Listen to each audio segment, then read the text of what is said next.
Volume 3. Translation, editing and audiobook by Masquerade at Masquerade Audiobooks, Chapter 103. Sorry to bother you on such short notice. No, I wanted to talk to you too.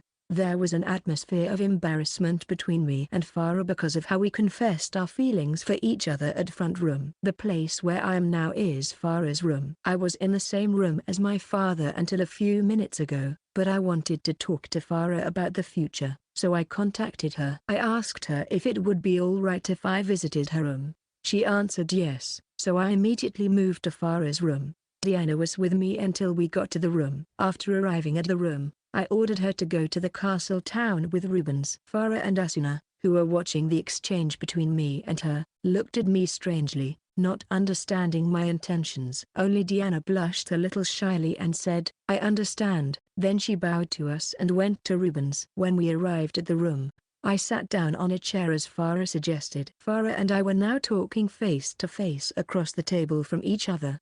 I couldn't help but smile when I saw Farah's ears move up and down slightly from time to time. I felt that Farah's face was also turning a little red at the same time my face broke. Speaking of which, Diana-san, aren't you escorting Master Id? It seems that she was instructed to go to the castle town with the others. I see. Do you know that Diana has a lover? What? Diana has a lover?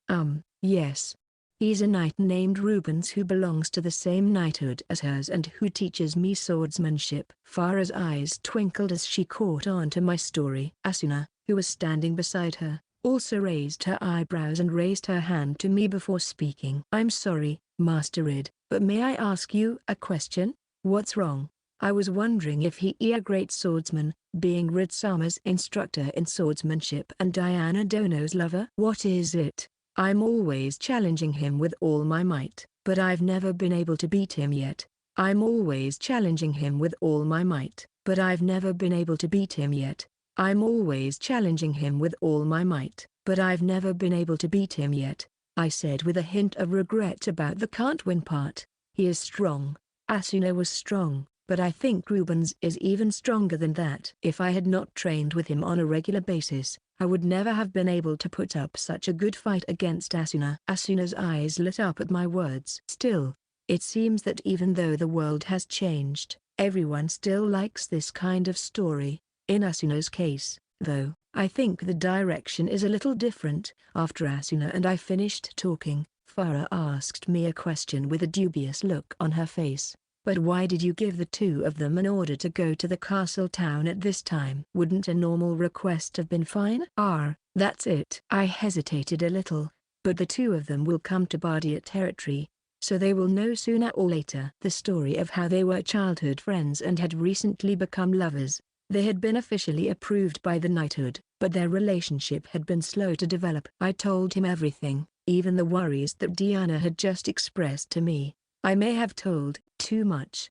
At first, the two seemed to enjoy listening to him. But when she learned that Rubens was still simpering after becoming her lover, Asuna seemed to be a little resentful. May I have a word, Master Id? Yes. What is it? Asuna tapped the desk angrily and said in a strong tone to me. I'm not talking about me. Bardia Knights are a group of men who are not only a group of men, but also a group of women. I don't know if there is a Knights of Bardia way of love, but maybe Rubens isn't the only one who is particularly bad at love affairs. What's the Knights of Bardia way of love? Pushed by Asuna's momentum, I'm not sure what I'm saying anymore. As if to admonish the overheated Asuna, Farah said, Asuna, you are getting too passionate. Master Id is also troubled, isn't he? And love is, well, to each his own. So I don't think there's much need for us to say about it. I thought Farah glanced at me in the middle while paying attention to her, but the heated Asuna did not cool down as she continued talking. I understand what you are saying, but I still think we should tell each other how we feel about each other. Isn't that especially true of the two of them at the front courtyard? I think the reason why Lady Diana revealed her worries to Master Rid was because she was impressed by the way the two of you were acting. What? At her comment, Farah and I both bonked and looked at each other, our faces turning bright red. When my eyes met hers, the exchange at the palace replayed in my mind, and I felt like I was about to explode with embarrassment. Farah seemed to be remembering as well as I was. and after our eyes met, she covered her face with her hands and moved her ears up and down violently. I think that the two of you should be able to express your feelings to each other in a way that is clear and audible. Asuna. For goodness sake. Asuna's overzealous comments made Farah angry and she was about to warn her. I love Diana more than anyone else in the ministry and I want her. A voice that could be clearly heard from outside to inside the main roared out in what could be called an angry roar. The three of us were all scared and braced ourselves for what was about to happen. I realized that the voice sounded very familiar. Don't tell me it's Reuben's. What? Was that the amazing voice you just heard, Master Id? Farah responded to my words with a stunned look on her face. Perhaps there is no doubt about it. But what are those two doing? I am relieved to hear that Mr. Rubens is a man who can do it. But to shout such words in front of the palace, the heart of this country, I guess you could call him a knight shouting his love in the heart of another country. At that time, another voice, which could be described as an angry shout, roared from outside. What are you idiots doing here in broad daylight? The sudden voice made us all tense up again and we braced ourselves to see what was going on. But this time it was Father's voice that we all recognized. When I couldn't hear him anymore, I put my hand on my forehead and turned my head and muttered to myself, "Ugh. What are they doing with me and my father too?" The two of them were laughing at each other as they looked at each other. Farah smiled and teased me with what had just happened. If Mr. Rubens is a knight who cries out for love in the heart of another country, then Master Rid's father is a preacher of love who organizes those nights. His son, Master Lyde, is the poster child of love, isn't he? The princess is very good at saying that, isn't she? I will teach the ladies in waiting in the mansion how to call you that. They laughed mischievously. I was a little pleased to see a new side of Farah in this situation, but it was not good for her to make fun of my father. I cleared my throat and said to her gently, "You shouldn't make too much fun of my father, no matter how much you like it. He's going to be your in-law in the near future, right?" "Yes, that's right." "I beg your pardon." As soon as she heard my words, Farah's face turned red and she turned her head and her ears went up and down. What kind of person is Farah's mother? I believe her name is Lady Elshia, right? Yes. My mother is Elshia Riverton. What is wrong? Asuna must have also noticed Farah's condition. After clearing her throat, Asuna said softly to Farah, "I'm sorry. I'm sorry, Princess. I don't mean to be presumptuous, but you should talk to Master Rid. Either way, you will find out sooner or later. I think you should tell him directly about the matter with Miss Elshia." "I see. I understand." "Thank you, Asuna." "I would like you to hear about me and my mother." "I understand." Farah's mother would be my mother-in-law. In response to her serious expression, I looked into her vermilion red eyes. Farah took a deep breath and slowly and gradually told me about her mother, Elshia Riverton. Chapter 104. Finally, we have a closure. Elshia was sitting alone in a chair in her room, muttering to no one in particular. Her expression was not cold and dismissive as it usually is, but calm and gentle. However, there seemed to be a hint of sadness in her eyes. At that moment, a soldier outside the room intercepted Elias, saying that he was worried about her health and wanted to see her. She dignified her expression and replied to the soldier in her usual way. "I understand. Please let His Majesty through." As soon as she replied to the soldier, the sliding door of the room was opened and Elias entered. Elshia stood up on the spot as he entered and bowed with a beautiful graceful bow. Seeing her, Elias called out to her in a concerned tone, "Elshia, it's okay to say hello, but more importantly, are you feeling all right?" "Yes, Your Majesty. You needn't worry, I am not really sick." Elias nodded quietly at her reply and continued talking. "Is it so?" "Still it's involving Farah, right? I'm sorry for the trouble I've put you through." "I've knew that will came since the day Farah was born." Elshia responded to Elias's words with a voice that sounded sorrowful. Section. Elshia Riverton had originally been Elias' shadow and escort since he was a child. She was also a direct descendant of Zach Riverton, and her talent made her a strong candidate to be the next head of the Riverton family. Her turning point came when Elias confessed to her that he had been by her side since she was a child. "I love Elshia, who has been by my side since I was a child. Please be by my side as my wife." not as a shadow. It was the first time that Elshia, who had lived her life as a shadow, was confessed by a man. At that moment, Elshia's ears involuntarily moved up and down, letting Elias know about her hidden feelings. She also had feelings for him. She doesn't remember when it started. As he grew older, she found herself becoming aware of him as a man. Elshia was a candidate to be the next head of the Riverton family, and her feelings were supposed to have a lid kept on them forever. Elias found out how she felt when he confessed his feelings to her. He asked Zack directly to take Elshia as his wife. The royal family and the Riverton family are light and shadow, and when the light is shaded, the shadow can be mercilessly ironed out.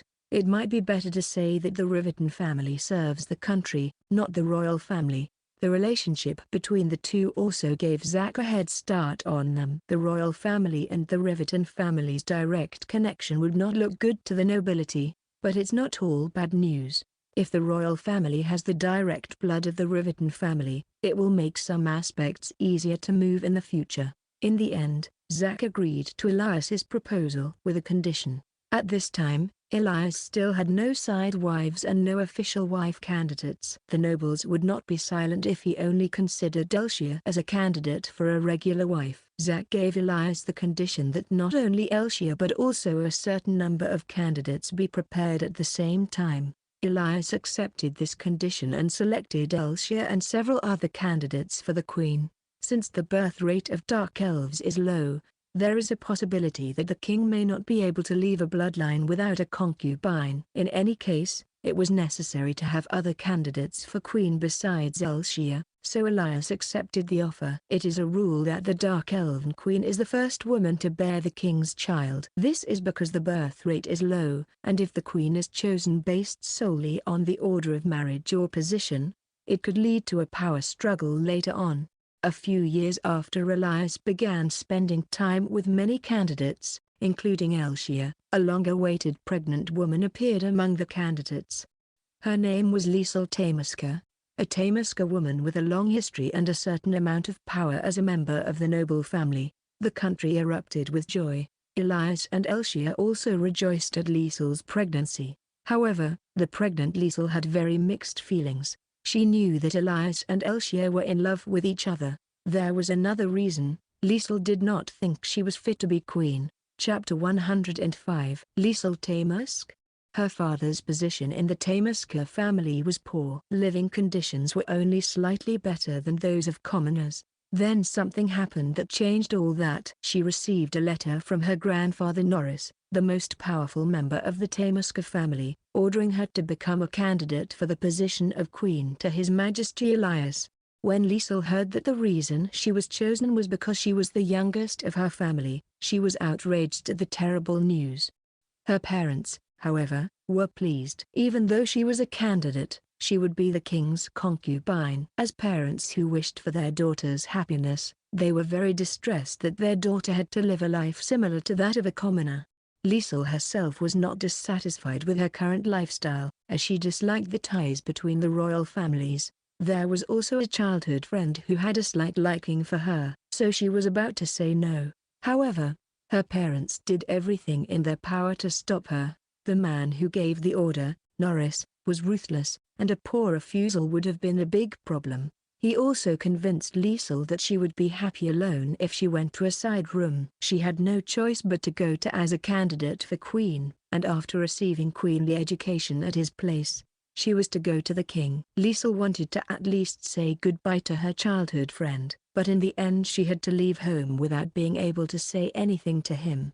The queenly education she received at Norris Place will be remembered as the worst day of Liesel's life. A few days after Liesel ascended the castle, she met Elias. Her first impression was nothing special, to put it bluntly. So this is the king. Liesel herself was not interested in being queen, but as soon as she arrived at the castle, she heard that Her Majesty Elias has a crush on Lady Elshia, and the rest is not in his mind. When Liesel heard this story, she had a gut feeling that this was the real reason why she was chosen from among the family members as a candidate for queen. She intuitively thought, "What do you think you are doing to people?" she said indignantly. She decided to take revenge on Elias, whom she had met for the first time, for the worst queenly education she had received at Norris Place and for the mess he had made of her life. She took out all her frustrations on him with the intention of making him disinterested in her in the future. "Your Majesty Elias, may I ask you something that may be considered rude?" "Yes." "What is it?" Liesel took a deep breath and said, "I would like to make a statement, then. This time, I have come to the castle as a candidate for His Majesty Elias, but I am not interested in His Majesty Elias. Rather, I was forcibly chosen as a candidate from Tamaska. In addition, I received the worst education, which is truly regrettable." Everyone present, including Elias, was stunned. Liesel continued, "When I first arrived at the castle, the first thing I heard was that His Majesty Elias and Elshia are in love with each other. I am here as a candidate for queen, but I do not want to force my way into His Majesty's favor. I am only a candidate, and I am fine with being a side wife. You will not have to worry about me in the future." When Liesel finished, there was silence in the room. "She may be dropped from the list of candidates for queen. It doesn't matter if it is an execution. If that happens," she thought she might be able to give those guys a shot in the arm, and she was half burned out of frustration.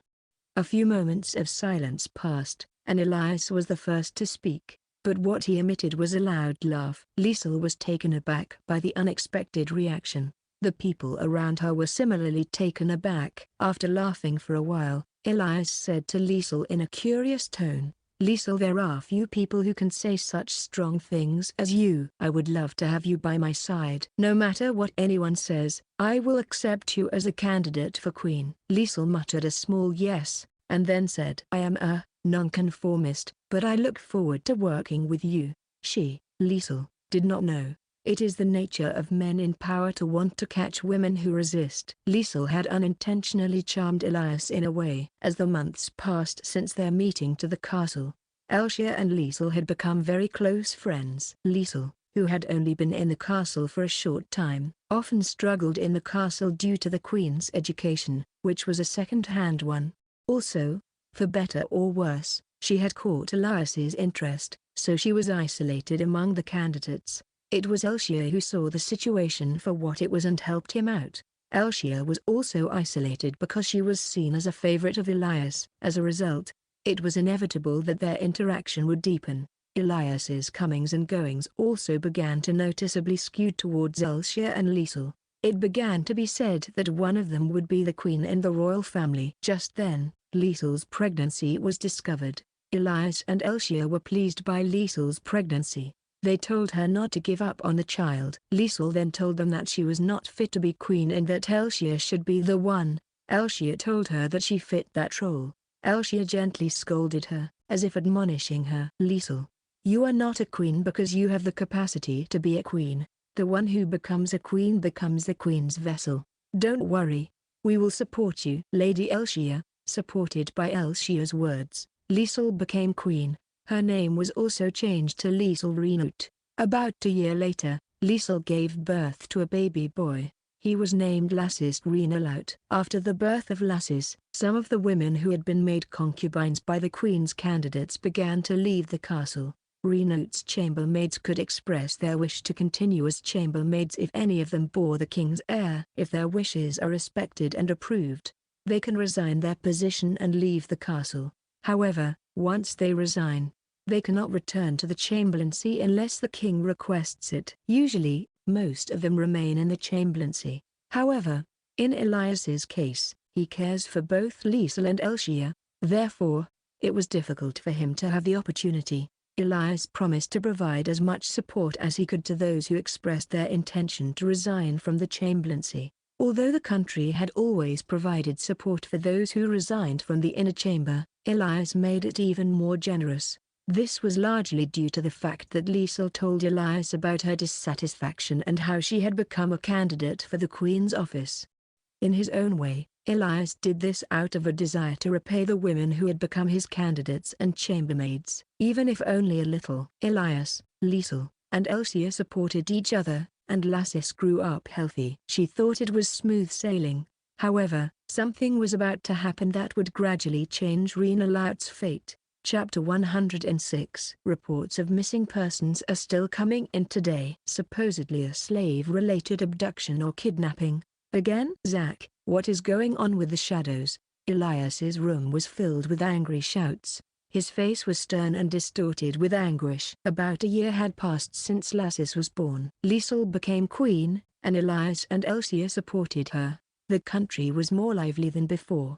However, reports of events that cast a shadow over Reincarnated began to appear. Reports of dark elves in the country, mainly children and women, going missing began to increase. Elias immediately issued an alert about abductions and kidnappings in the country. He had ordered Zack to investigate, but Elias was irritated that no detailed reports were coming in. As if to admonish Elias for his feelings, Zack began to speak. I know how you feel, Your Majesty, but please calm down. I have a report today that summarizes the report of the shadows. It is a very serious matter, so I ask you to read it over with a calm mind. At Zack's words, Elias took a deep breath, received the documents, and read through them. The contents of the report were just as severe as Zack had said. The people who were kidnapping Reincarnated citizens were those who had the support of the neighboring country of Barstow. However, even the shadows could not obtain any material evidence to prove the connection. The forces involved in the abductions and kidnappings used people hired in or near Barstow, so that they could not be traced. Even so, the information we had obtained indicated a high probability that the dark side of Barstow was involved, but that is all there was to know at this point. Elias meditated with a grim face. What was Barstow's purpose? He knows that dark elves are traded at high prices as slaves. However, kidnapping and abducting the people of the neighboring country of Reincarnated would seriously damage relations between the nations. If there is a possibility that the dark forces of Barstow are involved, it would be state-sponsored. Elias asked Zack a question as he mumbled, what is the difference in troops and national strength between our country and Barstow at the moment? The difference in power is not so great at the moment, but it is likely that in a few years' time, Barstow will surpass us. We have more troops in terms of quality, but we will be outnumbered. If there is a war, it will be difficult to win. Outnumbered, Barstow's slave soldiers or? Elias muttered bitterly. Slaves were considered legal in Barstow, and the country's power was rapidly increasing due to its labor and military strength. Zack nodded to Elias and continued his explanation. Yes, once or twice, we will win, but more than that, it is highly likely that our forces will be too exhausted to sustain it. What about assassination or subterfuge by shadows? Zack shook his head at Elias's words and said a little regretfully, unfortunately, Barstow is currently forced to fall into slavery just because a dark elf entered the country. We have already sent a few people from the shadows, but they have been warned and countermeasures have also been taken, so we failed. Of course, we have taken steps to ensure that our information is not known. Rest assured. I see. I'm sorry you had to go through that. Elias again began to meditate and ponder. Barstow's purpose is probably to create a provocation. The recent increase in national power has increased the military strength of the country, and they may be moving with the intention of taking Reincarnated into their own hands. What can Reincarnated do?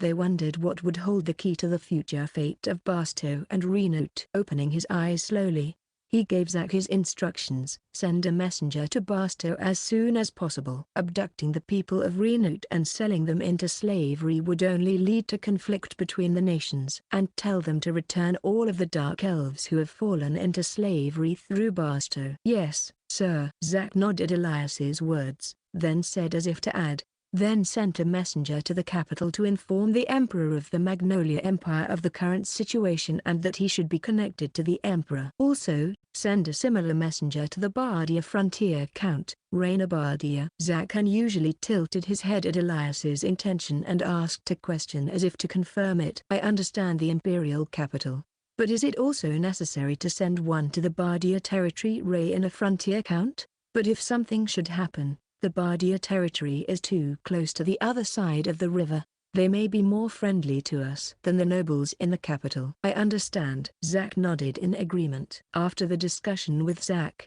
Elias continued to meditate on the future of Reincarnated. A few days later, Elias received an unexpected piece of good news. Really? Elsia? Yes, said Elias. We will have a child. Oh, nothing could be more joyous than this. Elias was overjoyed. Following Liesel, Elsia also became pregnant. The Renote royal family would be safe now. Now all that remained was how to settle the issue with Barstow. Chapter 107. After the good news of Elsia's pregnancy, the answer came from the messenger sent from the Barstow. The contents of the message were the worst for Elias. The offer of the Renote nation was completely out of the control of the Barstow nation. If it were true that dark elves were kidnapped by outlaws and sold through our country, we would sympathize. However, the slave trade in Barstow is in accordance with the laws of our country, and we are not responsible for it. If any responsibility exists, it is that of the outlaws who abducted the people of your country. We are not involved in this matter, and your country's claims are highly regrettable. Elias asked Zack for his opinion with a bitter look on his face. Zack, what do you think of this? Do you think Barstow's goal is war with our country? Probably, yes. With the strength of the nation and their slave soldiers, I think they intend to bring our country down. Not in the short term, but in the medium to long term. Elias nodded at Zack's words and meditated thoughtfully. Last time, there were still some aspects of Barstow's purpose that were not clear, but with this reply, he could see Barstow's purpose. Zack is right. They intend to engulf Renote in the medium to long term through war. Renote's military strength is not in numbers but in quality, and they will only show their true value if they are in the right location, such as in a forest. Barstow knows this, so he is provoking them by kidnapping dark elves and trading them for slaves. The goal would be to draw the troops out into the field and wear them down without letting them show their true value. The Renote have difficulty replenishing their depleted army. The low birth rate means that far fewer children are born than soldiers die. If the current army is lost, this will directly lead to Renote's inability to keep its forces in place. For this reason, Renote has survived on a defensive posture in the case of war, so as not to exhaust its military strength as much as possible. However, the strategy that Barstow has set up this time is cunning. No matter how much they know they will lose the war, public sentiment will not allow Barstow's inhumanity. If this happens, he will be forced to go to war as king and as country. The Renote army, a tiger cub, would only be able to demonstrate its true value within its own territory. If they fight in the field, they will surely suffer damage. However, there is no way for Renote to compensate for the damage. There are three things Renote can do now. First, engage in an all-out war with Barstow while Renote's forces are at full strength. Second, continue skirmishing and search for a way out. Third, seek help from other countries. Elias opened his eyes and explained his thoughts to Zack with a grim expression on his face. Then he asked Zack which of the three options was more realistic. Elias had the answer in his mind, but he wanted to be sure. Zack pondered, and then answered, I think it would be better to proceed with the second and the third at the same time. The first one is very dangerous because of the Empire's movements. If the Empire launches its attack on Barstow when we do, we will not be able to defend ourselves. There is also the possibility that Barstow will set up a separate unit. After all, Zack thinks so too. Elias replied with a tired look on his face. The whole war would be out of the question. There is no guarantee that the Empire will not move. The possibility exists that Barstow is preparing a large detachment. If that were to happen, Renote would be limited in what he could do. Elias asked as if he suddenly remembered. Have you heard back from the Empire and the Reina frontier counts yet? Yes, sir. I have yet to hear back from both of them. Well, then I guess we'll just have to wait until those replies arrive. Elias turned his head down with a grim look on his face. A few days later, the influential Renote families gathered for a meeting. Elias explained the possible details of the abductions that were taking place in the country. The reaction of the nobles was one of anger toward Barstow. One of them raised his voice. Your Majesty, may I ask you a question? Norris, speak up. Norris is the oldest of the leading royalty. He is also related to Queen Liesel and has recently been gaining more and more influence within the royal family. I understand the situation.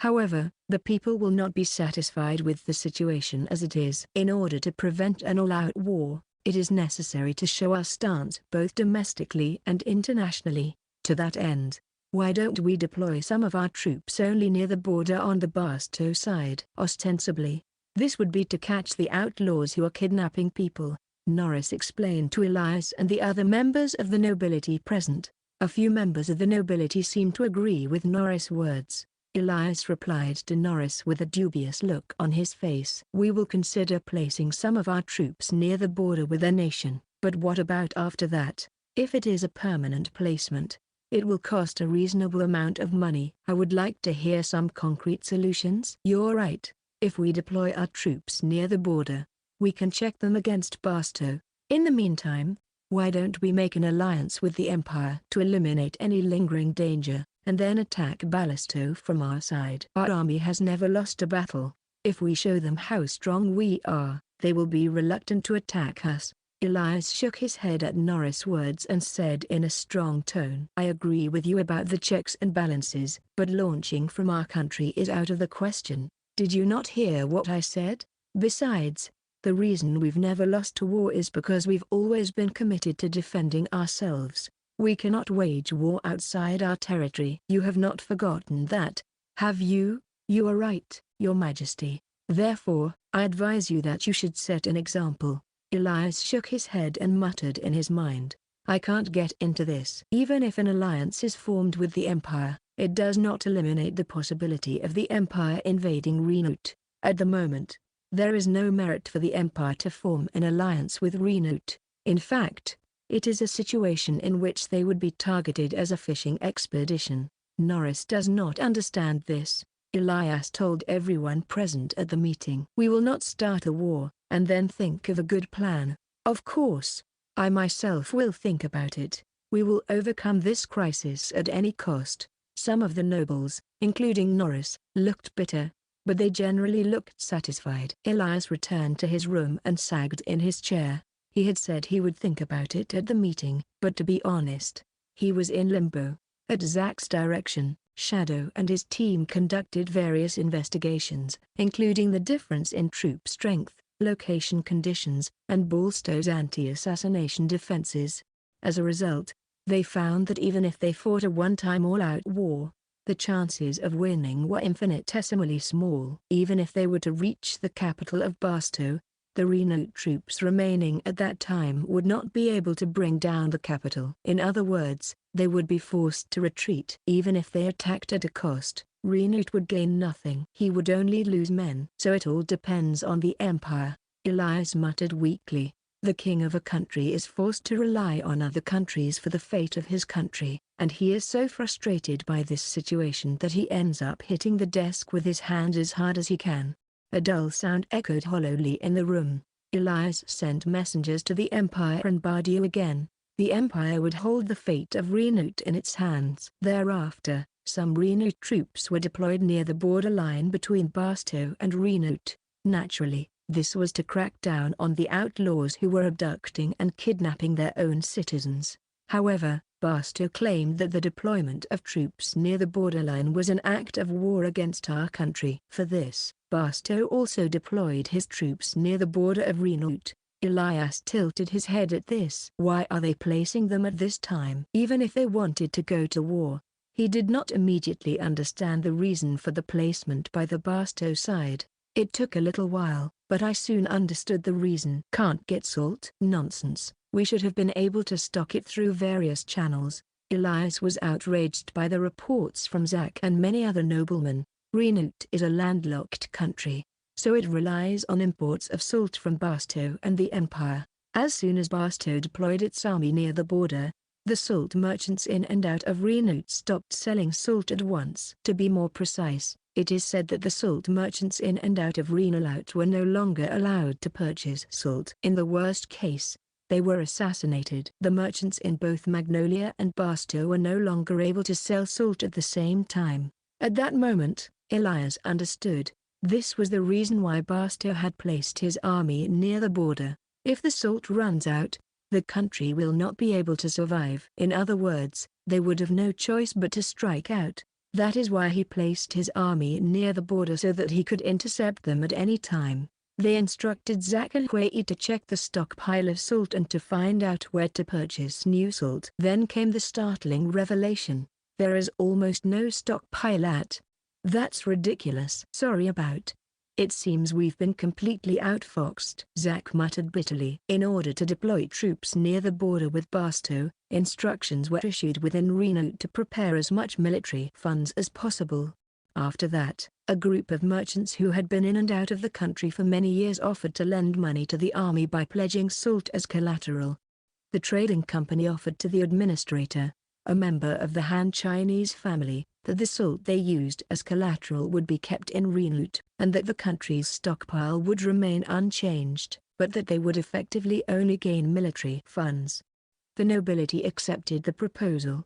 However, a few days later, all the members of the trading company were killed in the country. All the salt that the trading company had carried out as collateral and managed the place was said to be gone. How long do you think it will last? I don't think it will be affected right now, but I don't think it will last very long.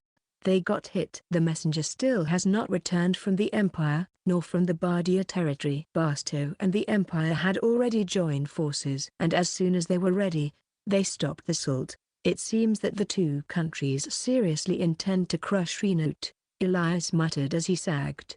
Any way to break the deadlock? We did not expect Barstow to be so cunning. We may have been conceited. Your Majesty, you must not give up. You are the king who leads the country and the people. You alone must not give up until the end. I am not giving up. I too have people to protect, Elias replied to Zack with a drooping but powerful voice. A few days later, Zack reported to Elias that the frontier count Rainer of Bardia had offered to meet with him in secret. Elias accepted, and a confidential meeting between Elias and Rainer was to take place. Chapter 108. Thank you, Your Majesty Elias, for agreeing to this sudden proposal. I would like to say thank you for coming, Count Rainer, but our country is currently in a difficult situation. I trust that our meeting in private will be better for both of us.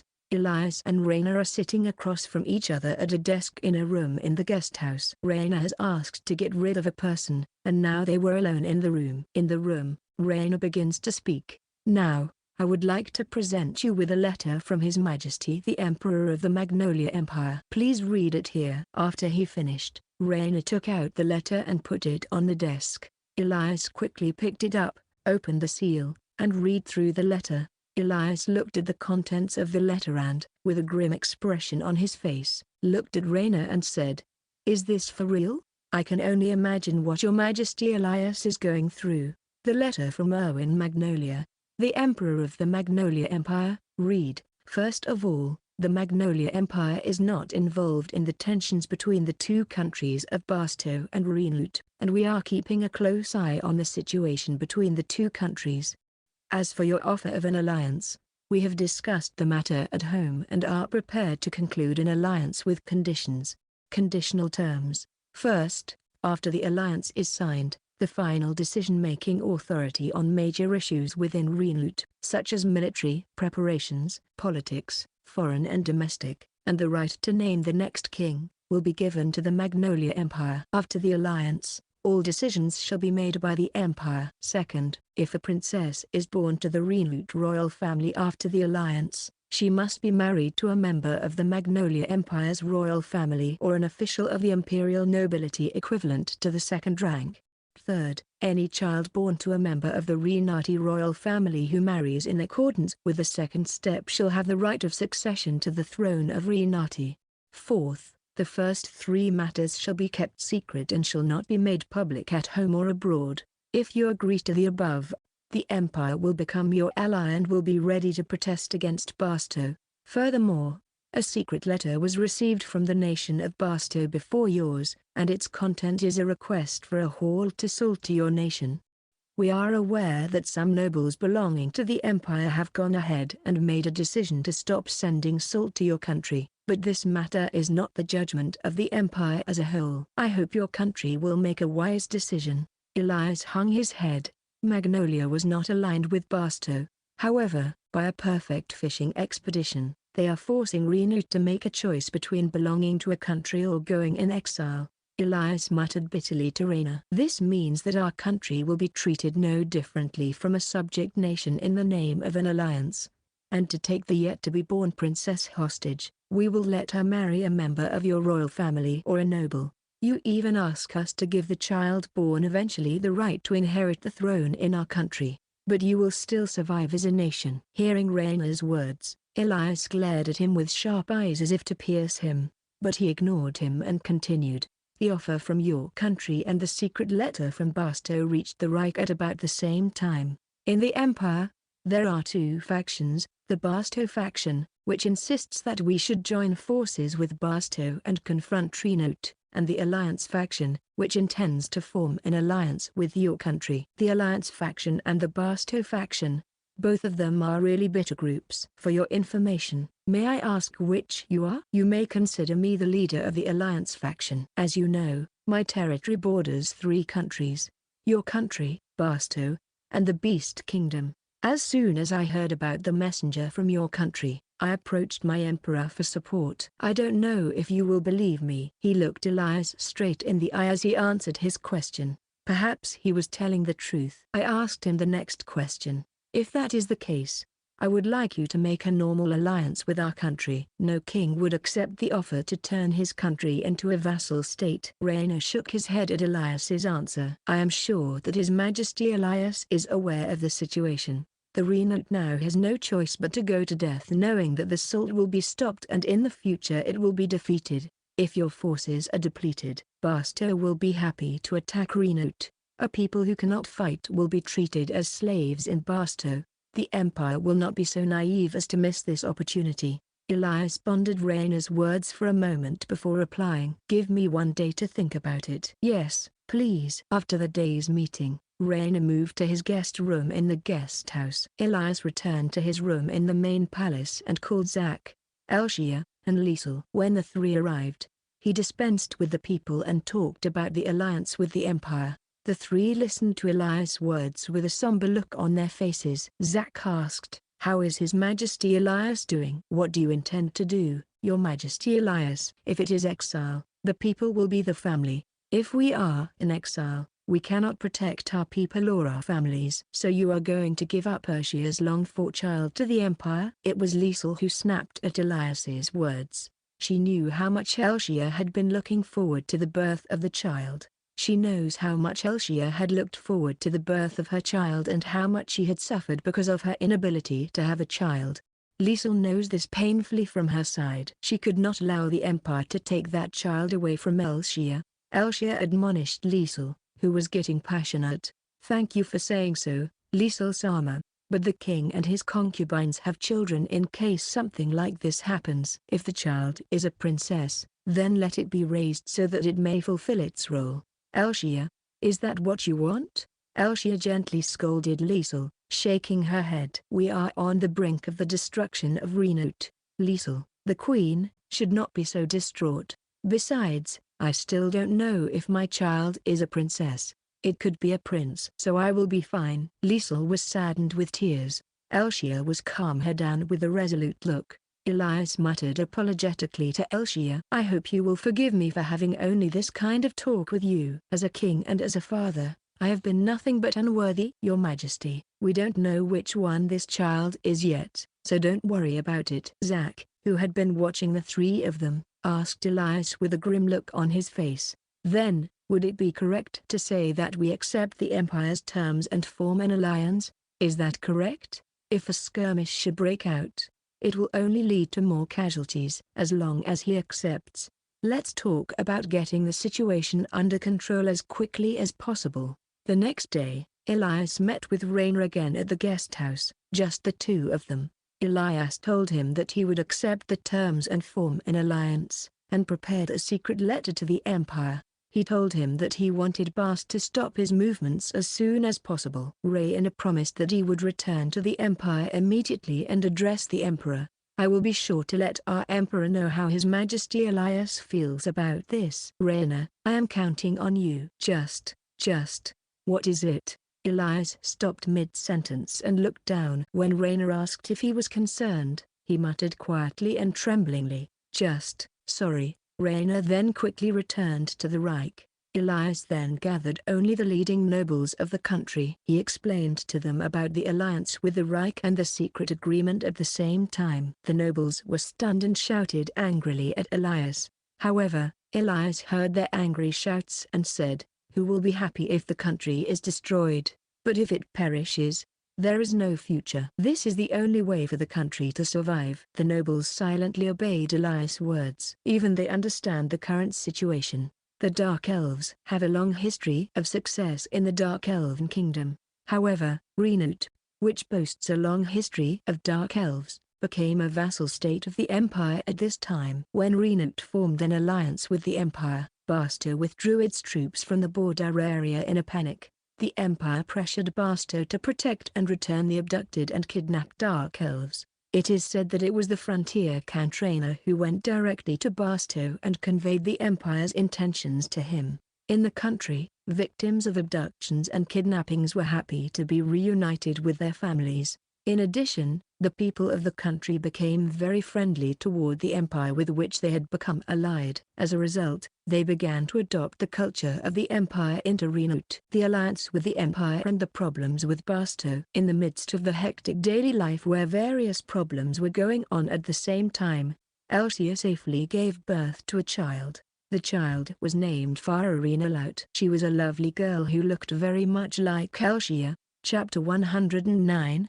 What I felt when I heard from Farah was sadness for Elsia, the education Farah had received, the words that her father had passed on to her, Elsia's disownment of her. Overall, I don't know what Elsia's true intentions are. But I don't think she is doing this out of hatred for Farah. Rather, it is the opposite, isn't it? Perhaps. I feel that the secret agreement has a lot to do with it, but I am sure that Farah does not know about the secret agreement. I was lost in thought about what she had told me. I am sorry, Master Rid. I'm sorry for taking your time to listen to my doubts about my mother. What? I'm sorry. Don't worry about it. As I said before, she is going to be my mother-in-law. Farah was smiling happily at my words. I was looking at her smile and thinking that I wanted to do something about her relationship with Elsia as well. At that time, I heard a soldier's voice from outside the room. "Prince Lassus would like to see you, Master Rid. May he come in?" I was startled by the soldier's unexpected mention of name, and my face turned pale. I was reminded of what he had said to me the other day when I was dressed as a maid. "Something happened between you and my brother, Master Rid?" No. Nothing at all. Farah seemed to be suspicious of my facial expression and asked me a question as if she was suspicious of me. I answered in a slightly suspicious manner. "Then, would it be all right if my brother came to see you?" "Yes, it's fine." Farah still looked doubtful at my reply, but she replied to the soldier outside. Soon after, Lassus came into the room. "Farah, I'm sorry to bother you so suddenly." "No, I'm fine." "Hope you are feeling better now, Master Id. I was not able to make it when I came to see you the other day. I have been wanting to tell you for a long time how sorry I am for my rudeness in the match and to thank you for your kindness." "Thank you so much." Lassus greeted Farah lightly and then bowed to me, spinning her words in quick succession. No, there were many circumstances involved, and I am fine now that you have apologized to me. Besides, you don't have to be so formal since you will become my brother-in-law if you proceed with the talk with Princess Farah. Well, then I'll take your word for it. I am not angry with him anymore.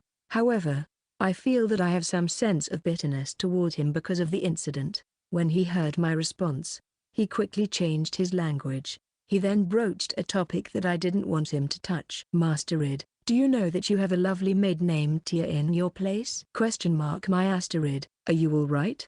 Are you still in bad shape? "No, nothing of the sort." The name Tia was mentioned and I coughed. Lassus is rubbing my back while looking at me with a worried expression. "What's wrong with this Tia person, brother?" I looked at the owner of the voice and saw Farah with a firm expression on her face. I feel that her expression and atmosphere is similar to Elsia's. "I'm the maid who was also in Farah's room yesterday. Don't you remember?" "I remember." "Do you also remember Asuna?" "Of course I remember." Asuna, who had been standing behind Farah from a while ago, was suddenly shaken by Farah and answered. I think she glanced at me then. After hearing the two reply, Lassis blushed a little and seemed to be in the mood to say something. Don't say such a thing to the two of us. You should keep your feelings secret, he said, unaware of my feelings. Apparently I fell in love at first sight with that tear. I talked to my mother about it, and she assured me that it was love at first sight! Exclamation mark. Asuna suddenly swooned at Lassis's unexpected words. What's wrong even Asuna? Isn't there something wrong with the air? Yes, it's true. The air in this room may certainly not be good one. By the way, brother, what happened to that tear you fell in love with at first sight? Farah's words are as cold and dismissive as ever. Elshia and Farah had definitely made me feel that they are parent and child. Lassis replied to Farah's words as if to reply. I actually wanted to see her again yesterday. I went to the guest house and was able to see her. I was wondering when I would have a chance to see her again, so I confessed my feelings to her. So, you confessed your feelings to Tia. And how did she respond? I was rejected. She seems to like you, Master Rid? Question mark.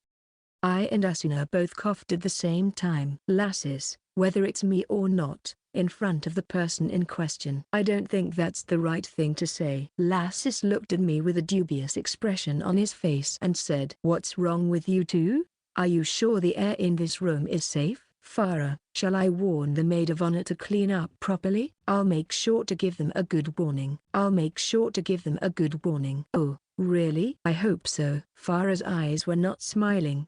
The composition of a sister being told that her brother has confessed to the man who will be the sister's husband is spread out between her eyes. Maybe I should say something, but I don't even know what to say. Asuna is lying on her face as if enduring something.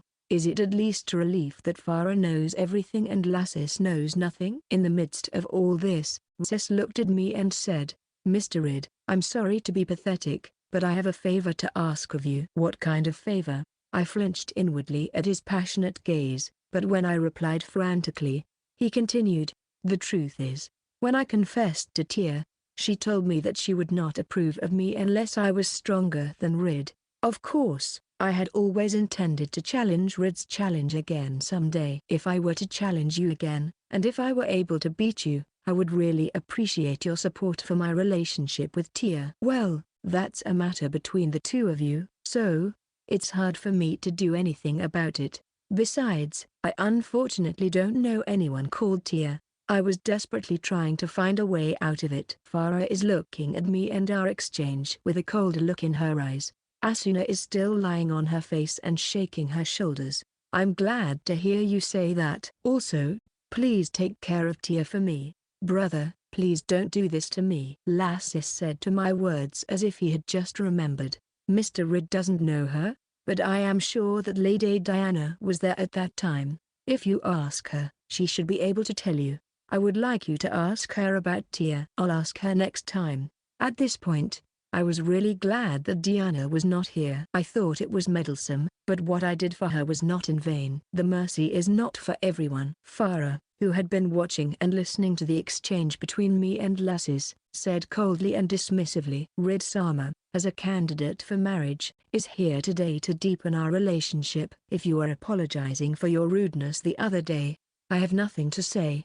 However, if you wish to talk about your love life, I would like to ask you to leave it for another time. I suggest you leave us for today. The atmosphere of awesomeness from Farah made Lassis flinch and cough as she said, I apologize again for my rudeness the other day, Mr. Rid. Oh, no, really, it's all right now. When Lassis was about to tell me about Tia, Farah covered her voice with anger. Then Farah stood up and pushed Lassis back and forced him out of the room. Then, as if to stop him, she said to him outside the room, I will hate you if you come here again today. Farah? That's an exaggeration. Before Lassis's plaintive voice could reach her, the sliding door to the room was closed by Farah. She returned to where she had been sitting earlier, looked at me, coughed, and then said, I'm not going to give Rid Sama to my brother. I'm only interested in Farah and she's the only one I care about. Oh, hearing my words, Farah blushed and turned her head down with her ears going up and down. I, too, blushed and turned over, realizing the meaning of my words. Seeing the state we were in, Asuna cleared her throat and muttered softly. Ahem, thanks for the meal. Chapter 110. What? Yes, yes. I'm sure that's right. I was in the middle of a conversation earlier when Lassis came in, and I got sidetracked from Elshia's discussion. Just as I was about to resume the conversation, I heard a soldier's voice in the room. I would like to say a few words. Sir, the person named Nils, who belongs to the Bardia Knights, is here to escort Master Rid. What would you like to do? Nils. Well, who is he? Unfortunately, I can't remember the faces of everyone in the Knights of Bardia. The only people I have contact with are Rubens and Diana. But he must have come as a substitute for Diana. I nodded to Farah, who was looking at me as if to confirm. After Farah confirmed my nod, she replied to the soldier and let Nils pass. Soon, outside the room, perhaps he came to the front of the sliding door. He did not open the sliding door, but first identified himself on the spot. I am sorry. I am the Knight Nils, belonging to the Bardia Knighthood. I have been instructed by Raina-sama to escort Master Rid while in the room of Lady Farah. Therefore, may I please enter the room of Princess Farah? I heard a male voice. At this moment, I was startled. I see that all the knights except Diana are male. I asked while looking at Farah and Asuna. I am sorry, I think there were only male knights other than Diana. Is it okay if I let them enter? They looked at each other and then nodded. Then Farah said to Nils, who was behind the sliding door, Knights of Bardia, Knight Nils, you are permitted to enter. Well then, excuse me. He opened the sliding door and entered. His hair was brown and his eyes were blue, but I was struck by his narrow eyes. I recognized him. I had the feeling that I had often seen him with Rubens and Diana on the way to Reincarnated. He approached me slowly. As I told you earlier, Master Raina has instructed me to escort Master Rid. Please allow me to remain in the close vicinity until Diana's return. Nils looked over at the three of us and bowed. I said something to him. Okay, I will look after you from now on. And you don't have to be so timid. You are good friends with Rubens and Diana, right? I've seen you and Rubens get into it from time to time. Thank you very much. I am very happy to hear you say so, Master Rid. And? Nils glanced at Farah and Asuna and said with a smile. I have heard that Princess Farah is very pretty and is a perfect match for Master Rid. I was hoping to meet her at least once, so I am very honored to be her escort. Nils, what are you talking about out of the blue?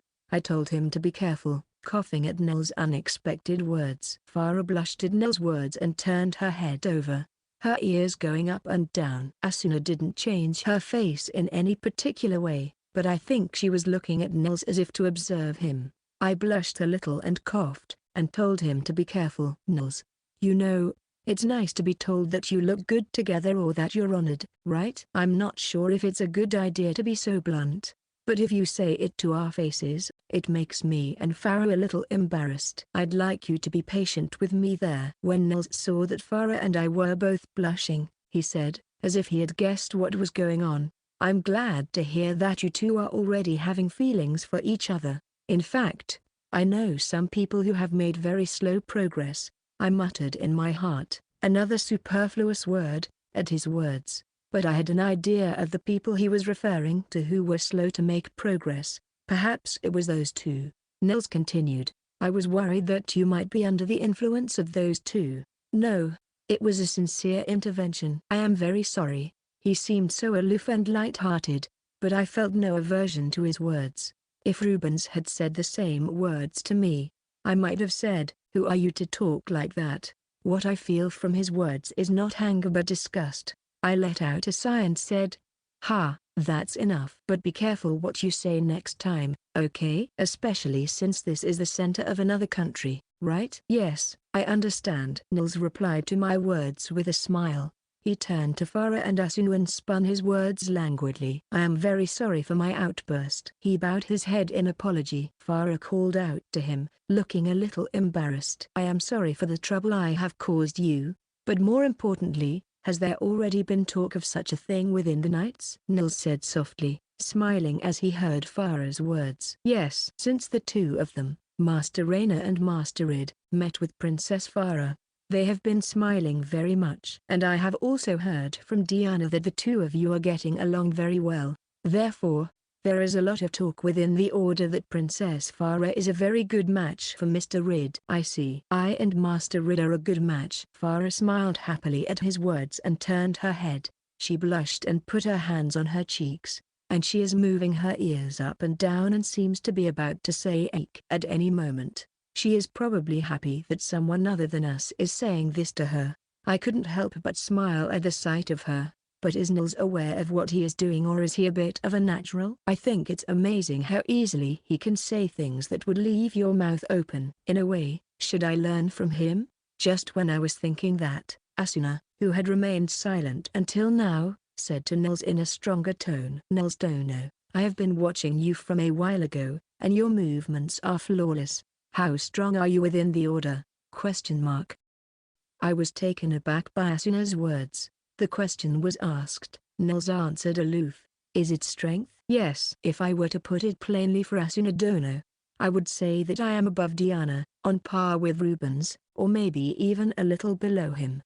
I'm sure you have great ability. After all, if I had chance I wanted to have a fight with you, Asuna said as if to tell all of us present. Nils remained calm even after hearing those words. Farah didn't seem to have heard and was still blushing and smiling and moving her ears up and down. In the midst of all this, I took a deep breath and said to Asuna and Nils, absolutely no. I was frustrated that my conversation with Farah was not progressing at all. As I kept getting interrupted. Chapter 111. Elshia, hang in there, keep up the good work. How much time had passed since the birth had started? Elshia had no sense of time. She had no time to think about the pain that was coming on and on. I can't stand this anymore. Just when she thought that, a birth cry echoed in the room. Those who were around to help Elshia give birth shouted with joy. She murmured quietly, thank goodness. I was able to give birth safely. As she murmured, she also hoped that it was a boy. One of the assistants gently placed the baby beside Elshia and said, congratulations, Elshia, on a very healthy girl. Yes, thank you. Elshia, who rarely shed tears in public, burst into tears at that one word. She wondered if those tears were for her child who was born safe and sound. She did not know if they were for her child who would eventually go to the Empire. However, there was only one thing that was certain in the feelings that Elshia had for her newborn child. It was love and affection for her child, who was born safe and sound. Elshia would make sure that she would protect her child. She will raise her child to be strong enough to survive in another country. I wonder if I'm getting a little too relaxed to dream about it. Elias came into my room. We had a short conversation, and then I asked him to leave. It's not that I wasn't feeling well, but I was tired. After he left the room, Elshia herself seemed to have fallen asleep without realizing it. At that moment, she heard the voice of a soldier outside the room. Miss Elshia, Princess Farah and Master Ridbardia would like to see you. May they come? Farah and Rid are here? Elshia let out a quiet sigh in her neck and was lost in thought as she recalled. When Farah was born, Elshia had immediately made up her mind. The first thing she did was to make sure that she had enough foundation for Farah to be able to live no matter what path she would take in the future. That is why she raised Farah strictly with a strong heart. She told Elias about her plan to raise Farah and asked him to cooperate with her. At first, Elias opposed Elshia's plan. However, Elshia at that time was stubborn and would not give in. There is no one who can protect Farah when she marries into the Empire. Therefore, I must train her mind as much as possible now. I myself have learned something from the Riverton family. If I can pass on even a little of this to Farah, it will surely benefit her in the future. I ask that you also treat Farah with a serious mind. Elias understood that it was Elshia's enthusiasm and love in her own way, and he left Farah's educational plan to her. Elshia guided Farah on the premise that Farah would marry into the royal family. In addition to the usual Reincarnated history and etiquette, she also taught her the history and etiquette of the empire. Even the princes of the past did not teach this much to their children from a young age. Those who did not know what was going on behind her back would quizzically whisper about it. But Elshia did not care. As Elshia taught her, she was amazed at Farah's qualities. Farah was excellent. Elshia herself was not without anxiety that Farah might go under, but Farah was so good at what she taught that Elshia's fears were quickly dispelled. Elshia was inwardly happy and thrilled to see her own child's growth. However, she was not allowed to show it. The life of a dark elf is longer than that of a human. If Farah went to the Empire, she would never be able to step on Renote land again. Elshia thought that she should not make good memories in Renote for Farah, even for a short period of her childhood. She knows that good memories are the food for life. But on the other hand, these memories can also bind her. In the case of Farah, Elshia thought that there was a high possibility that she would be bound by them, and decided to treat her coldly while treating Farah harshly. Elshia could only hold out a faint hope that the Empire would have some good things happen for her. Ridbardia was the one who shone a light on Elshia's faint hope. At first, she wondered what would happen when she heard from the Imperial Prince that he was the son of a frontier count. If the person was someone who would make Farah unhappy, she thought she would break it off at any cost. However, Rid was what one would call an unconventional prodigy. Farah also seemed to have a fondness for him, although she did not know why. If it was Rid, he might make Farah happy. With the thought of entrusting him to her, Elshia planned to bring Farah and Lid together. Norris also received a request from Zack, so he took the opportunity to help destroy the company. When Zack made the request, she also heard that Rid had been admiring a painting modeled after Elshia's. From that, she also expected that Rid would have a favorable impression of Farah, in no small part because of that. The decisive factor was what Lid said to Elias after the game. Hearing those words, Elshia made up her mind that she would let Farah marry Rid. He would make Farah happy on her behalf, she thought. At that moment, the soldier called out to her again. "I'm sorry, Miss Elshia," he said. "What should I do with Princess Farah and Master Rid?" Elshia regained her composure, became resolute, and spoke in her normal tone of voice. "I understand. Let them in." "Yes, ma'am." Shortly after the soldier's reply, a voice was heard from outside the room. Section. Farah and I were now in front of Urshia's room. From what Farah had told me and what I knew about her, I knew that she definitely did not hate Farah. I thought that I wanted to do something about the relationship between Farah and Elshia, as well as with my mother. This may be a bit of an afterthought, but I don't know when people become what they are, but one never knows when things will go wrong. Even if the marriage proposal went smoothly, Farah and Elshia would still have time to spend together. I told Farah that I wanted to go see Urshiya, hoping that it would be a good opportunity for me to do something. Farah was puzzled, but I pushed through, saying that I really wanted to take this opportunity to say hello. As Farah reached for the sliding door, she spoke in a trembling voice that sounded a bit anxious. "Mother, this is Farah. May I speak with you once more?" Once Farah had finished speaking, I spoke forcefully to reassure her. "Lady Elshia, this is Ridbardia. Thank you for giving Princess Farah and I the push we needed earlier. I would also like to have the opportunity to speak with you, Lady Elshia." Elshia smiled when she heard their words in her room.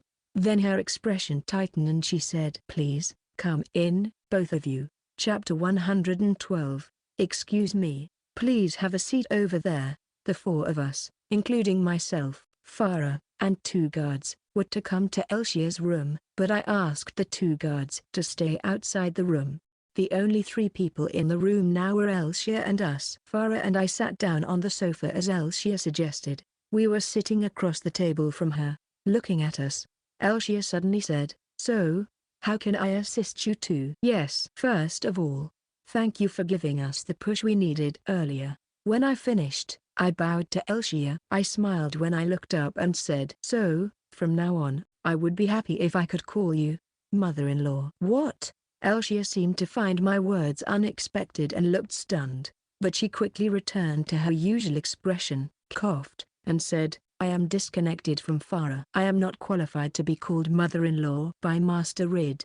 Besides, you are not yet married." I am afraid that statement would be considered indiscreet. "I am sorry, but that is a very strange thing to say, mother-in-law. You say that you have broken off your relationship with the Princess Farah, but that is not possible. Your mother-in-law and Princess Farah are a part of the royal family. You cannot cut ties with her on your own. She furrowed her eyebrows at my words and gave me a dubious look. I continued, the marriage has not yet taken place, but now that His Majesty Elias and my father have given their approval, I believe that the marriage between me and Princess Farah is definite. Well, I am sure that you have beaten Norris to the punch on the spot. And I will leave it to you to decide what you want to call me, Master Rid. But I said that even though I am related by blood to the royal family, I meant that I and the Princess Farah have no parent-child relationship.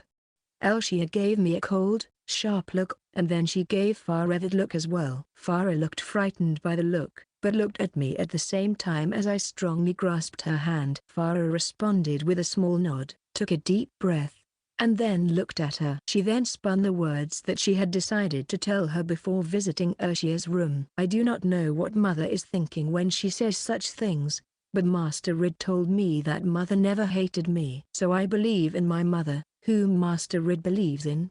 And I believe that one day, you will talk to me one day. So, for me, mother will always be mother. Farah's small but dignified voice echoed in the silent room. Hearing those words, Elshia's ears seemed to twitch for a moment.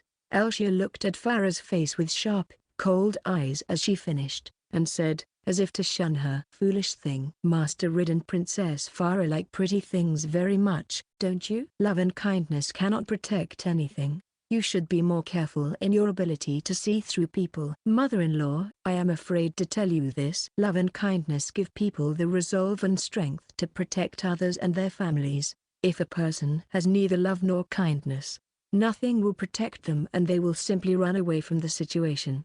Elshia didn't argue, just stared at me with her still, cold, piercing eyes. What I wanted to tell you, Princess Farah and I, is that no matter what mother-in-law says to us, Elshia is always mother-in-law. I will believe you, mother, and wait for you. I will never do anything to break off our relationship, no matter what you say. Farah and I looked at Elshia with strong eyes. When she saw us, she let out a sigh and said in dismay, "Ha. Then do as you please. If the two of you have decided, I have nothing to say.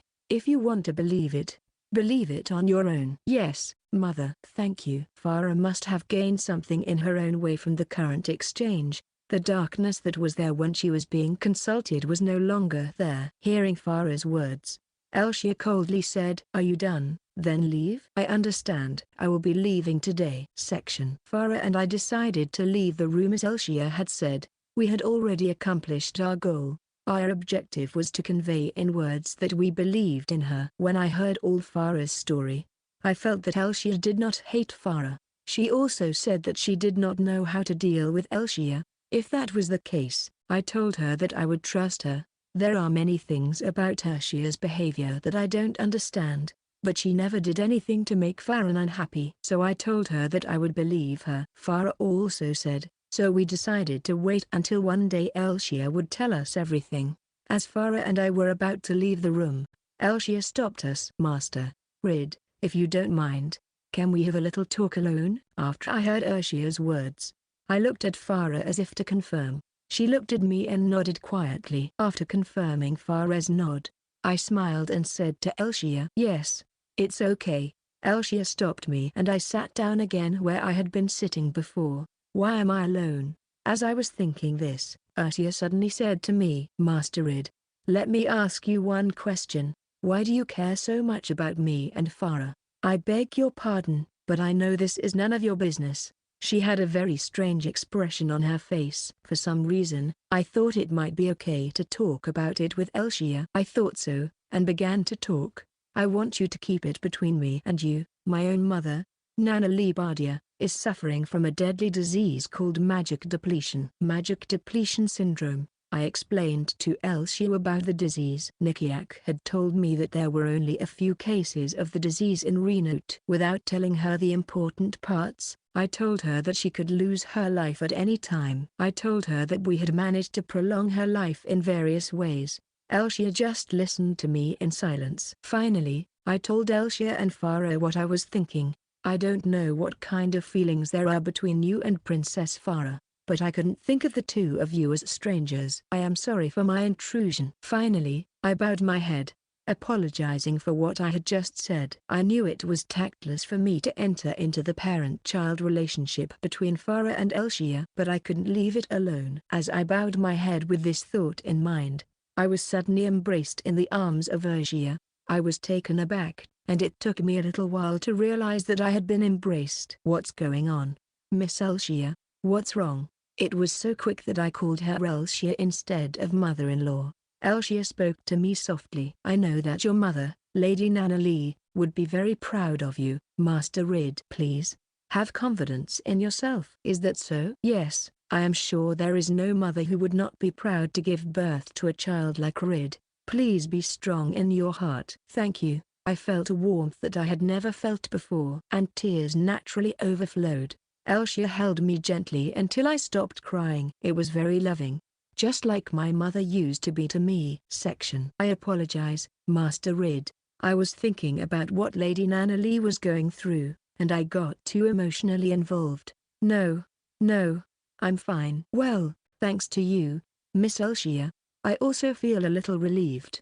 Elshia looked a little embarrassed by my words, but then she cleared her throat, her expression dignified, and she said, "I understand your feelings, Master Rid, but I have my own ideas about what I can do to help her. I hope you understand that I and Princess Farah are both expecting Elshia-sama to talk to us someday. We are waiting for the time to come." Hearing my words, Elshia smiled kindly, as she had never done before, and said, "Please take care of Farah for me, Master Rid." "I will make her happy, I promise." I went back to Farah's room after I finished talking with Elshia. I can't go into detail, but I told my mother-in-law that I would make sure to make you happy. What do you mean?" She was blushing and flicking her ears up and down. "This cuteness of hers has become a bit of a tradition for me." Chapter 113. After my talk with Elshia, I spent a pleasant time chatting with Farah. When I heard about her daily routine, I could not hide my surprise at how busy she was. Farah looked at me and said with a smile, "I've gotten used to it. Besides, there are times when it's more fun than you might think." "Still, I think it's great." Farah was very knowledgeable about the culture, etiquette, and history of both the Renote and the Empire. "I can do a lot of things now that I have my memories back from my previous life." Farah has absorbed a lot of things without any background and already speaks and acts as well as an adult. I felt that she was a true genius. I had a peaceful time for the first time in a long time. It was tough even before I came to Renote from Bardia, but it was even tougher after I got here. I think those were truly hectic days, with Norris, Rutherford, etc. Thinking of these things, I enjoyed chatting with Farah. After a while, a soldier outside the room called out to me, "Excuse me, sir, there is a knight from the Bardia Knighthood, Miss Diana, here to see you." "Yes, please." Farah let Diana through as soon as she heard that she was there. When Diana entered the room, she was replaced by Nils. When Nils switched places with her, he said in a voice only Diana could hear, "Did you properly enjoy your date with Rubens?" "Haha, Nils. I don't like that about you." Nils smiled and bowed to us and left the room first. I smiled at Diana and said, "Welcome back. How was it?" I smiled at her and left the room before she could leave. "So you're asking the same thing as Nils, Lord Reed?" "I'm not impressed." I felt like I was misunderstood. I told her with a dubious look on my face. "I was asking about the castle town and souvenirs." "Oh? I'm sorry. The castle town is a very nice place, and I have also delivered the souvenirs for Nana Lee and Melody to the guest house. Please check it later." Diana was unusually shaken. Both Farah and I watched her with a smile on our faces. Farah then asked Diana about many details, including how she and Rubens met and the environment in which they grew up as childhood friends. Diana was a little taken aback by Farah's behavior, but spoke to her politely and with some embarrassment. It was the most peaceful time I'd had in the past few days. After spending time with Farah and the others, I returned to the guest house. When I returned, Zack told me that my father wanted to see me, and I quickly moved to the room where he was. I knocked on the door, and after receiving an answer, I went into the room and said to my father, "Father, you wanted to see me? You've come back. Sit down and let's talk." I sat down on the sofa. facing him across the desk. He looked at me and said, "We've done everything we need to do diplomatically. If there is nothing else, I will talk to His Majesty Elias and return to home tomorrow or the day after tomorrow." "So, Rid, what about your plans?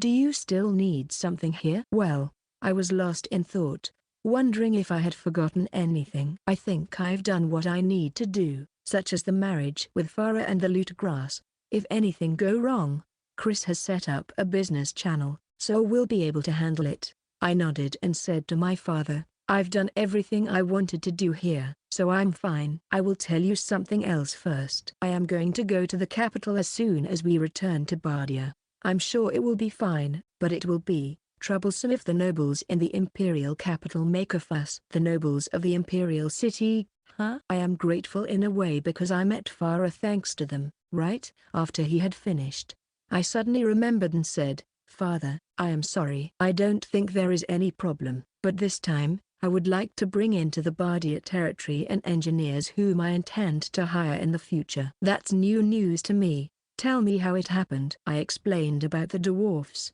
Ellen and Alex further listened with interest. Then he grinned. "Well done, Rid. Engineers are coveted in every domain. We will definitely bring them to our territory. Tell him that I promise to support them as much as I can." "Yes, thank you." Father had a big smile on his face about the engineer. Chris also said that they rarely left their own country. Perhaps my father was also looking for them. Then the meeting between my father and I continued for a while. Chapter 114, the day after the meeting with Father, Father requested an audience with Elias. When he had an audience with Elias at the palace, he told him that he understood that the meeting between Farah and me had ended without any problems. As the next step, he told him that he would go to the imperial capital and ask the emperor about the date of the marriage as soon as possible. Elias agreed to this. However, he was asked to wait until tomorrow, as there were some things that were to be prepared by the original date, since it would be ahead of time. Father agreed to this and ended the audience. The days in Reincarnated flew by. I told my father that I wanted to greet Nikiak, whom I had met in the castle town of Reincarnated, in person, as there were things I needed done in the future. I also explained to him that I had to deal with Ellen and Alex, the two dwarves, and told him that I wanted to leave the castle town. Further looked a little reluctant, but Nikiak was a person who might be involved in Mother's treatment and the ingredients of the magic restoration medicine. I stressed that he should never be treated with disdain. The same goes for Ellen and Alex. I also told them to have Chris and the others take the luggage to the Bardia territory anyway, even if it was a later delivery or something. Further finally agreed. However, he instructed us to take more guards with us. I wished that I had consulted with him in advance if he would have agreed with me like this. I also dropped by Farah's room to invite her to join me. However, I heard that Elias and Elshia had forbidden Farah from going out to the castle town for the time being because of the incident with Menkondrui. "I would love to join you, but unfortunately, I was harshly scolded by my father and mother the other day for going to Menkondrui's mansion. At that time, I was forbidden to go to the castle town for the time being." "I see. Well, that's no good then." Farah had a disappointed look on her face as she lowered her ears. At that moment, she huffed and said as if she had thought of something. "Oh, yes, if I were to dress as an imperial maid." She started saying something out of the blue again, so Asuna shouted in a panic, trying to cover for her. "Princess, that's not okay. Haven't you just been scolded?" Asuna is right. "I'm sorry, but I'm giving up." "Master Id, please tell me more when you return. I'm going to go now." When Asuna warned Farah, she was looking very desperate. Perhaps she too had been scolded by Elias and Elshia.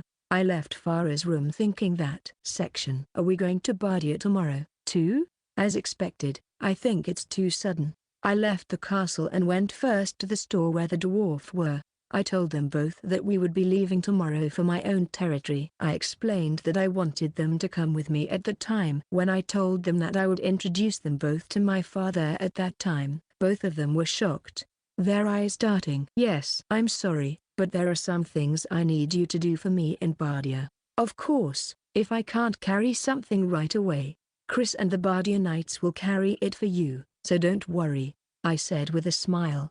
The dwarf siblings looked at each other, and Ellen said in dismay, "Ha, I understand. Fortunately, I don't have that much luggage, so I think I'll be fine." "When you are ready, can we go to the castle?" "Yes, I think so. If possible, it would be helpful if you could come to the castle today. I will let the gatekeeper of the castle know about the two of you, so when you come, please give my name." Hearing the word castle, they again looked stunned. I asked them for a favor. "Yes, I'll pay for the magic sword that I bought the other day. Also, I have something in mind for the magic steel.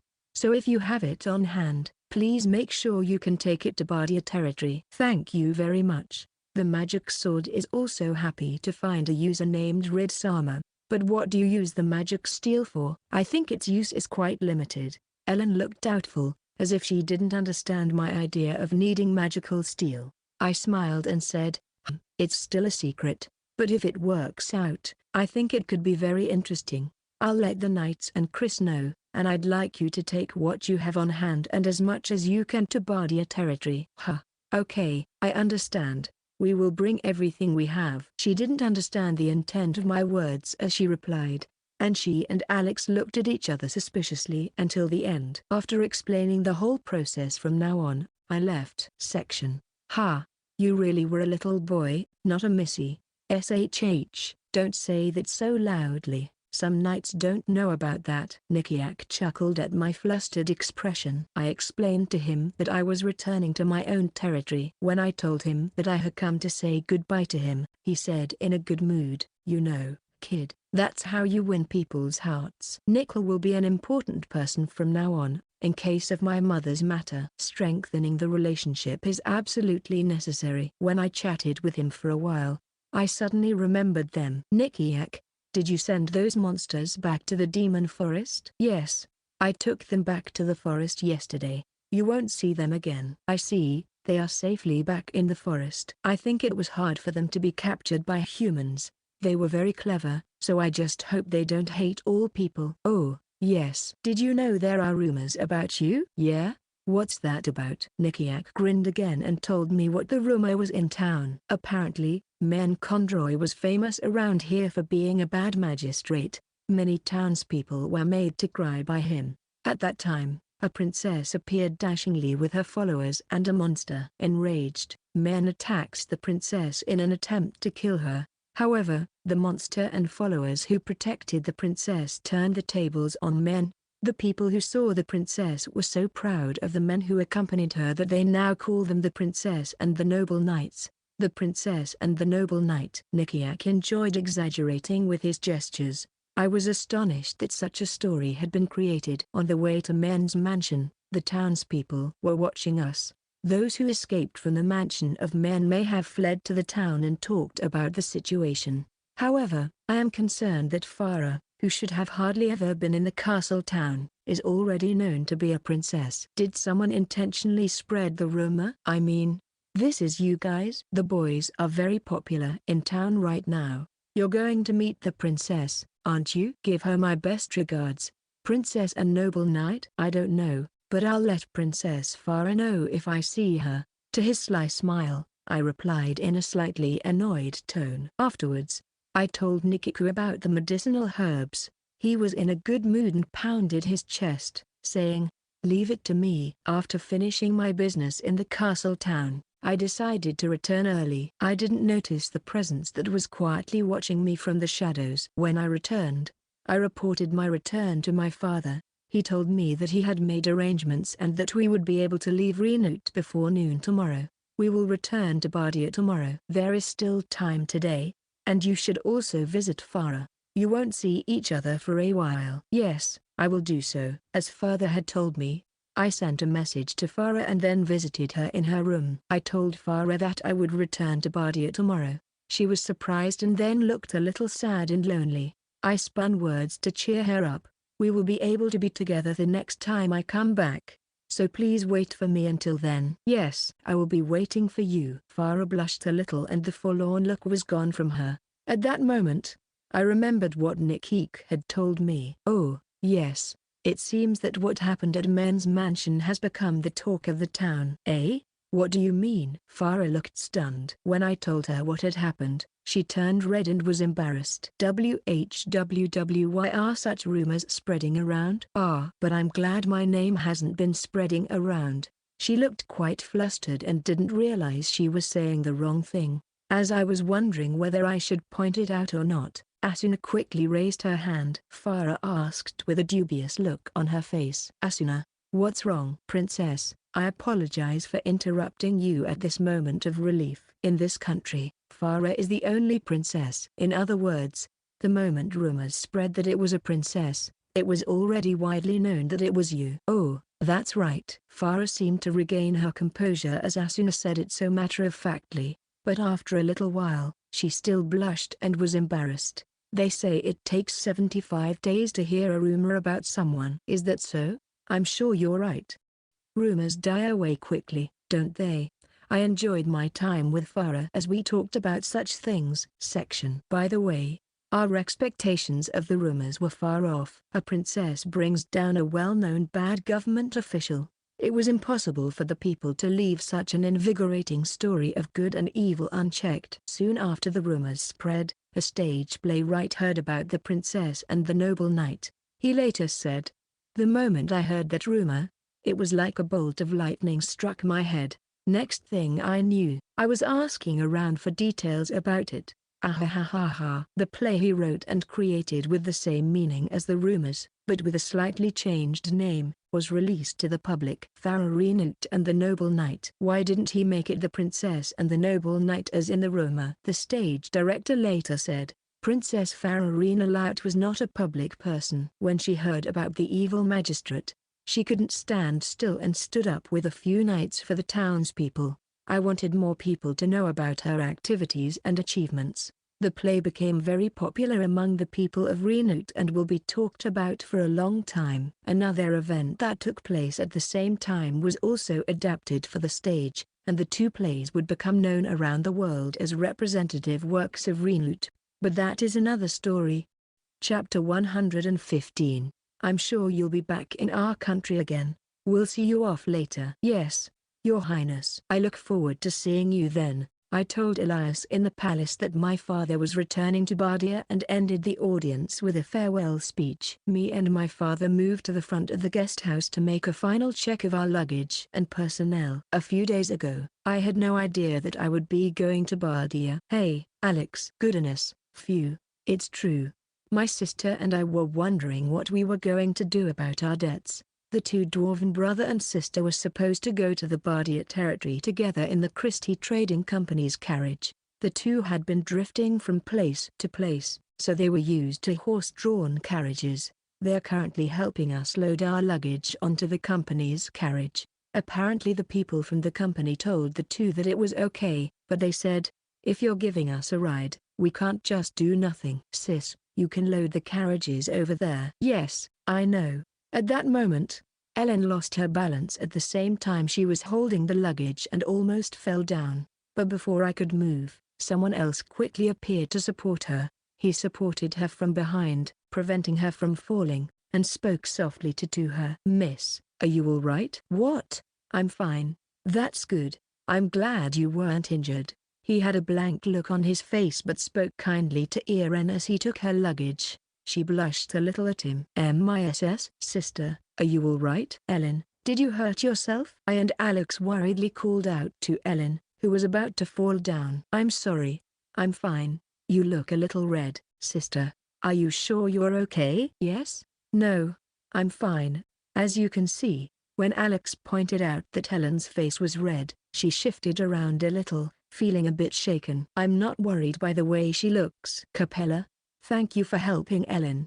No, of course, since they are the people whom Master Rid personally asked for help. I thanked Capella, the person who saved Eren. He joined us this morning. When Zack and Capella came to my room earlier this morning, I wondered what was going on. I was surprised when I suddenly heard that you would be returning to your home country. The formalities have now been completed. Capella will be your attendant from now on, Lord Reed. I am sure he will be of great help to you. Please take good care of him. Capella Didor. I am officially becoming Master Rid's follower from today. Please take care of me. When they finished, They bowed to me. When I saw Capella looking up at me, I smiled and said, "Why, yes. It's nice to see you again. I am pleased to working with you." Capella. Since then, he has been staying close to me and working with me. Diana, who has been ordered by my father to keep an eye on him, does not seem particularly alarmed, and she interacts with Capella in a normal way. "Well, you wouldn't do anything to let the other person know that you're watching them.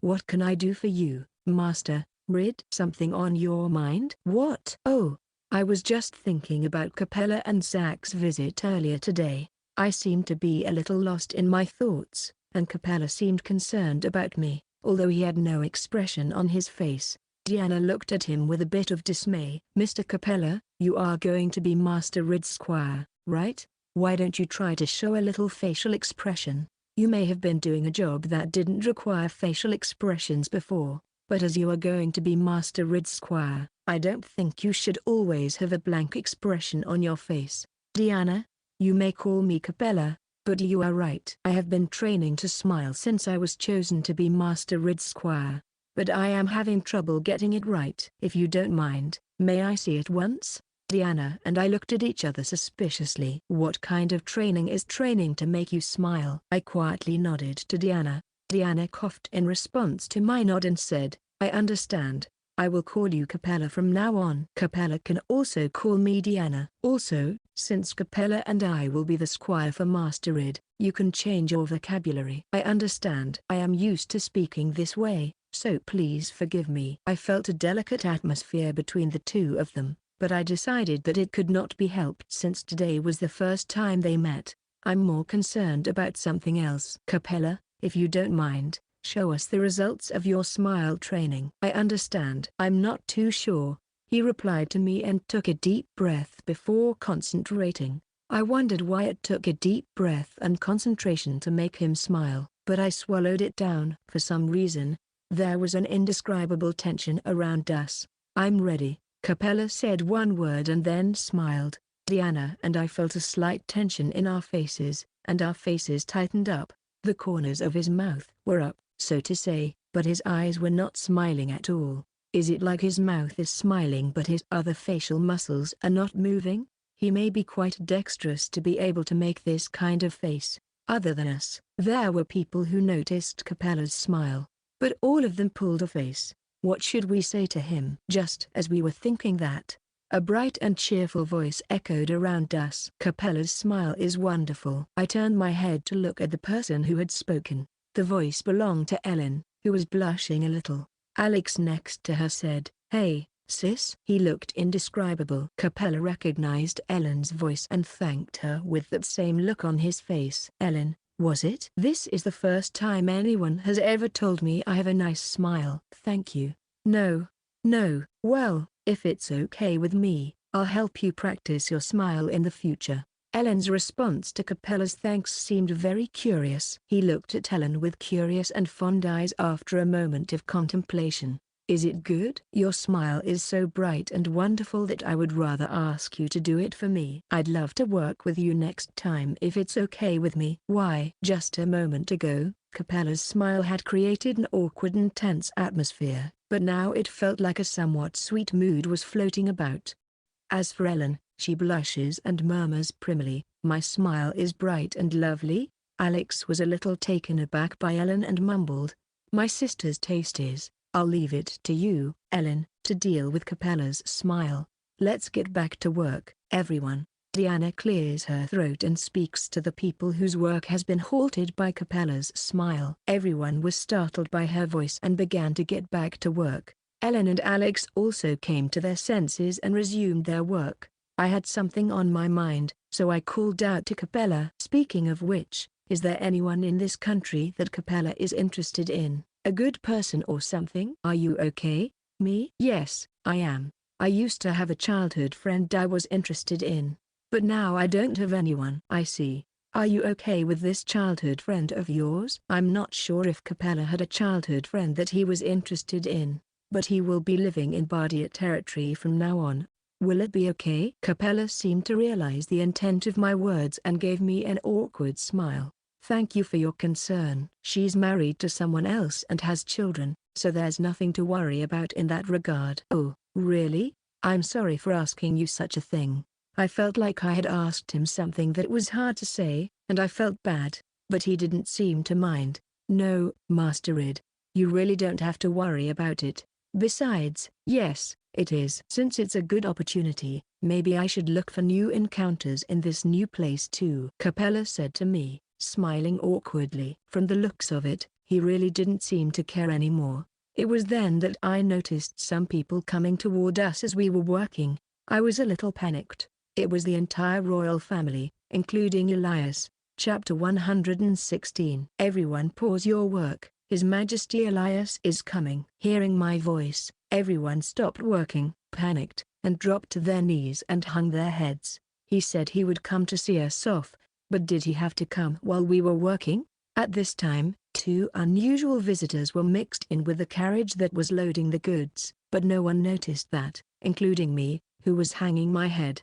Sorry to bother you while you're working. Everyone, please raise your heads and continue your work. We are here to say goodbye to Mr. Rid. When Elias finished, everyone looked up fearfully and began to go back to their work.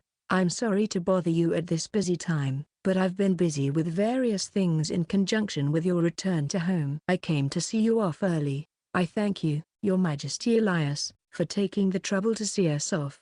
I will call my father now. I finished and went to call my father, but Elias stopped me. Elias smiled, looked at me and said, I'll go to see Raina. My daughter is a little sad to hear of your leaving. Father, please don't say such a thing in a crowded place. Ahahaha. I was laughing dryly as I watched the exchange between Elias and Farah. Master Rid. I turned around to see Lassus. I looked at him closely and saw that he was holding a letter in his hand. He held out the letter to me. Please give this to Tia. Yeah. I let out a tired, disgusted look and voice. Lassus looked at me suspiciously and said, Don't you have to look so disgusted? If you marry Farah, I will become your in-law. This is a request from my future older brother. I'm counting on you, little brother. I think he said he would not approve of any of this at first. First of all, don't use your younger brother as a errand boy. I swallowed the words I was about to say and reluctantly accepted his letter. It might be cruel to him, but I would send him back a letter saying that there was no one called Tia. Then, Farah also presented me with a letter. I'm sorry, did you not like letters, Master Id? What? Not at all. I'm very happy to receive letters from you, but 5 letters is a lot. Is there some kind of order in which you read the letters? I had a slightly surprised look on my face because there were 5 letters in total that I received from Farah. When she saw my face, she giggled. Please look carefully at the sender and the addressee. There are 3 letters from me, 1 to Rid, 1 to Melody, and 1 to Nanalee. The other 2 are from my mother and Queen Liesel to Nanalee. Oh, really? Mel and Mother will be pleased. Thank you, Farah. Thank you, Elshia, and Queen Liesel. I will be sure to give them letters. Thank you so much. I thanked Farah, then turned my body toward Elshia and Liesel and bowed to them along with my thanks. They both replied to my words with a smile. Farah, who was watching the situation from the side, blushed a little and said as if to add, Well, I would appreciate it if you could open the letter from me after you return to the territory. Oh.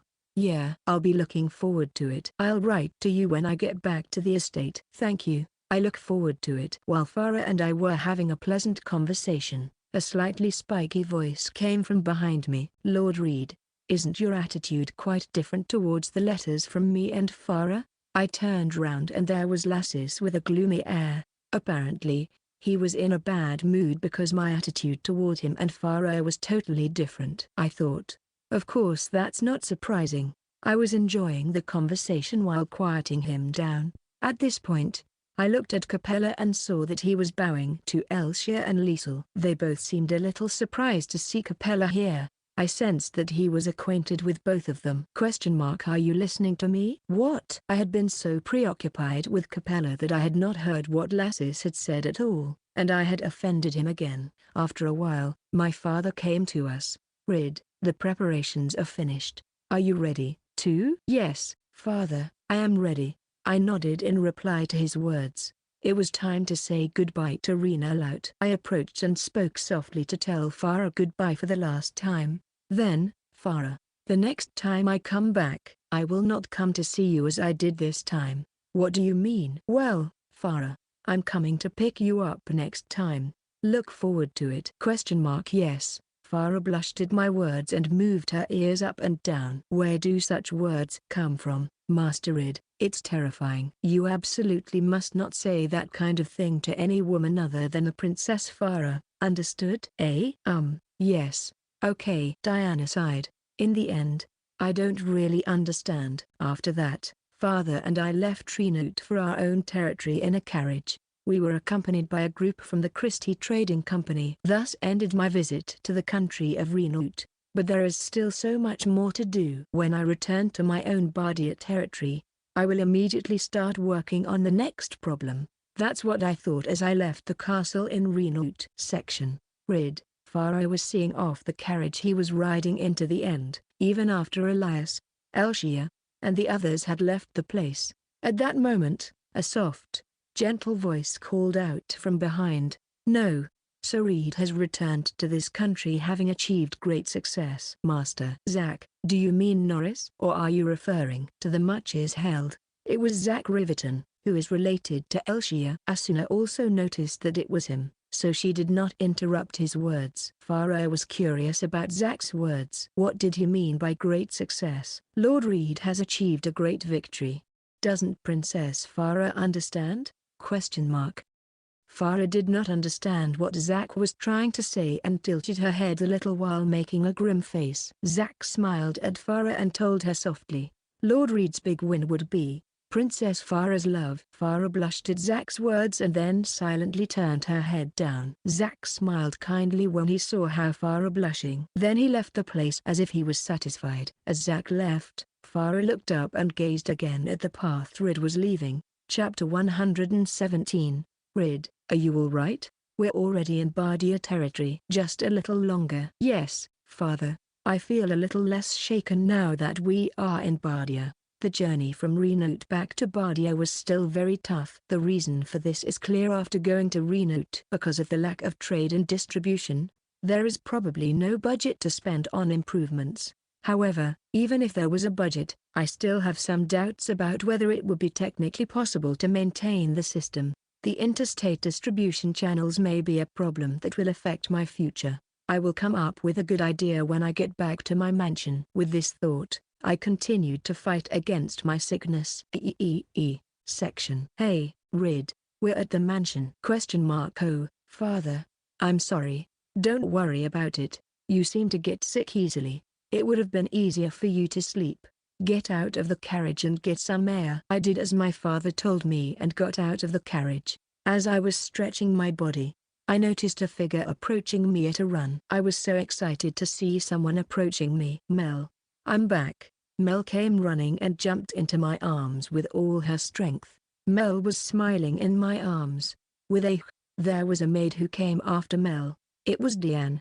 Meldy-sama. It's dangerous to run so fast. Rid-sama. Welcome back. I'm back. I'm glad to see her. Danny and Meldy seem to be all right. The house seems to be in good condition. Hey, brother, where are souvenirs? What? I'm unloading now, so I hope you can wait until tomorrow. What? Mel seemed to think that she would get her souvenirs right away, and she looked dissatisfied. At that moment, I heard a scream from the carriage behind us. I quickly turned round to the carriage where I heard the scream, hugging Mel. Father, Capella, Diana, Rubens, and the other knights who were nearby also took a stance. And then, coming out of the back of the carriage, tottering, were demons that looked familiar. They made a cute NNN sound. Two of them, about the size of a cat, slowly and cautiously approached me. Seeing them, I involuntarily called out to them. Why did you guys follow me? What? Rid, did you bring them here? No, that's not. How come they are? Further is staring at me, looking very furious. The people here were very frightened of the two monsters, perhaps because there are no monsters in the Bardia territory. In the midst of all this, there was a person in my arms whose eyes sparkled with interest in them. Nichan, are these your souvenirs? What? No. They are not souvenirs indeed. They're clever monsters that we got to know a little bit in Renoot. They probably understand our language, so I don't think they're dangerous. Mel slipped out of my hold and approached them. I was very nervous, but Mel didn't care. She held out her hands to them and talked to them. My name is Melody. Nice to meet you. The two monsters seemed to be smiling at her, and she seemed to be smiling back at them. Mel's face lights up when she sees this gesture. Nichan, give them to me, please. I let out a startled cry, but Mel seemed to be serious, looking at me with a gaze stronger than ever before. But it was not me but my father who answered Mel. No, is dangerous, Melody.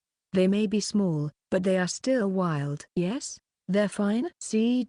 They're not scary. As Mel patted the two monsters on the head, they became even smaller than cat size, and then kitten size. Then, the black cat climbed up Melody's hand and landed on her shoulder. A little cat perched on top of Melody's head. Mel, are you sure it's not too heavy? Yes, it's not heavy at all. See? Mel, to my surprise, began to spin around on the spot with her arms outstretched, happily giggling. The monster kittens were running around on Mel's arms as if they were playing with her. Everyone present, including my father and I, rolled their eyes at the sight. When Mel noticed us, she stopped running around, looked at me and my father with a strong gaze, and said, "I'll take care of them, I promise." She was a child, who is usually afraid of monsters, but she's a mysterious child. Hearing Mel's words, father glanced at me and then muttered, "Is he trying to say that all father's children are strange children?"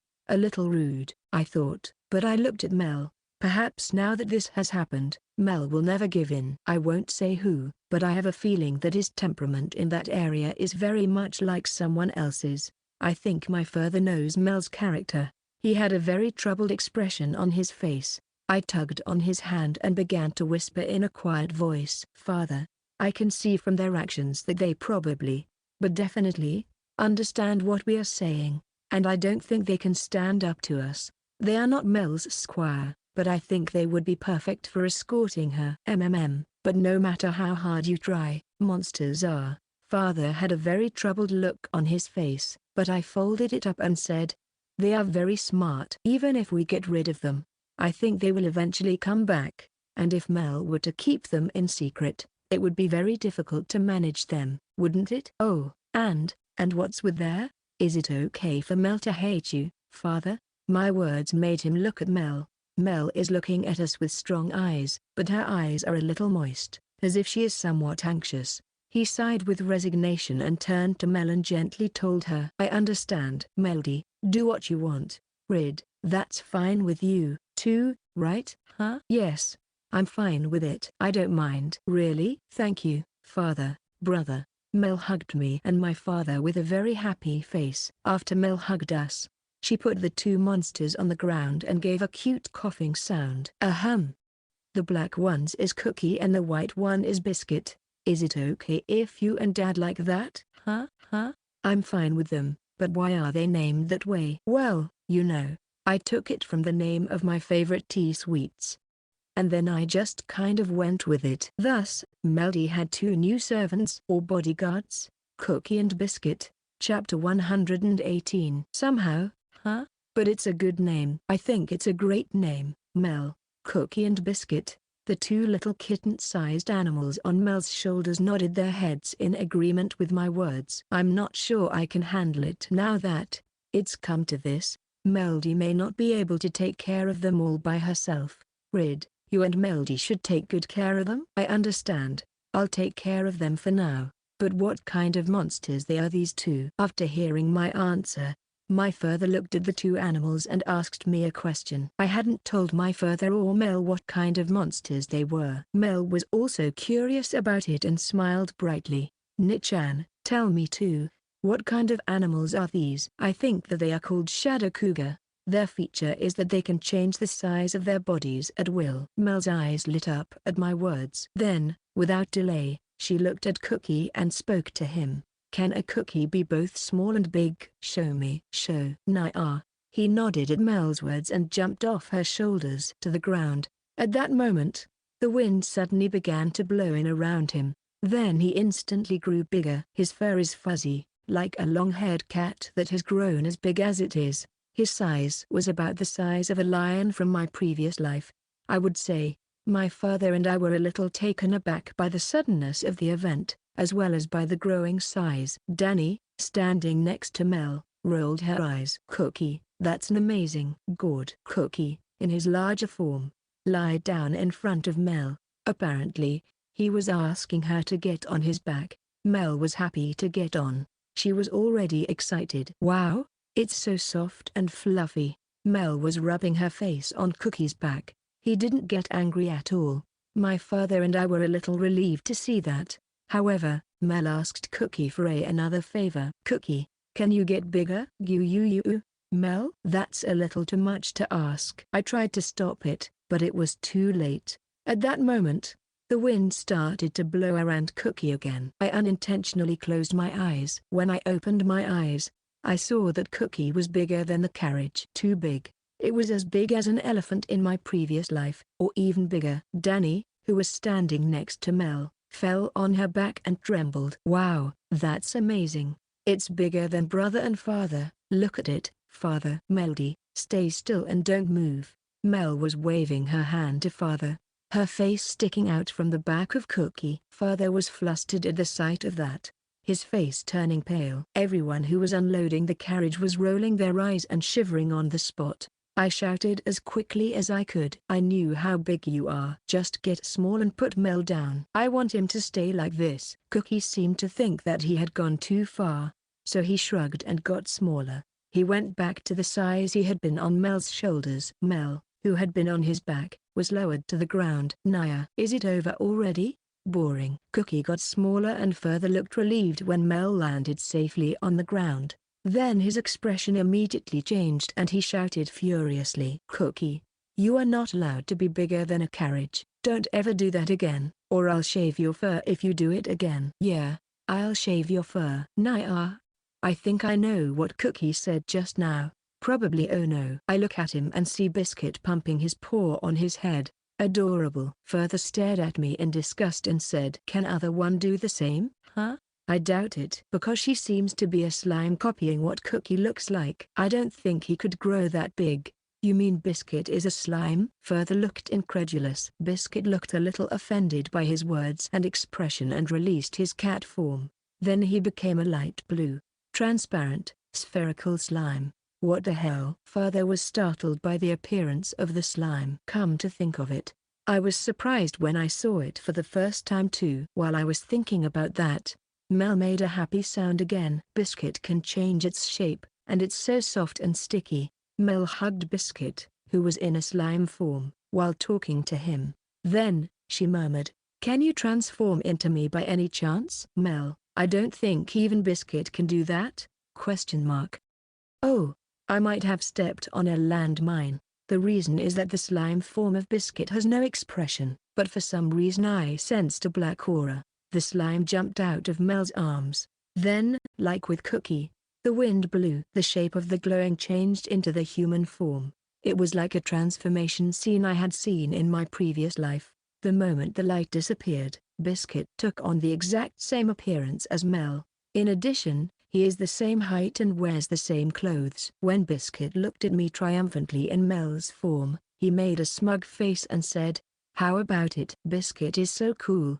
I now have a copy. Mel looked at Further and me with a cute face while holding both hands of Biscuit, who had become her own copy. At this point, Biscuit had an expression that said, oh shit, I've gone too far.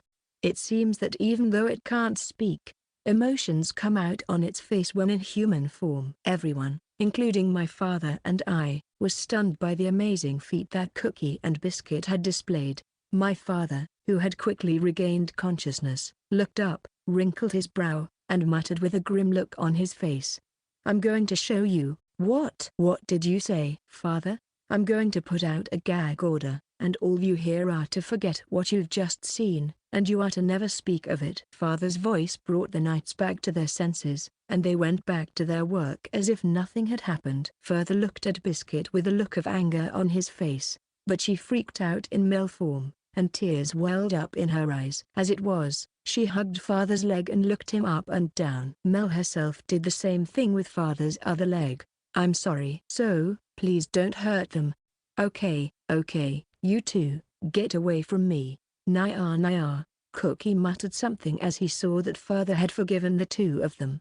I guess it's probably, that's easy. I think I'm starting to understand Cookie and Biscuit's personalities a little better now. Oh, I forgot to mention something. Oh, yes, Cookie and Biscuit are like a couple. What? Nichan, are they married? Yes, they are. They are just like our mother and father. I see. I'm glad to meet you both again. They nodded at Mel's words. Father put his hand on his forehead, let out a deep sigh, and hung his head.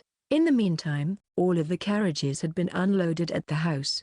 Chapter 119. Welcome back. Master Rainer, Master Rid. Yes. Is everything all right? Gun. When I enter the mansion, Gun welcomes me. The maids were busy with the unloading of the luggage in the mansion. Gun nodded at father's words. Yes, sir. Nothing unusual has happened.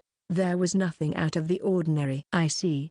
I guess we can rest at least for the time being. Father was a bit relieved when he heard from Gun that mother's health had stabilized. After the conversation between the two had calmed down, I spoke to Gun. Gun, I'm home. By the way, is Sandra at mother's right now? Yes, she is. I heard that she is staying in her room today until the two of them come back. While checking on the condition of Lady Nanalee, you work fast. In fact, after receiving the loot grass from Nikiak in Renoot, I sent a letter and medicinal herbs to Sandra. It contains information I heard from Nikiak and advice on how to prescribe it. I thought she would be able to handle it right away, so I consulted with my father in advance and got his approval. My father and I looked at each other and nodded, then immediately went to mother's room. At that time, I told Gun that I wanted to talk to him later. I also briefly explained that the monster Mel had with her was safe, and followed my father. Gun asked, "Is there a monster?" He tilted his head. He was angry with me, and those two animals had shrunk to handheld size, so they should be fine. As soon as father and I left, I thought I heard the panicked voices of everyone in the house, including Gun. When we arrived at mother's room, we knocked and entered after receiving an answer. Sandra and mother were the only two people in the room. Honey, welcome back. Oh, Nanalee, I'm home. I heard you're feeling all right. You haven't changed at all, are you? Yes, I'm fine. Mother smiled smugly at father. Early on, the two of them began to create their own world. Sandra, seeing this, said to us here, clearing her throat. Raina-sama, Rid-sama, welcome back. Yeah. Were there any changes? Yes, I did not find anything unusual either. I have prepared a new medicine for Nanalee today based on the information and herbs Rid provided to me the other day. I would like to give you both an explanation and have Nanalee take it, if that is all right with you. My father and I nodded and listened to Sandra's explanation. Mother had already heard Sandra's explanation and was convinced. The basic premise is that we have made it as a pill-type medicine, but we are not sure if it is effective at this point. And why it is effective is also unclear at this point. In Renoot, we can only rely on the circumstantial information that Nikiak has obtained. However, there is always the possibility that something may happen. I would appreciate it if you would be mindful of this. I understand. I will drink it first. Further took the pill Sandra was showing him and immediately put it in his mouth. Naturally, we all rolled our eyes at his action. Father, why are you taking it? We need to see how it works, don't we?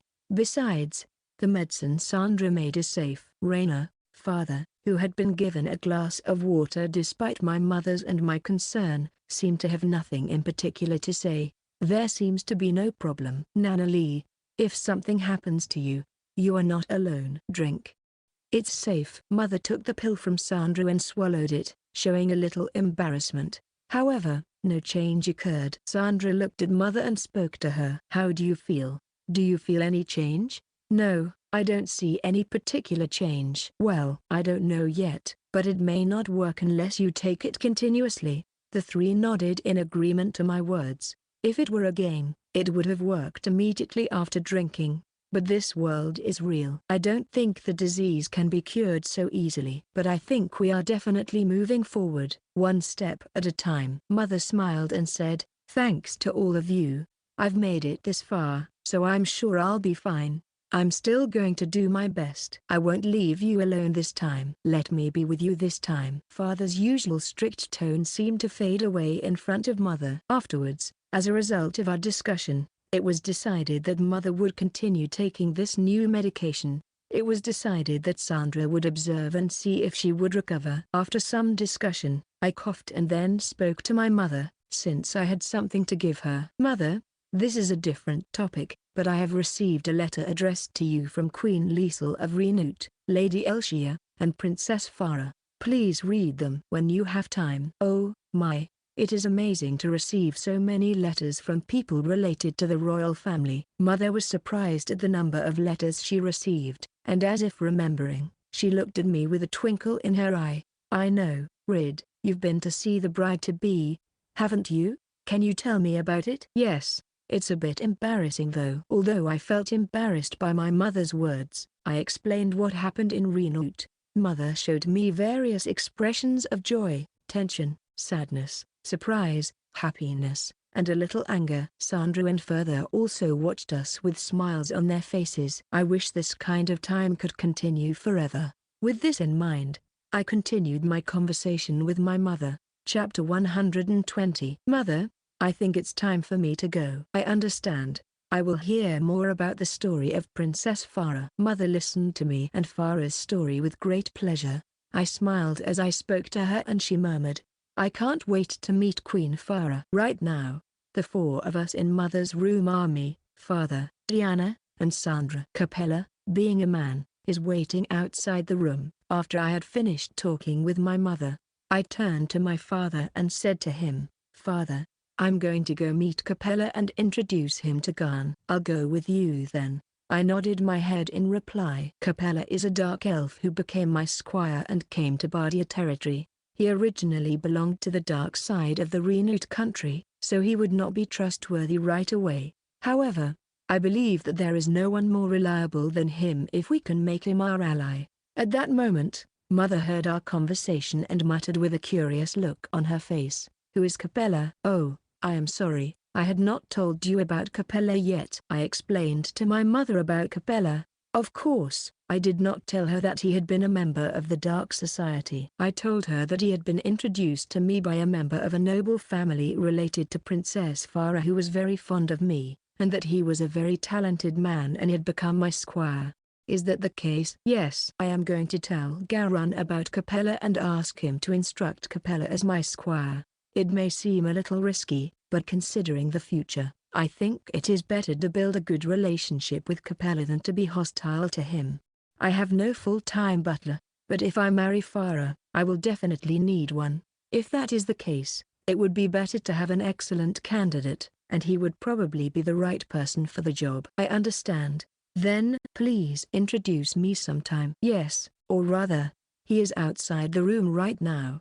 Shall I introduce him to you? Oh, really? Well, I'd like to ask you to do that for me. Mother looked surprised at my answer, but said that she would like to meet Capella. I approached the door of her room, opened it a little, and peeked into the hallway. I noticed Capella standing in front of the door and he immediately bowed when he noticed me. Mother wants to see you. Come inside and I'll introduce you. I understand. Capella did not seem to expect to be called into the room. His eyebrows twitched a little, though his expression was blank. As I let him into Mother's room, Father and Diana, who were standing by Mother's side, turned a little wary. I approached Mother, walking in front of her as if I were leading Capella. Mother, let me introduce him to you. This is Capella. I am honored to meet you, Nanalee Bardia Sama. My name is Capella Didor. Nice to meet you. When she finished, Capella bowed to my mother. Capella, was it? Please raise your head. I'm looking forward to your service. And, Mother, what happened? The mother made Capella raise head and seemed to think for a moment. Is there something on your mind? When I asked her, she smiled a little nastily and asked him a question. Capella, from your point of view, do you think Rid and Princess Farah are a good couple? Mother, what are you asking? I'm curious. As a mother, I am very curious about how people saw you and Princess Farah. Father, watching the exchange between mother and I, looks a little stunned. Chandra is smirking, so apparently she was curious as well.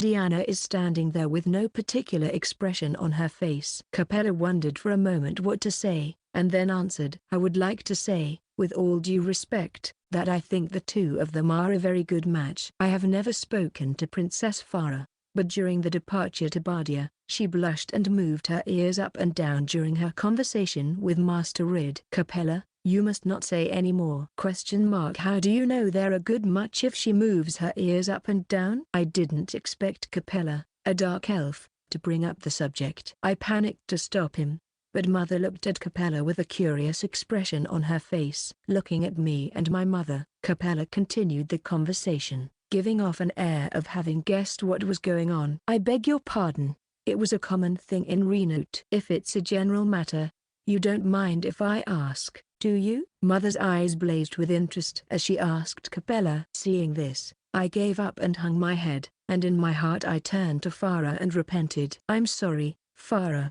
but mother found out about your secret early, but it's definitely not my fault, okay? Capella began to explain with an expressionless face, but with an indescribable atmosphere because my mother had asked him about it. Some dark elves sometimes have ears that involuntarily move in response to emotional highs. Princess Farah seems to have that constitution, so her ears unconsciously move up and down when favorable emotions run high. Well, that's a very nice trait. You thought that the movement made Princess Farah and Lid a good match, didn't you? Hearing his words, mother's eyes lit up. Isn't this the first time that I've ever seen mother with such a big smile on her face? Capella continued the explanation as if he had been overcome by mother's momentum. Yes, I think that Princess Farah has a great affection for Rid Sama. I also knows that Rid Sama seems to have feelings for Princess Farah as well, so I think the two of them are a good match. I'm so glad to hear that, because I was actually concerned about Rid's ability to treat a girl right. Capella, do you have any more good news for me? I'm ashamed of myself for even listening to this. I stopped her and she looked a little bored. As I was thinking this, Capella answered my mother's question. And, as an aside, there are very few dark elves whose ears move in accordance with their feelings. So it is said that those who are united with those who have this constitution will receive good fortune. That's wonderful. Rid has a wonderful relationship with someone. I am sure that Princess Farah is a lovely girl. I'm sorry, mother. May I be off soon? I forced my way into the conversation as the conversation between mother and Capella seemed to be coming to an end. My face was bright red because of the love story about me that was being told right in front of me. Incidentally, my father, who was listening to the conversation on the side, was stunned. Diana let out a sigh, and Sandra's shoulders were shaking. Oh, that's right. I'm sorry for keeping you. I'll talk to you both again. Yes, mother. Oh, and one more thing. Please keep the ear movement straight between us. I added about Farah's ear movement. The person is trying to control it as much as possible.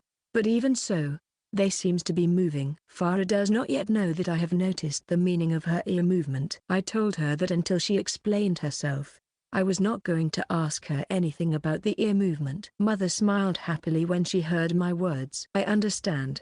I will not tell anyone about it. Mother looked very happy even after we finished talking. I think I had never seen her so cheerful before. However, I personally regret that the topic of conversation was the love affair between me and Princess Farah. After the conversation, which included some additions and explanations, I told Capella to be careful as I left mother's room. The movement of the dark elf's ears must be kept a secret from now on. Is that clear? Yes, sir. I will be careful not to let this happen in the future. I changed my mind when I saw Capella's remorseful look and went to Garn. Section. A later story about my conversation with my mother at this time. As she promised, she did not tell anyone about the movement of Farah's ears. However, she seemed to like the term Princess Farah of Blessings very much, and used it whenever she talked about Farah with the maids who came in and out of the room.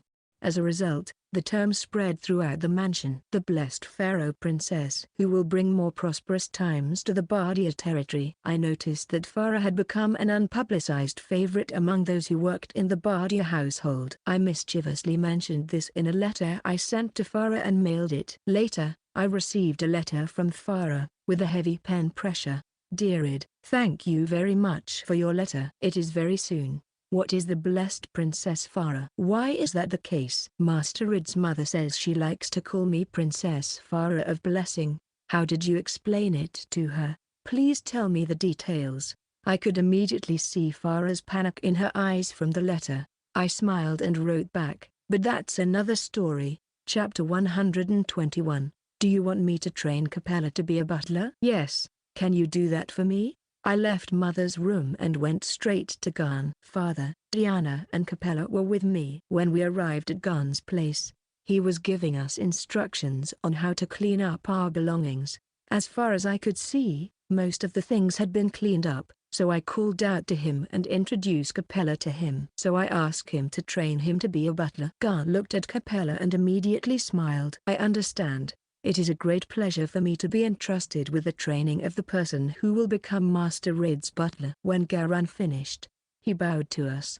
I was relieved to see that and smiled at Capella. Capella, you are going to be my butler. I know it will be tough, but I want you to study hard at Garn's place. I understand. I will do my best to be Master Rid's butler. He bowed to me with an expressionless face. Garn, who was watching the situation, immediately became curious about something and spoke softly to Capella. Capella, I don't want to be rude, but a butler shouldn't have such a blank look on his face. In such a situation, he should reply with a smile. You know, I am sorry, I am a little bad at smiling. I'm practicing right now. Garn heard Capella's words, gave a small nod, and said, then may you show me now? Capella looked a little troubled, but when I told him with a smile that it was okay, he gave him an awkward smile. Garn did not change his expression at all when he saw his smile. Then he said softly to Capella, wonderful, it is a smile with so much potential. However, if I may say so, you lack heart. I will tell you about it from now on. Please do so. I think Capella's expression brightened a little, perhaps because he was happy to be told that smile held potential. At that moment, a woman who had been watching Capella's smile from afar spoke up. Bo, I, too, think Capella has a wonderful smile. Sis, let's not go into it right now. I turned round to where I heard the voice and there they were. Ellen and Alex. Yes, there they were. I hadn't forgotten about them. Ellen is blushing a little and looking at Capella with blazing eyes. Alex looks appalled at her. Father, since this is where we are, why don't we discuss this in the office in light of what Ellen and Alex will be doing? Well, I'm planning to go to the Imperial capital tomorrow or the day after tomorrow. It would be better to discuss it right away. Further said and headed for his office. I instructed Capella to follow Garn for the time being, and I called out to Ellen and Alex, come with me. Okay, they said and followed after me. Ellen and Alex had never been in a big house before, and their eyes lit up when they saw how the house was built. Father was just opening the door in front of the office. All of you, go straight into your rooms. I'm sorry to interrupt you. Sorry to disturb you. I entered the room as usual, but Ellen and Alex entered the office with nervous looks on their faces. The two seemed to be impressed with the construction of the office and mumbled, wow, the interior of the mansion is unusual. Oh, I'm sorry. We don't often enter such magnificent imperial residences, so I thought I'd take this opportunity to learn how they are made. Ellen replied to me, and Alex nodded in agreement. Seeing the two of them, Father grinned. I'm sure the two of you will be asked a lot of from now on. If you have any questions about the house, you are welcome to look around as much as you like. I will let the people in the house know that. I'm glad to know that Master Rainer is indeed Master Rid's father, who understands us. Hey, sis, that's a rude thing to say. Ellen is very rustic and has a craftsman's spirit. I think it's a very good thing. And Alex, who seems to follow up on that, I think it's a very good balance. I don't feel strangely uncomfortable when I talk to them. I am sure that is one of Ellen's good points. Father doesn't seem to mind Ellen's language either.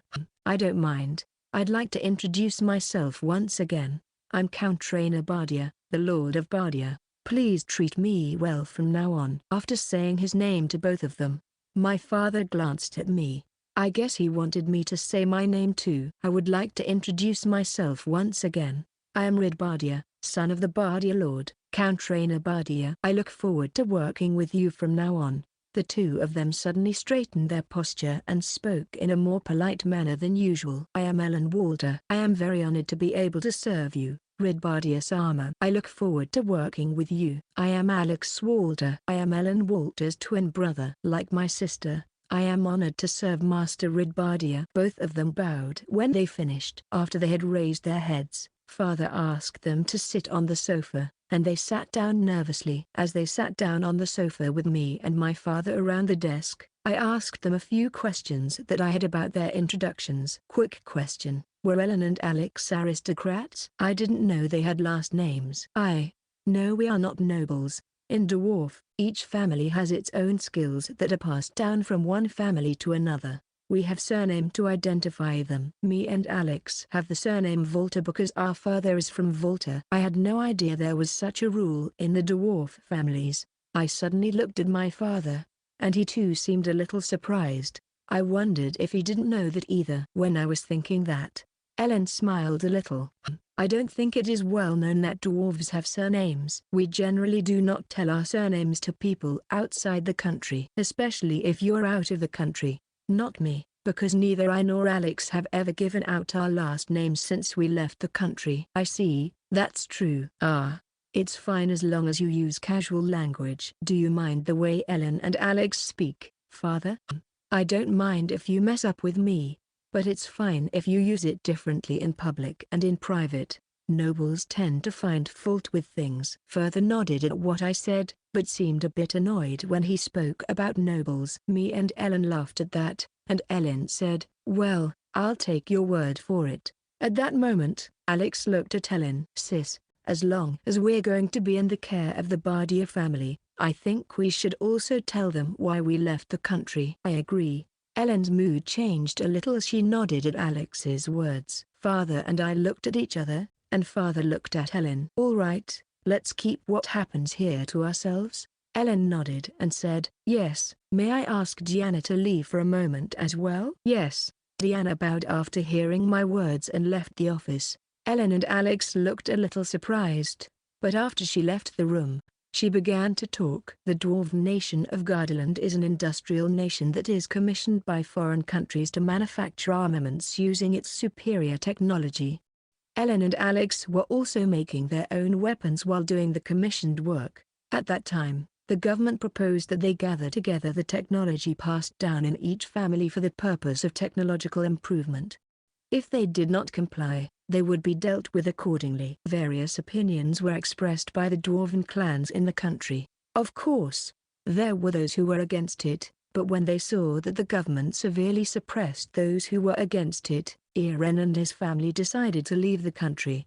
They were lucky that they had no family in the country, so they were able to travel. Father, who had been listening with great interest, opened his mouth suddenly. "I have heard that Gardaland is afraid of technology leakage, but I didn't realize that they were even making such a move. I will look into this matter, but rest assured, you are now in the service of the Bardia family. I can assure you of your safety." "Thank you." Ellen and Alex seemed thrilled by my father's words. However, to summarize Ellen's story, she left her home country, became a wanderer without stability, and ended up in debt after being set up in Reincarnated, where she drifted ashore. She was almost sold into slavery. When I think about it, it must have been a very difficult time for her. While I was thinking about this, I realized something. I was wondering what I should do about Ellen and Alex's workshop. I will try to find a vacant workshop in town. Then, when the time is right, I would like to make a workshop exclusively for them and ask them to do some things for me. You two can do as you please since you have found them, but if you haven't found a place to stay, why don't you use the guest room in the mansion for now?" Ellen and Alex, who heard the casual conversation between my father and me, looked and sounded astonished. "What? You are going to build a workshop for us?" "Yes, that was my plan, but I hope you don't mind. If you have any complaints, please let me know." They shook their heads in a breathy movement in response to my words, and then Alex looked at me and said, "It's not that I didn't like it or have any complaints. I'm just thrilled, because it's a dream for a dwarf to have his own workshop." "Really? But wasn't it a retail store and workshop at Reincarnated?" Alex said, and I asked the question, citing the dealership they had. Ellen then answered the question ruefully. "That store was a vacant property, so it didn't reach the level of workshop we were looking for. Still, I was talking with Alex about using our skills to make the store prosper and make it a good workshop, but you know how that turned out." "I see. Then I'll make sure the workshop will meet your needs as much as possible. I'm sure you can tell me what you want when I design it." "Thank you, Master Rid." They were very pleased with my words. "I have a lot of things I want to ask them to do from now on. So, I would like to fulfill their requests as much as possible. I would also like to ask them to listen to my requests as well." I smiled at the thought. My father, who was watching me, quietly whispered to me, "Are you thinking about your budget properly, Rid?" "What? No, of course not. I'm thinking about the budget too." Further seemed a little taken aback by my attitude. In this way, Ellen and Alex became servants of the Bardia family once again. Chapter 122. After we finished talking about Capella, Ellen, and Alex, I came back to my room for the first time in a long time and collapsed on my bed on my back. I'm so tired. I thought I would be able to rest after returning from Reincarnated, but then I was unexpectedly met again by Cookie and Biscuit. Why did they follow me? I would like to ask about that someday. As for Capella, I talked to Garn a little after that and he was very reasonable. He assures me that after a while, Capella will be able to act as a butler without any problems. He is a former underworld agent, so maybe he is good at that. I need to find Ellen and Alex a place to work. Then there are the things I want them to make. I have a lot of things to do. When I thought that, I suddenly remembered. Yes, I got a letter from Farah. I got up with a start, picked up Farah's letter from my luggage, and lay down on my back on the bed again. I know I'm behaving a bit badly, but that's okay because no one is watching me. I'm kind of nervous. I opened the letter and read it. I think my face got redder and redder as I read the letter without saying a word. Farah's letter began by saying that she was worried about my health because I get sick easily, and that she felt very relieved because of me, and that her heart was saved very much because of me. She told me about her and Lady Elshia. Above all, she said that although it was a political marriage with the Empire, she only wants to marry me now. Her thoughts were written down. She also wrote that Farah has one constitution that is rare among dark elves, and that she would like to tell me about it someday. Finally, she wrote, "I have not lied in any way about what I told you in the palace, Rid Sama. I love you!" Exclamation mark. I think I was scowling, my face bright red. I was lying on the bed, embarrassed, and fell asleep before I knew it. I forgot about the visitors who always come to my room on the mornings in the Bardia territory section. You. Huh? Did I just fall asleep like that? Good morning, Nichan. When I woke up, Mel was looking at me from the bedside with some kind of smirk on her face. Cookie and Biscuit are also on her shoulder. Good morning, Mel. You look very cheerful. Did something good happen to you? By the way, do you like Princess? Who is Princess? I had no idea what I was hearing from Mel for the first time. Maybe it's partly because I just got up, and as I awoke a little more conscious, I had a hiccup. There was no letter from Farah. At that moment, I had a bad feeling about what Mel had meant earlier when she said the words "the princess lady." Mel, wasn't there a letter on the bed? It wasn't on the bed, but it was on the floor. Mel grinned as she spoke and held out the letter to me. I took it, saying, "Oh, thank you," and opened my mouth to Mel. By the way, did Mel read what's in the letter? "I know that Princess Haim-sama loves you very much. I'm sure you've read the letter, but you mustn't tell anyone about it, okay?"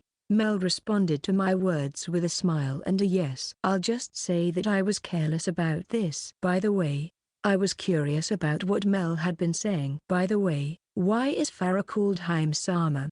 I'm sure she's the one who's going to be my in-law. If that's the case, I'd like to be a princess.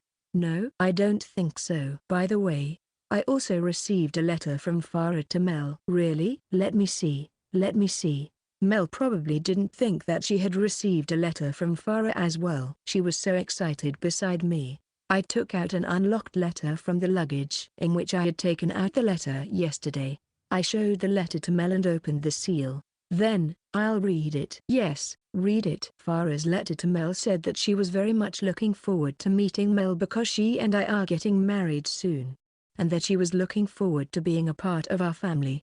Mel was very pleased with the contents of the letter. So, shall we write a letter to Farah together? Yes, I'll write a letter too. Later, this led to a period of exchange of correspondence between me, Mel, and Farah. Incidentally, when I sent a letter to Farah, I returned the letter that Lassis had entrusted to me. In order to prevent him from sending a letter to Tiu again, I wrote in a new handwriting on top of the unsealed letter, "Are you still a prince, Softy?" It was not a retort to the would-be brother who treated people like lackeys. It was to get him to give up. That's what I told myself. Chapter 123. The day after we returned, my father left for the imperial capital.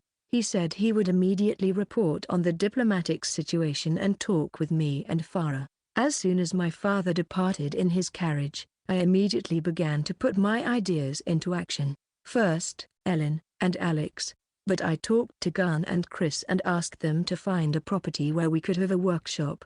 I told them that as soon as we found one, I wanted certain things to be made as a top priority. It's not that we can't build it, but what's the point of finding out and figuring it out? But they agreed to make it if I said so. Capella is taking over the butler duties from Gunn, and I plan to ask him to tell me about the organization he belonged to and the magic he uses.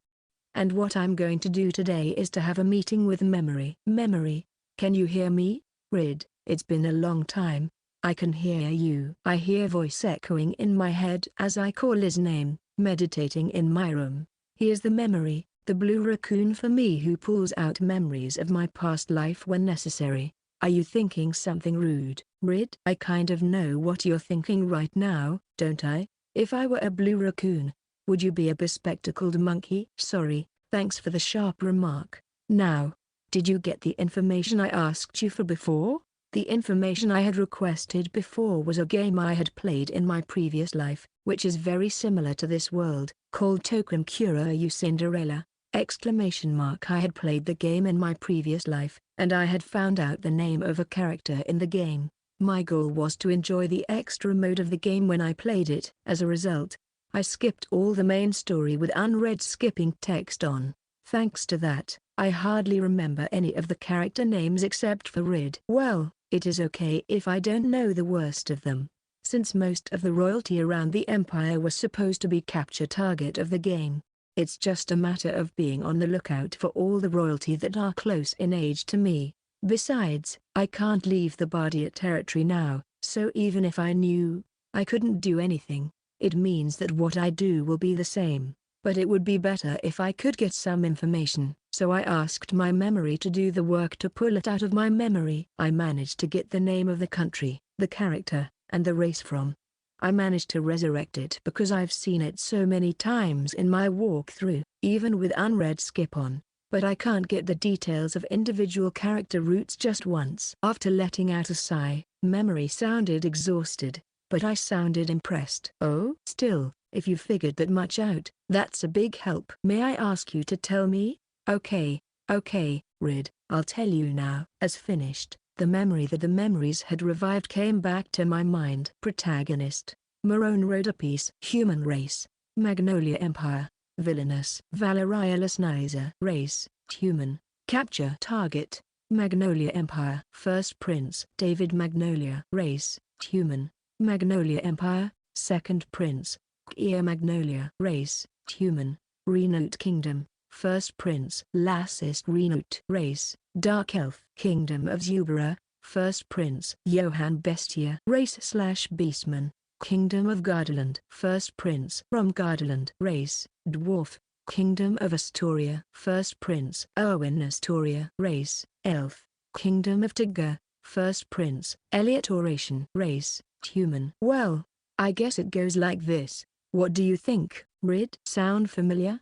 I don't know. I vaguely remember Joan and Marone because I used them a lot, but I don't remember much about the others. I've already met Lassus in person, though. Sorry I asked for the memory, but I still don't remember much. Togheter is a 4-person team when doing things like attacking dungeons. When you have a team of 4 players, you can make a team of the main character, Joan, and Rid. And you have a healer, a physical attacker, an assistant, and a sub-firepower. Then, one could put someone else in any available slot depending on the strategy. The rest of the characters were not fixed, so I don't remember much about them. When you get down to the nitty-gritty of any game, I think it can't be helped that the characters you use and the composition of the game will inevitably be different. I sometimes try various challenges because of my love for the characters. You're trying to recover memories from the shredded dregs of a mass memory. By the way, I don't think it's going to be any more difficult to restore the memory of this case, so please keep that in mind when you're doing this. I understand. I'm sorry, I really appreciate your help. Memory, thank you for your help. I apologized to Memory, who sounded grumpy, and immediately asked for next request. Then, Memory sounded surprised and amused. I didn't think you'd ask me to look for that kind of knowledge. Okay, I'll look into it right away. Yes, please do. When the request was over, I opened my eyes and finished communicating with the Memory. I muttered as I stretched out, well, next time I'll ask you to tell me about the organization Capella belonged to and about magic. I felt that the Bardia family lacked something this time. When I went to Reincarnated, it is the intelligence capability. The father also said that only a country can have it, but I think the point is that it would be good if they don't find out. If we were discovered, there would be no point in having an intelligence agency. Another thing is magic. I learned that they use magic differently from special magic and offensive magic for the dark side. I was going to take that method and create a new kind of magic as well. Now it's time to get busy with stuff. My next goal is to come up with a new business plan before my father returns from the imperial capital. I started to work hard with renewed determination. Chapter 124. Capella, I would like to know about your organization and the magic you use. Master Id, what are you saying out of the blue? I called Capella to my room and asked Diana to leave the room. Now Capella and I are alone, facing each other across the desk on the sofa. When I asked Diana to leave the room, she looked concerned, but when I told her don't worry, I'll scream if anything happens, she balked and left. Is this the first time I've talked to Capella alone like this? And I had just asked Capella about the most important thing I needed to do. Capella's face is seemingly expressionless, but he also looks a little confused by my question. I thought I threw a pretty direct question. Zach Riverton is the man behind, or perhaps it's the secret that the Riverton family maintains. No, I'm good to go. I understand. What would you like to know? Capella responded with an air of disgust and contemplation. To be honest, I don't know everything about their country's organization. What happened in Reincarnated, and when he was present in Togheter? This is a question that I have discussed based on his characterization when he was also present at the time of the event. However, I am a little curious. Why did he give up so quickly? I smile and tell him all of it. Everything, from the reason Capella was so quick to tell me now, to the origins of the organization Zach manages. This isn't a request. It's an order, okay? I understand. I am already a squire of Master Rid's. I will tell you everything I know. He exhaled and finished his sentence as if in contemplation, and returned my smile with an awkward smile. Perhaps Zach has given him some instructions in case he is asked by me. Incidentally, though, the awkward smile he showed me seems to be improving a little. Perhaps thanks to Garn's guidance. If I have to see this face every time, I might unintentionally crack my abs one of these days. Capella looked a little thoughtful before he spoke, and then he opened his mouth. If you don't mind, I would like to ask Diana to be present as well. Is that all right? What? Is that okay? Yes, I would like her to be present. Diana is my colleague, so we should share as much information as possible, Capella said without hesitation, his face expressionless as ever. I nodded in agreement and approached Diana, who was waiting outside the room. I explained the situation and the circumstances to her and asked her to sit next to me and listen to Capella's story with me. Capella, do you expect me to be open-minded about something like this? No. No. I just want to share information with you because Diana is my colleague. Besides, the only person that Diana is allowing herself to be open-minded with is Rubens. Diana probably meant these words as a check. Capella, however, threw that check back at her in a cleverly worded manner. If he had smiled in this situation, it might have been funny, but because of his expressionless face, it was a direct hit. Nah, ha ha ha, this is. I'm sure he got one. It's true that the only person Diana can allow her heart to be with is Rubens. Rid-sama. Diana is unusually angry with a blush on her face. Yes, what a good duo they are going to be. A former knight's maid and a former shadow's butler. There may not be many squires who are as dependable as they are. I coughed to get on with my conversation, thinking so. I'm going to ask you a few questions. Capella, I understand. I will tell you everything I know. True to his word, Capella told us about Renote's dark organization, the ninja. Renote also has an army, but due to the low birth rate of dark elves, it is not possible to fight a war of attrition. The army kept by individual forces is powerful, but if it is defeated, the survival of the country could be at stake. It is what we call a treasured army. It seems that the Renote has been using assassinations and intrigues for a long time to solve that problem. It is said that the strategy of the country was to move in such a way that they could win or lose before the war started, and the ninja were born as a result of this strategy. It is an organization created by bringing together talented people from various places, including the military and orphans, and giving them special training. The raison d'etre of the ninja is the survival of the nation. So if there were any foolish royalty in the history of Renote, they would purge them. Prince Lassus was distorted by Norris, but Master Rid has rehabilitated him, so I think he'll be fine. Well, if push comes to shove, the head and His Majesty will move to correct him. Capella speaks without facial expression and without hesitation, so I think his words sound more harsh. Correction by Zack and Elias. Just imagining it is scary. I can only imagine how scary it would be, especially when Zack does it with a smile on his face. Prince Lassus, go for it, you can probably do such things. At that moment, Diana seemed to have a question and asked Capella. You say that Prince Lassus was twisted by Norris, why did you let it happen? That's a question from Diana, so I can't answer it. Capella deliberately refused to answer Diana's question and glanced at me. Diana naturally noticed this, and after a huff, she was trembling with anger. I'm sure this is just Capella's way of playing a joke, but I wish he'd consider my position in appeasing him. I shook my head in shock at the exchange between the two of them.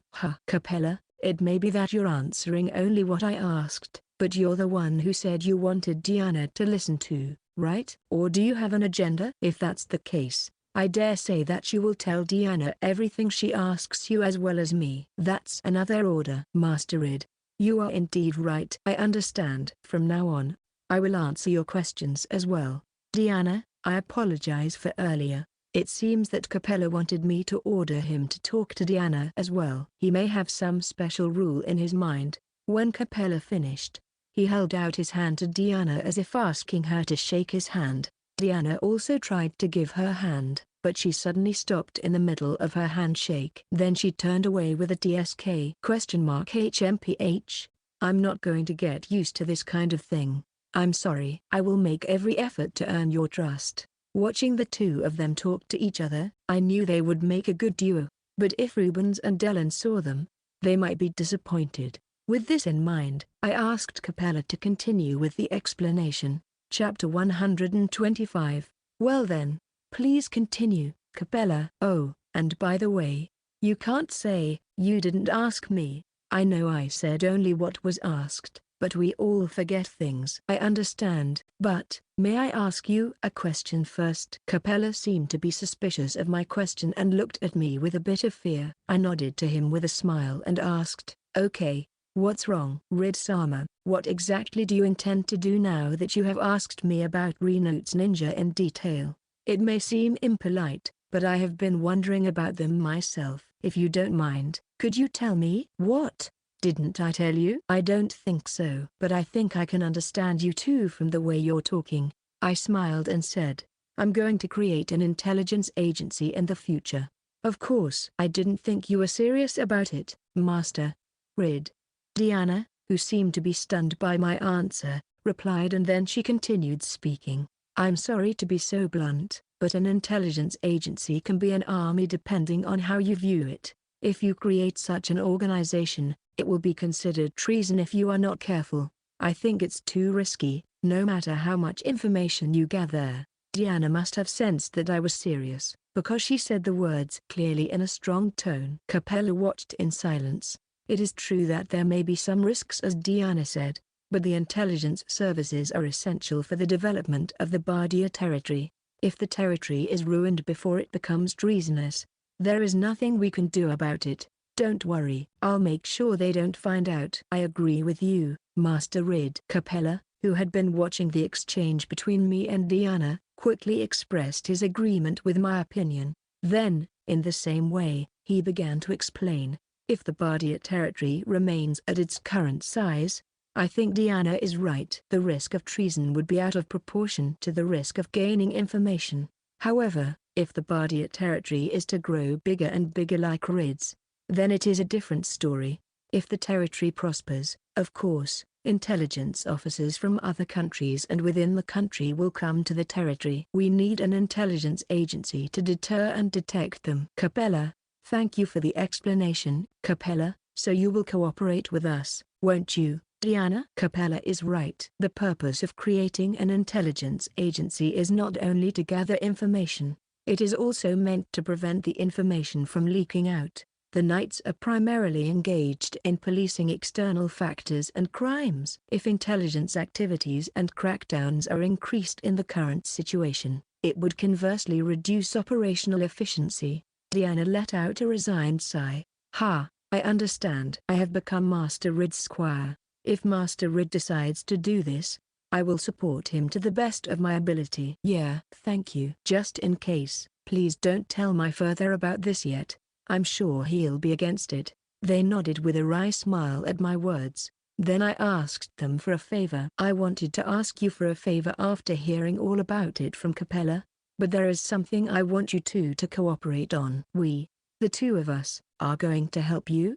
The two of them looked at each other suspiciously as they said this, and Diana huffed and twitched. Capella's face remained expressionless. I took a deep breath and said, I want you two to create an educational program to train intelligence officers. Capella learned in the dark sector of Renote. Diana, who was a veteran of the Knights of Bardia. If you put it together, I think you can raise a great intelligence officer. Well, the kind of person who can be trained by learning the educational program that the two of them have seriously created will probably be what we call special forces in my previous life. However, the two are more interested in the idea than I expected. Among them, it was Diana who first opened her mouth. It is true that the Knights of Bardia specialize in cooperation and group combat in hand-to-hand combat, but unfortunately, I must say that their skills in espionage and assassinations are weak. From that point of view, they are not strong enough to protect information. The ninja are skilled in information gathering, assassination, and intrigue, but they are basically single and small groups of people. In addition, they learn to refrain from combat as much as possible. The most important thing to remember is that the best way to get the most out of your personal information is to use it. As Rid-sama said, if we mix the educational courses of the ninja and the Knights of Bardia and train the members of each, even one person will have the strength of 100 small fighters or even more. For some reason, they were in agreement at this time. I think they both understood what each other lacked because of their excellence. If one person can have a strength of more than 100 men, would that be good for an elite few intelligence agents? They looked at each other and nodded as if they had hit it off, then said to me emphatically, Master Rid, let's do it. Rid-sama, let's do it. Let's go beyond the Knights of Bardia and create a unit exclusive to Rid-sama. I agree with you. With my experience, I will create a unit that surpasses the ninja order. I'm sure it will be a long time before we have the manpower to do so, So first you and I need to put together a training program. Please keep this conversation confidential." The two of them were quite heated, but nodded quietly in response to my reply. I had hoped to ask Capella about the educational program of the shinobi for the establishment of an intelligence agency for the future, so the discussion would be a success for now. I'm going to assume that it's my imagination that something is blazing in their eyes. Then the conversation returned to the main topic and Capella told me about the question Diana had asked. To my surprise, he said that they were using lasses as a bait to roast some of the nobles. Diana seemed shocked by the story. I had a vague sense of that, so I wasn't too surprised. "Did you have to go so far as to use the prince of country?" "The shinobi only follow what the head decided to do. Perhaps they decided that method was the best." The atmosphere was getting rather awkward, so I cleared my throat and decided to change the subject. "By the way, may I ask you to tell me what kind of magic Capella was using in the underworld side?" I began the second thing I wanted to hear from him. Chapter 126. Now, I will show you the dark magic we often use, the art of the hidden shadow. "Yes, please." I had been talking with Capella in my room until a few minutes ago, and when I asked him to tell me about the magic he was using, he said, "Then it will be easier to understand if you see it in person," and we moved to the training grounds. We were now the only three people in the training grounds: me, Diana, and Capella. Capella slowly approached me, then squatted down, touched my shadow, and murmured, "Shadow technique." As soon as Capella finished, he was instantly sucked into my shadow. I and Diana were surprised to see this. The shadow he had entered remained as usual. I looked at the shadow and spoke to it. "That's amazing." "Is Capella in my shadow right now?" As I finished, his eyes and mouth floated up into the shadow with a grin. It was a little scary. "Yes, I am. I am now hiding in the shadow of Master Rid. While I am hiding in the shadow, I can see the surrounding sounds and situations, which is one of the intelligence skills of the Dark Elves. From within the shadow, I can also attack by magic." Like this. Wow. As Capella finished, black hands grew ubiquitously from my shadow. At first it was just one, but the number gradually grew, and now there are 6 arms sprouting from my shadow. It is like a horror movie. Suddenly, I looked at Diana and saw that she had turned unusually pale. Could it be that this kind of thing is no good for her? Just as I thought that, all of his hands returned to the shadows. At the same time, Capella suddenly appeared out of my shadow.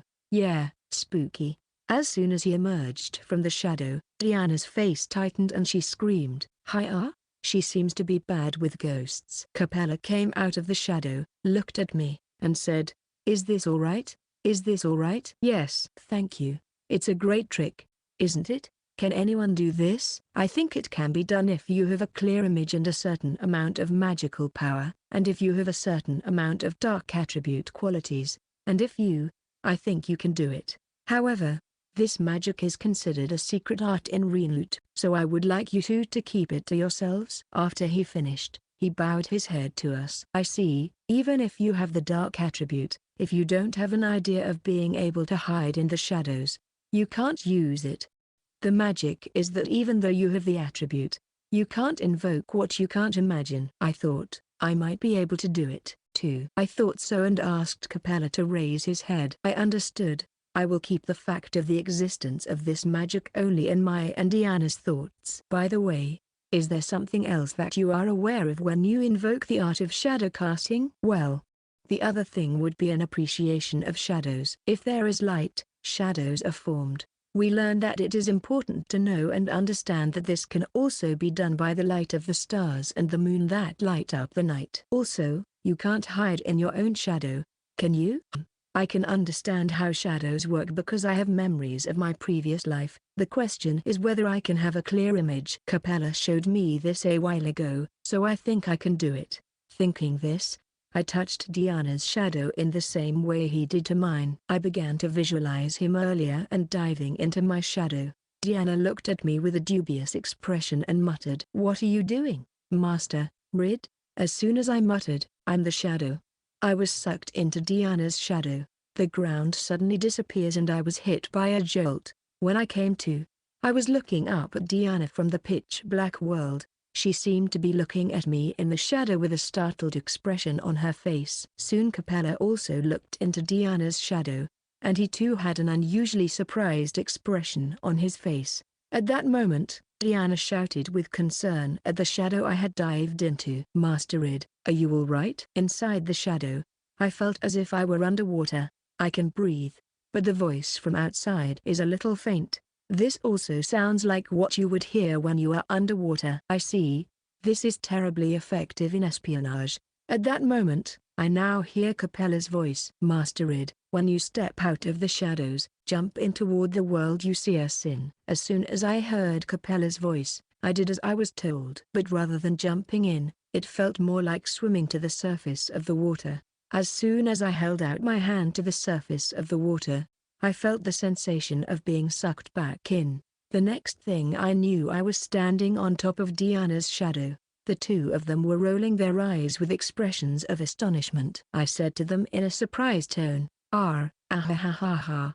Is done." They stared at me silently for a moment, then let out a deep sigh together. And then Capella opened his mouth. "I didn't think that you had the qualities of the dark attribute. I think I understand a little bit of what the head said, but that doesn't matter. Are you hurt, Master Id?" Diana crouched down and hugged me tightly, then looked to see if there was anything wrong with my body. "I'm fine," I replied, smiling to reassure me. "I'm sorry for worrying you, Diana." "In that case, I'm glad." She let out a sigh of relief, said, "I beg your pardon," and stood up quickly and bowed. I made her hurry to raise her face at the sight. It was my fault for doing that without saying anything. I will be careful next time. When she raised her head, I turned to Capella, smiled at her, and said, "Capella, tell me about your other magic." "I understand." Capella's face was expressionless, but the atmosphere was tense. Perhaps it was my imagination. On this day, I learned a lot of dark spells from Capella. Section. Ridsama can't be measured by common sense. I didn't expect you to be able to learn my skills so easily. I'm not sure how much I can learn from Capella, but I'm sure it's because of the way he taught me. It's the result of my regular study, you know. I don't want even Capella to treat me out of the ordinary, but what I learned from him about magic was very interesting. It may be a special kind of magic, but it cannot be used without the attribute predisposition of darkness. In other words, special magic that makes use of the characteristics of the magical attribute predisposition can create various forms depending on your imagination. I think the person who came up with the idea that a dark elf with a dark attribute qualities might be able to hide in the shadows is a genius.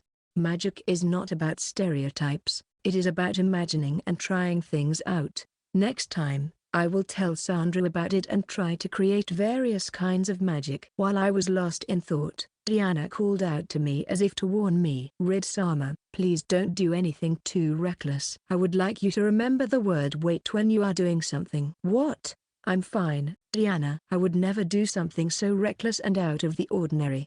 Would I? I'll work with Sandra when I create new magic." "Can you create new magic?" "Oh, I may have misspoken." Diana and Capella rolled their eyes at my words. After that, they asked me a lot of questions about the details, and it was hard for me to cover it up. Chapter 127. That day, I asked all the maids to gather together to hear the opinions of everyone who was doing the work on the building of the house that it would welcome Farah into the Bardia territory. When I asked them to tell me what was on their minds as they worked, they were at first puzzled, but when I told them that anything was fine and that I would not be offended, one of them began to speak up. The rest of the opinions flowed out, starting with the line of flow, the issue of the room where they would spend their time, the well water, cleaning and laundry, and many other issues ranging from small to large. I can't do everything, but I'll try to make it as easy as possible for you to work here. If that is the case, we would like you to allow us to continue to work here after our marriage." At that time, Danny raised her hand and said her opinion.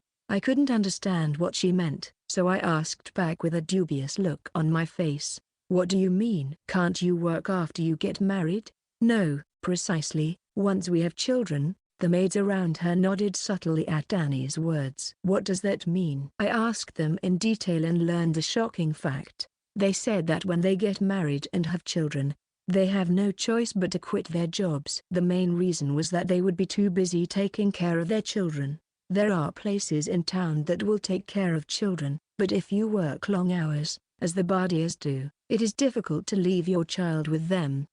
Besides, they would not be able to work until they recovered from the birth, in addition to the initial childcare. As a result, they will need to take a long leave of absence, which means they will have to quit their jobs. When they are finally able to return to work, new personnel are brought in and reinstatement is basically difficult. The Bardia family is still good because they are provided with severance pay and, more recently, job placement services through the Christie Company.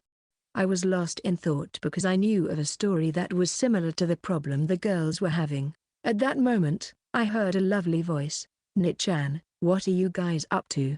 NN. There appeared Mel and the two animals. When the maids saw the two on Mel's shoulders, they all turned pale and said in a deliberate voice, I have to get back to work." The only ones left were me, Diana, Danny, and Mel. Mel looked at me strangely. "What's wrong, everyone?"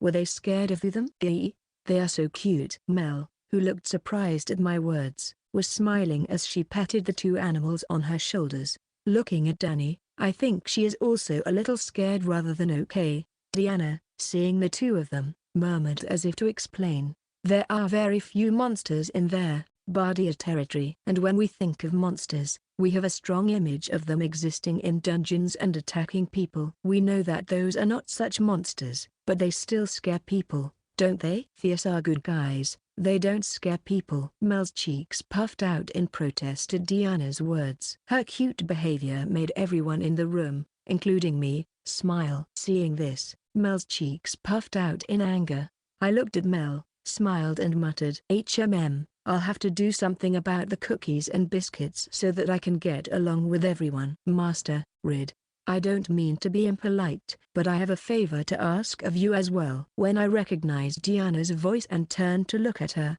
I was a little surprised to see her looking at me with a serious expression on her face. I flinched a little at the force of her voice. "What is it?" "By all means.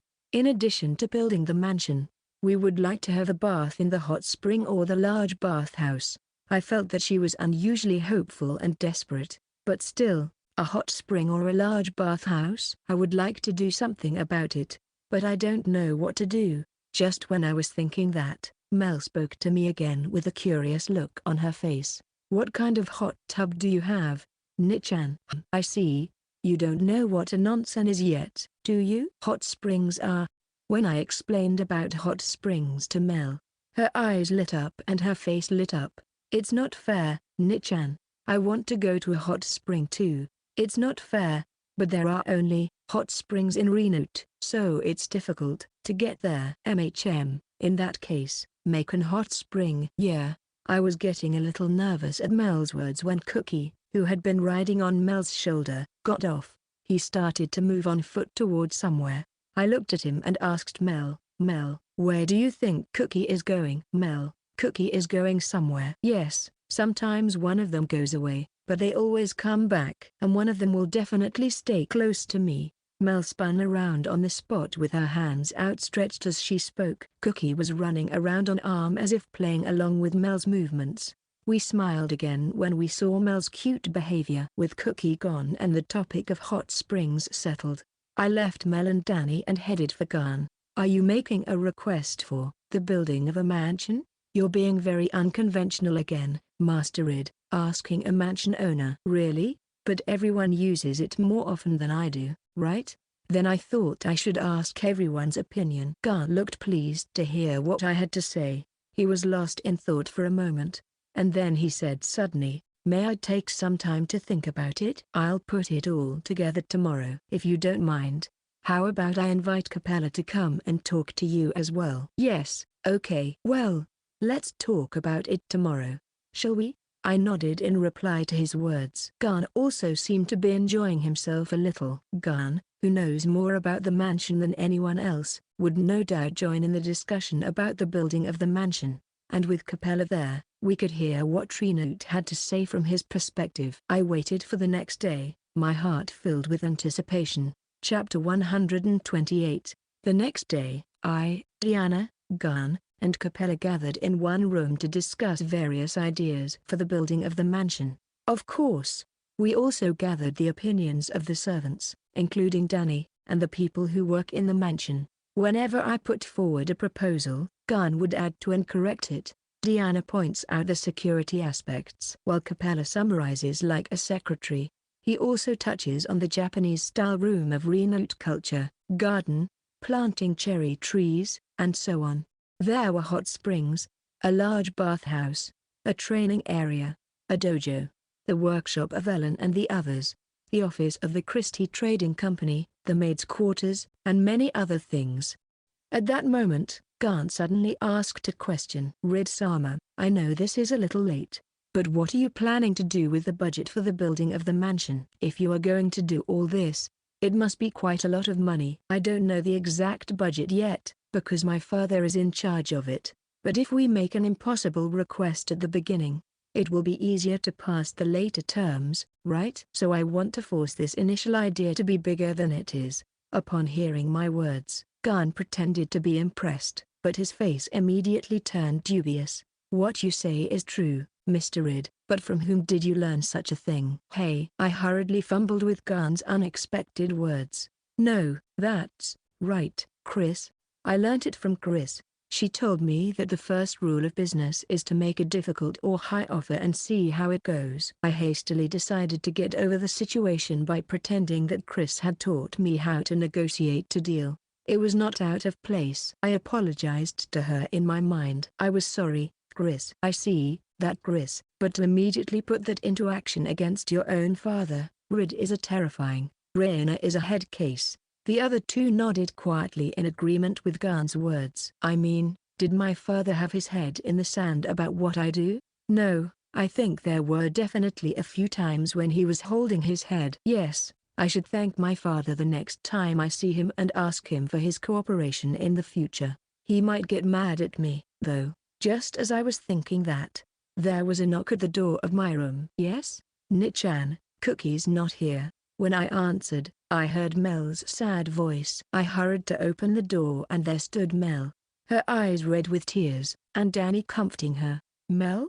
What's wrong? Ugh, Cookie didn't come back. Cookie? When I looked at Mel, I saw that Biscuit was indeed on Mel's shoulder, but Cookie was nowhere to be found. Biscuit seems to be licking Mel's tears and comforting her. Cookie is not there. What is wrong with him? Just as I was thinking that, I heard a woman scream from inside the mansion. Kawek.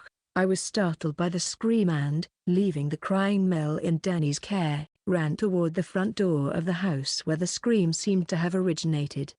Behind me were the people I had been meeting with. When I arrived at the entrance, there was Cookie, covered in mud and about the size of a lion. His pitch-black body was even darker with mud. Oh, my God. Please don't come here, Cookie. You'll stain the carpet in the mansion. Oh no? Who do you think is going to clean it? Please go take a bath before entering the house. The servants are screaming at the muddy Cookie.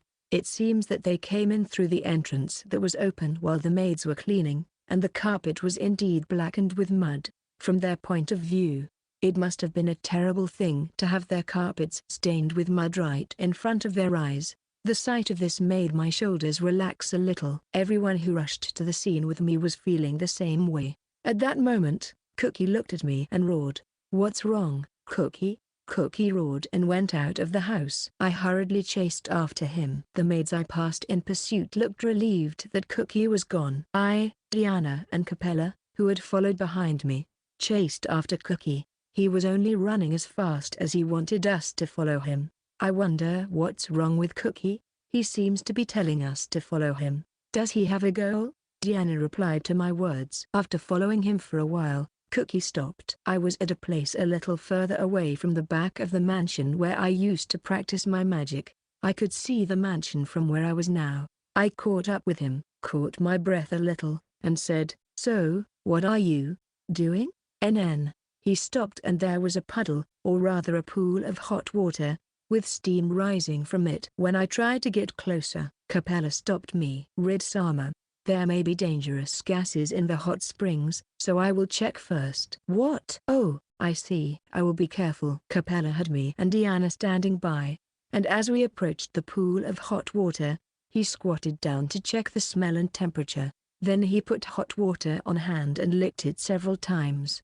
I looked at Diana's face and her eyes were full of anticipation. As we watched Capella, he stood up and turned around. This is unquestionably a hot spring. The temperature seems a little high, but if you cool it down a little like Renoot, it should be fine. Just to be sure, we will need to have someone go into the hot spring and check that there is nothing wrong with their body for a few days. But it probably won't be a problem. Oh?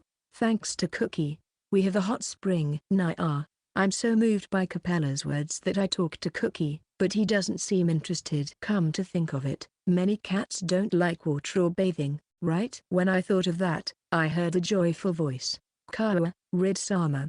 It's a hot spring, Cookie-sama. As expected of the monster who serves Rid-sama and Melody-sama. Rid-sama, let's immediately pull this hot spring to the inside of the mansion. No, I'm sure Father will be angry if we don't do that when he comes back, right? I'm sure he'll be pissed if we don't do that when he gets back. That way we can confirm what Capella said. Diana looked a little shaken at my words, but quickly returned to her cheerful face and said, I understand. Then I will immediately bring the tub to check and inspect the hot water. Please help me, Capella. The sooner you inspect the hot spring, the better. If it is dangerous, we will have to deal with it accordingly. Capella seemed to have agreed to the inspection because of Diana's momentum. The four of us, including Cookie, went back to the mansion and reported to everyone that Cookie had found a hot spring. Needless to say, the maid and the others were overjoyed at the news of the hot spring discovery, and their attitude toward Cookie changed dramatically. Cookie seemed to have a somewhat smug expression on his face at that time, but he seemed to have forgotten that he was full of mud. The time of judgment for Cookie's crime of covering the carpet with mud came at the same time as a girl appeared on the scene. Cookie, I found you. You shouldn't cause trouble for everyone with your mud all over the carpet, shouldn't you? Naya, we're here to help you. Lady Melody, the maids, who had been afraid of Cookie earlier, no longer seemed to have any fear of him after he helped dig up the hot spring. The maids, led by Mel, took him to the washing area. I spoke softly to him. Good luck, Cookie. Naya. I heard later that he was watched over by Mel and Biscuit, and the maids washed the mud off him very carefully. Chris-sama, do you have a cold? Are you alright? Thank you, Emma. It was kind of sudden. Sneeze. Chris's sudden sneeze caused Emma to have a worried expression on her face. Chris is not feeling particularly ill, so she has no particular idea what caused the sneeze. She huffed as she tilted her head and wondered what was wrong, and muttered in her mind. No way, Master Rid has done something involving me again? That can't be right, she chuckled and said. It's not, is it? She was a little worried. Chapter 129. Chef Airy, what do you think of this recipe and idea? I'd like to make it a Bardia territory specialty or something in the future. You're thinking of a Bardia specialty? You have an unconventional idea, and I am honored that you would ask me, the head chef, for my opinion on it. When he finished, he looked at the recipe I had given him and groaned. I was recalling the things that happened before I came here while I was giving Airy a supplemental explanation. When I think about Renoot and the ingredients of the Empire, the cooperation with memory, and the project we are about to undertake, there are many more things I can do about cooking. If I could expand the food culture that is not widespread in this world, it would also generate enormous profits. With this in mind, I put together several recipes. After that, I asked Garn who he thought would be a good person to consult with, and he introduced me to Chef Airy, who has been making food for us. I explained the situation to him immediately, but his face was stern. I wondered if there was a problem. I was curious, so I asked him a question. If you have any concerns, please don't be angry with me. If something is bothering you, I want you to give me your opinion on anything. Well, let me be frank with you. I know that all of the items in this recipe cannot be made into specialty dishes, ? I was stunned by the unexpected words. I had expected to be able to make one or two, if not all of them. I didn't expect to be told that I couldn't do all of them. When he saw my stunned face, he added with a wry smile. Master Rid, I'm not saying that this recipe is no good for cooking. I'm just saying that as a specialty of the Bardia territory, it is difficult to make in its present state. What do you mean by difficult? Not that the product is bad. Eri began to explain to answer my question, and when I heard the reason for the difficulty, I was shocked. The reason was fire, or more precisely, fuel problem. Eri explanation was easy to understand. In this world, firewood and charcoal are the main fuels used to make fire. Charcoal is often used by aristocrats and not so much by commoners in ordinary households. The price of making charcoal is naturally high because of the cost of transportation in addition to the skill and time required to make the charcoal. Therefore, the nobility, who have more money, use charcoal in addition to firewood. Commoners, it is said, gather branches for firewood in the forests and mountains, or buy firewood from lumberjacks and merchants. Master Rid, this dish called ramen is very interesting. However, the long simmering time required to make the soup means that it uses a lot of fuel. Hearing Eri's words, I was stunned. It is obvious that fire requires fuel, but I had never thought about what the main source of that fuel is in this world. He looked at me and continued his explanation. In addition, keeping the soup warm means using fire continuously, right? If we have to keep a fire going to boil them, no amount of wood or charcoal will suffice. If we were to serve it to Rid and everyone else, I think we could serve it at least once a month. However, the cost of fuel is too high for the specialties that commoners also eat, so I think it will be difficult. I didn't think that fuel would be a problem. I wonder what we are doing about fuel in the Bardia territory? I replied to him with a slight slump of my shoulders. At the same time, I also asked a question that had occurred to me. As I recall, the Bardia territory has a fuel tank. I am sure that in Bardia territory, firewood and charcoal are purchased from lumberjacks, merchants and Reincarnated. The price of firewood and charcoal went up a little before you was born.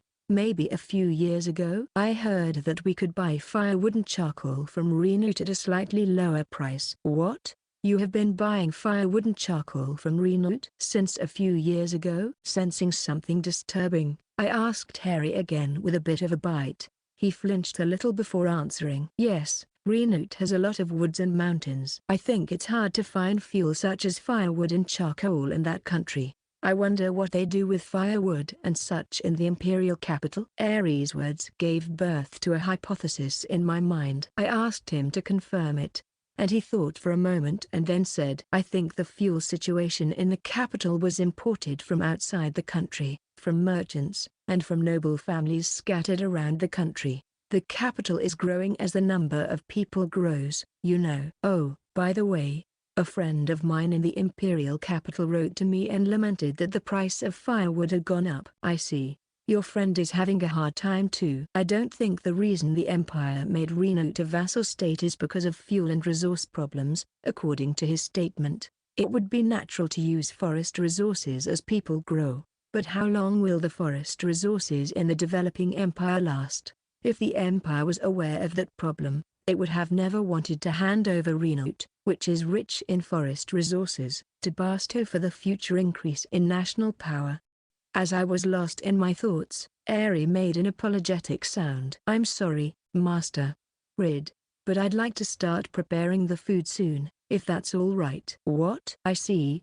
I'm sorry. Thank you for your time today. I'm looking forward to dinner. Eri smiled very happily at my words. I was going to cook Bardia's famous dishes, but I was faced with an unexpected problem. I returned to my room and called my memory to see if there was a suggestion for a better method. Chapter 130. Mother, how are you feeling today? Hey, thank you for your daily support, Rid. Thanks to Sandra and the magic medicine, I'm feeling much better. Besides, I feel a little better since I started taking the new medicine. Mother answered my words with a smile. I have been visiting my mother's room every day since I returned to Bardia. I am glad. Father was also worried that this visit to the imperial capital might be a bit long. Yes, he said something like that, didn't he? I see. Mother seemed to feel that Father had changed a little from the past, and this time she was smiling happily. Then, as if remembering, Mother looked at me with a huff and said, yes, that was right. I read the letters from the three of them, including Princess Farah. It seems you were very active in Reincarnated. Could you tell me more about what you did? I'm sorry, Mother. I have a magic class with Miss Sandra later today. May I come back another time? As we were talking, I sensed a slightly black aura in Mother's expression, and I mentioned Sandra's name as if to escape. In fact, I have a class scheduled with Sandra later on, so I don't have much time to talk to her. Mother looked a little disappointed. So, it can't be helped then, but I will ask you about it slowly next time. Yes, I understand. What on earth was written in the letter that Farah and the others wrote to Mother? From the look of her, it didn't seem like anything bad was written in the letter. At that moment, I heard a woman's voice from behind me. I am sorry to interrupt you. It's almost time to go, Master Rid, so let's move on to the training grounds. Oh, yes. Oh, okay, Sandra. The one who approached me was Sandra. She is now the primary doctor for Mother's magic depletion. So, these days, she is often in my mother's room. I nodded at Sandra's words and bowed to my mother, saying, well, I'm off. She smiled and said, have a good day. Sandra and I left her room and headed for the training grounds section. When we arrived at the room with the black border near the training grounds, I turned to Sandra and said, Sandra-sensei, today you are going to teach me about the attribute magic of earth and wood. Master Rid, you are up to something again, aren't you? Today is the first day of Sandra's magic class in a long time. She's now in a situation where she's like a doctor to Mother, but she doesn't neglect my classes in between. I'm sure it's largely because she enjoys it so much. She looks me in the eye and lets out a small sigh. Well, that's all right. But you are asking me about the difficult attributes of earth and tree attribute magic. What do you mean by difficult attributes? Sandra glanced happily at my question and began to explain while writing on the blackboard. I haven't explained it, but did you know that there are two types of magic, transformational magic and manipulative magic, Master Id? I don't know. I showed a thoughtful pretense and then answered in a way that was clear and understandable. The first is the magic of transformation and the second is the magic of manipulation. It is said that there are 10 kinds of magical attributes, including non-attribute attribute. Of these, there are two types of manipulative magic, earth and tree. It is said that these two types of attributes must be in touch with the earth, even indirectly, when they are activated externally by attack magic, etc. Really? Is that so? I was stunned when I heard Sandra's explanation. When I think back, it is true that when I tried activating all attributes before, all other attribute magic could be activated from the tip of my hand that I held out. However, only earth and tree seemed to originate from the ground beneath my feet. As I was lost in thought, Sandra cleared her throat. I am wondering what you are thinking about, but I will continue with my explanation. The magic of the attributes other than earth and wood is activated by transforming the magic power of the performer as it is into the attribute. The earth and tree magic is activated by manipulating and transforming the existing objects with the magic power of the magician. In other words, transformation magic he transforms, while the transformation magic is the magic that can be activated by feeding magic power to manipulate existing things. Is that correct? Sandra nodded in reply to my words. It is as you say. However, there are only a few people who can use both trees and earth, and I have never seen anyone who can handle them at a high level. It's an attribute magic that still has a lot of room for research. I see. After listening to the explanation, I was thinking about my newfound knowledge of manipulative magic. As for earth magic, Sandra was probably right that a large amount of earth is moved by magic power. But what about wood? I remember that the tree spear, which I had tried to use in the past, had moved forward with the pointed tip of a tree growing out from under my feet. But my feet were in a grassy field and there were no trees. At that moment, I suddenly remembered the phrase, magic is life energy. If you pour life energy in the form of magic power into grass and trees, you can promote growth and manipulate them, which is the basis of tree attribute magic. Furthermore, they can hide in the shadows with dark attribute magic. There must be many things that can be done with tree attribute magic. As I was lost in thought, I thought I heard Sandra's voice and I looked up. Kyra? When I looked up, I saw Sandra's face in front of me, and we both screamed in surprise at the same time. I think this had happened before. Oh, you surprised me. I was worried because you didn't respond at all when I tried to talk to you. Ahahaha. Sorry to surprise you.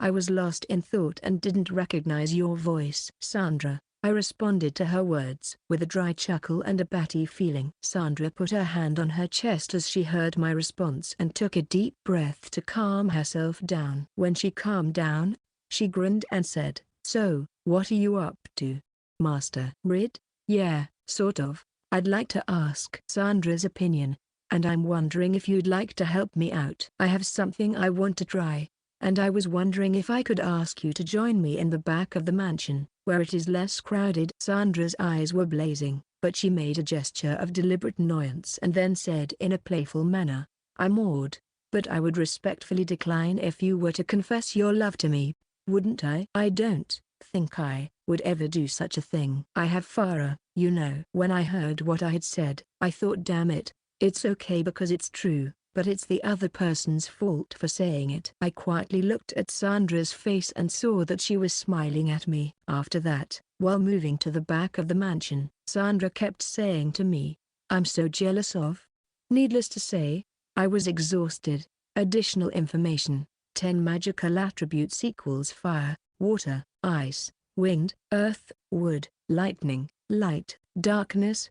Non-attribute. Chapter 131. Shall we go on with this? What do you intend to do, Master Rid? I had come to the back of the deserted mansion where I had practiced the attribute magic before, and Sandra was with me. She gave me a lecture on wood and earth magic in a room near the training center, and then we came here to do some experiments. By the way, there is a hot spring that Cookie dug up a little further down the road from here. Before I came here, I picked up something I had brought with me from the mansion. Sandra looked at me with a curious expression on her face. What is that garbage, Master Id? This is not garbage.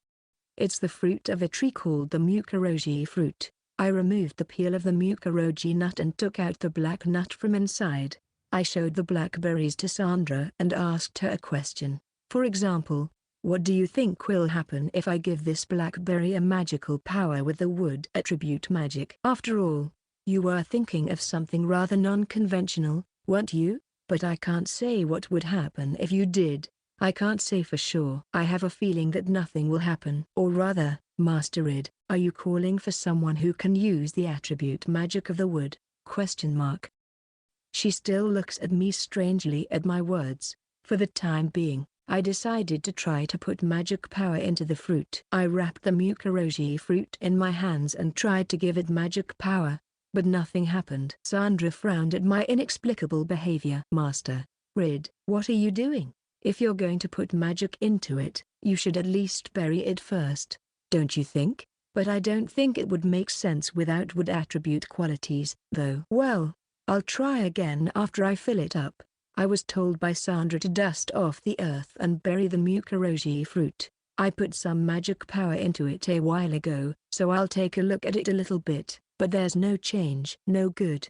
I put it in the fruit and buried it, but no change. I am sorry to be rude, Rid-sama, but as I have already told you, I know it is useless for you to do this if you do not have the wood attribute qualities. Unusually for her, she seems to think that I don't have the wood attribute qualities. I think Sandra would be able to guess that I have the wood attribute. With this in mind, I put my hands on the ground where I had buried the seed and imagined the tree growing and becoming a large tree. Then, I took a deep breath and mumbled, "Tree growing." At that moment, I could feel a connection between the seed and me. At the same time, the seed took the magic power of the tree. It was a great force, too. Suddenly, I looked at the place where I had planted the seed and saw that the earth was rising and something was about to come out. Sandra noticed something was wrong and backed away, shouting, "Lido-sama, what did you do?" I felt that there was still room for more magic power, so I muttered in my heart, "Go on, grow up." At that moment, a bud seemed to grow out of the earth, and with a roar, it grew bigger and bigger. I noticed that a magnificent mukuroji tree had grown up in front of me. but I could feel that the tree was still absorbing my magical power. So I shouted out with great vigor, ! Just give it a try, take plenty! ! What are you doing, Master Id? The tree is already immature, but it is growing even bigger as it absorbs more and more of my magic power. It is just like a reproduction of a tree growing into a big tree that I saw in a famous cartoon in my previous life. As I was thinking this, I felt a pain in my palm. Is this dangerous? I immediately stopped putting my hand on the ground. As soon as I stopped putting my hand on the ground, the growth of the tree gradually slowed down and eventually stopped. I felt like I had taken a considerable amount of magical power with me, but there was nothing wrong with my body. I looked up at the huge mukuroji tree that had sprung up between my eyes and muttered to myself, it has become a magnificent tree. The tree must be at least 20 meters tall. The surface of the tree is bumpy, reminding us of its age. The trunk seems to be quite large in circumference, like a huge Yakuzugi cedar tree. Anyway, a huge tree was born in the grassland behind the mansion. At that moment, something started falling down. What was it? I picked up the object that fell at my feet and found it to be the fruit of a mukuroji tree. Not only had it grown, but it seemed to be able to produce fruit. At this moment, my hypothesis was proven correct. Magic is life energy, so giving it to plants would have a growth-promoting effect. However, it takes away quite a bit of magic power, so we may have to be careful about using it in the future. If I use this magic well, I can do many things. As I was pondering this, I heard a woman yell out. The voice belonged to Sandra. Did you have the attribute of wood? No. More importantly, what is this? You created that big tree with that trash. Sandra seemed unusually upset, pointing at it and shouting in a bloodthirsty voice. Trees don't grow out of trash, it's just that the wood attribute magic tree growth has promoted the growth of mukuroji fruit. Okay, it's far beyond the bounds of common sense. And although I didn't think it was possible, I'm surprised and amazed that you really even have the attribute qualities of wood. Is it that rare? What is the tree's attribute? Well, let me explain that point. Sandra sighed in disbelief and even put her hand on her forehead to tell me about her attribute qualities. She told me that most of us are born with the same attributes and qualities that both parents have. She told me that it is possible to be born with other attributes and qualities, but only a very small number of people are born with them. Therefore, Sandra seemed to think that I had only fire and water, which I had told her I could use. However, I tilted my head at this talk. To begin with, magic is not very widespread in this world. In such a world, how the magical attributes and qualities are passed down from parent to child should be nearly unexplained. If that is the case, then the confirmed denominator of what Sandra said must be very small. I asked Sandra to explain my question as it was. She looked at me thoughtfully as I explained. You certainly have a point, Master Rid. I didn't directly research it myself. I have to say that you have a wonderful imagination. It's what I call eye-opening. Sandra looked at me with admiration as she finished. I asked her the most important question that might be the key to my future activities. Sandra, do you know if there is a tool that a person can use to check their attribute qualities? I haven't heard of. As a researcher, I would love to have one, but in general it would be useless, so I don't think it exists. I naturally smiled when I heard Sandra's words. I was told that the researchers she brought together were excellent researchers, regardless of their rank. However, some aristocrats in the imperial capital were very critical of her, and all the researchers, including Sandra, were obliged to resign from their jobs. I had felt from the first time she told me about them that it was a shame to leave such excellent people behind. But what are you going to do with them? Actually, I told Sandra what I had in mind for the future. Of course, there is still a lot of work ahead of us. Of course, there are still some issues to be addressed. But with the new tree growth I created today, we will be able to make a lot of progress. Her eyes lit up as she heard my explanation. You really are an unconventional prodigy, aren't you, Rid-sama? I didn't think you'd thought of all that. Okay, I'll try to get in touch with them anyway. Yes, please do. but please don't call me an unconventional prodigy. Sandra and I continue to discuss our future plans in front of the giant tree section. By the way, the giant tree that I made grow suddenly appeared, so everyone in the mansion was very suspicious of it and made a big fuss about it. Mel was impressed as she looked up and said, "Wow, Cookie and Biscuit seem to like it so much that they climbed up on top of the tree and relaxed happily." Seeing this, Mel puffed up and looked adorably angry. "Cookie is a big boy and I want him to take me up there with him." "Meldy, you can't do that." I laughed when Denny stopped Mel's comment. Among them, I was especially struck by the fact that Gun's face turned pale. "I can't believe that. Such a huge tree grew behind the mansion in less than a day. I'm sure Master Rainer will have his head in his hands when he gets back." "This huge tree looks like a tree that grows in the depths of the demon forest in Renote." Gun and Capella were stunned and spat out the words, and I muttered in my mind, "You're overreacting just because there's a huge tree growing behind the mansion." After that, many opinions were exchanged on what to do with the giant tree. However, once it became known that the tree dropped mukuroji nuts, which are a substitute for soap, it became a favorite of everyone in the mansion, especially Diana and the maids, and was treated like a sacred tree. However, Diana later warned me about it. "Rid-sama, we are very grateful for the mukuroji fruit, but please be a little more cautious. Everyone is overreacting at the mere mention of a giant tree." "Maybe father won't mind as much as you say?" At this point, I thought Diana let out a big, very big sigh in response to my reply, but I brushed it off and went on to think about my next plan. As a result of a combination of factors, the development and research of tools to examine attribute qualities has not progressed in the world.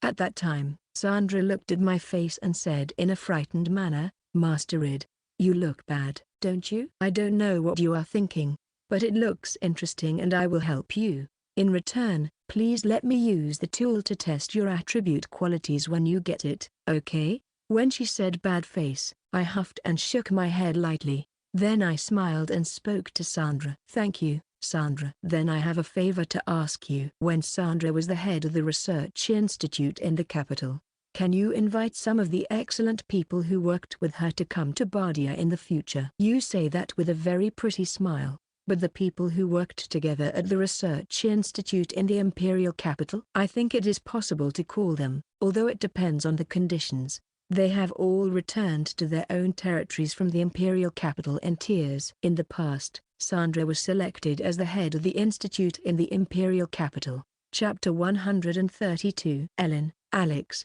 how are you? Have you gotten used to this place? Yes, thanks. We're doing a lot of the things we like to do. You're right, sister. Thank you so much for providing us with such a good workshop. Today, I and Diana are at a workshop in the town that was prepared for Ellen and Alex on short notice. The reason I brought two of them to the Bardia territory was to have them create various things for me, including weapons. The reason for my visit today is that I received a call from the two saying that they had completed a prototype of what I had asked them to make. I smiled at their words. "I'm glad you like the workshop. May I see the prototypes now?" "Yes, sure." Ellen and Alex nodded at my words and went into the back of the workshop. Diana, who was watching the scene next to me, asked me with a curious look on her face. "Rid-sama, if you don't mind, may I ask what you asked for?" "Yeah, the attribute appraiser. If a person who can handle magic power even a little can use it, it is an appraiser that can check one's attribute qualities." "Shall I say?" Diana looked doubtful when she heard that what I had asked for was an appraiser that can check one's attributes and qualities. "What? You asked for something unusual, didn't you?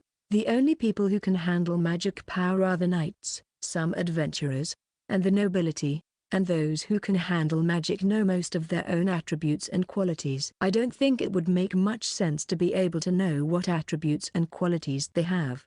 "I agree. It may not make sense for those who can already handle it, but if we can figure out what attribute qualities an individual has, I think we can make a big leap forward as an organization.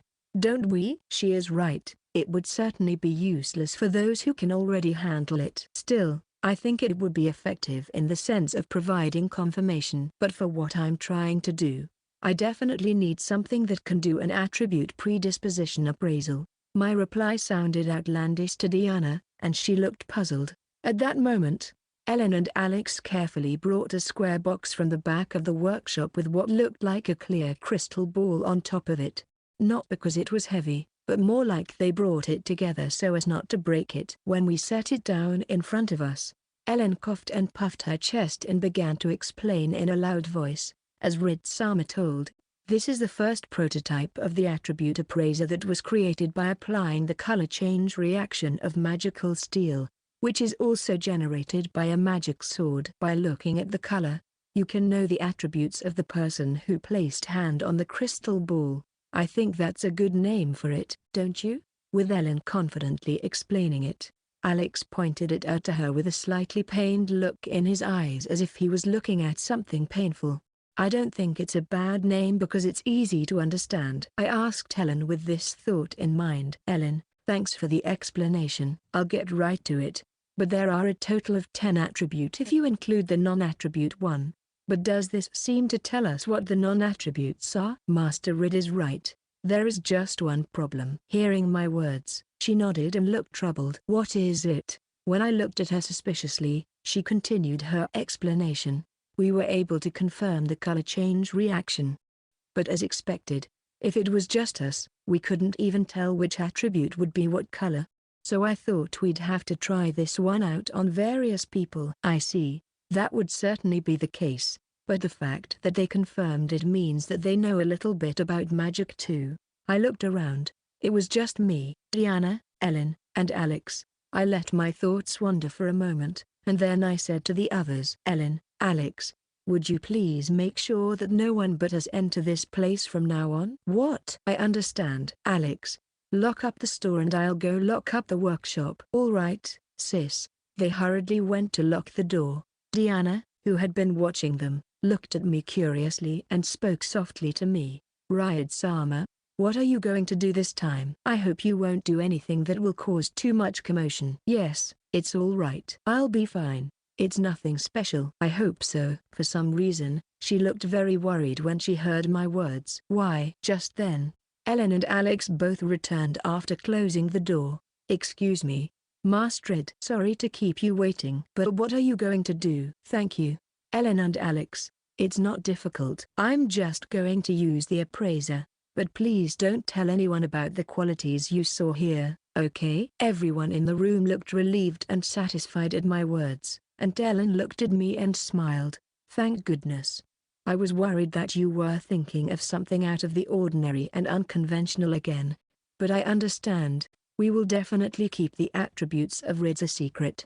What do you all think I am? I'm just a normal kid. I think everyone looked awkward when they heard my response to Ellen's words. Why? And as I let the magic flow through the crystal, the inside of it turned red in a flash. Unintentionally, I let out a surprised voice. Oh? This is more interesting than I thought. Is this fire? Perhaps it is. As expected of Rid-sama, we have heard that the Lord of Bardia has the attribute of fire for many generations. The red color in the crystal is burning up like a fire. It is not more than 10 seconds after the change occurred. The red color changed, and now it turned light blue, with rippling patterns. Oh? Is it the attribute of water this time? It seems so, but it's like Rid to have conflicting attributes. Ellen's words made Alex and Diana giggle. Then the color started to change again. This time it turned light green and swirled around like a tornado. This looks like wind, doesn't it? Seems to be. I have never seen this before. I'll make a note of it. Ellen's face seemed to be tense. Or was it my imagination? As I was thinking that, another change appeared. This time it was yellow and gushed out like lightning. This is lightning no matter how you look at it, right? Yes, I think you are right. Why is that? I have a very bad feeling that something terrible is about to happen. Is it my imagination? I'm just checking for change, so I don't think anything will happen, Ellen was about to say in response to my reply. No, I don't mean that way. When another change occurred, this time the deep blue color turned into an ice-like mass. Then I felt the faces of the people who were looking at the crystal, except mine, turn blue. It changed again. It looks like an attribute of ice. Record it. The other faces were also pale. Alex is also pulling a face. I think Diana is feeling the blood draining from her face. Why? After that, they continued to change colors. The earth was brown, the trees were a deep green, the light was white, and the darkness was black. The black of darkness seemed to be the last, and the color in the crystal returned to fire red. Oh? Is that all? Let's give it a few more rounds, and if the order in which the colors appear doesn't change once, maybe we can figure out the order of the color change. Let's try one more time. Shall we? Huh? You all look pale. Are you okay? After I confirm the color change, I call out to everyone present, but there is no response. When I looked up, all three of them were standing there stunned, seemingly shocked by my attribute qualities. I guessed what everyone was thinking and said, "Ah, I guess it means that there are people in the world who have all the attributes." So, I told you at the beginning, right? Absolutely no one knows about it. Rid-sama.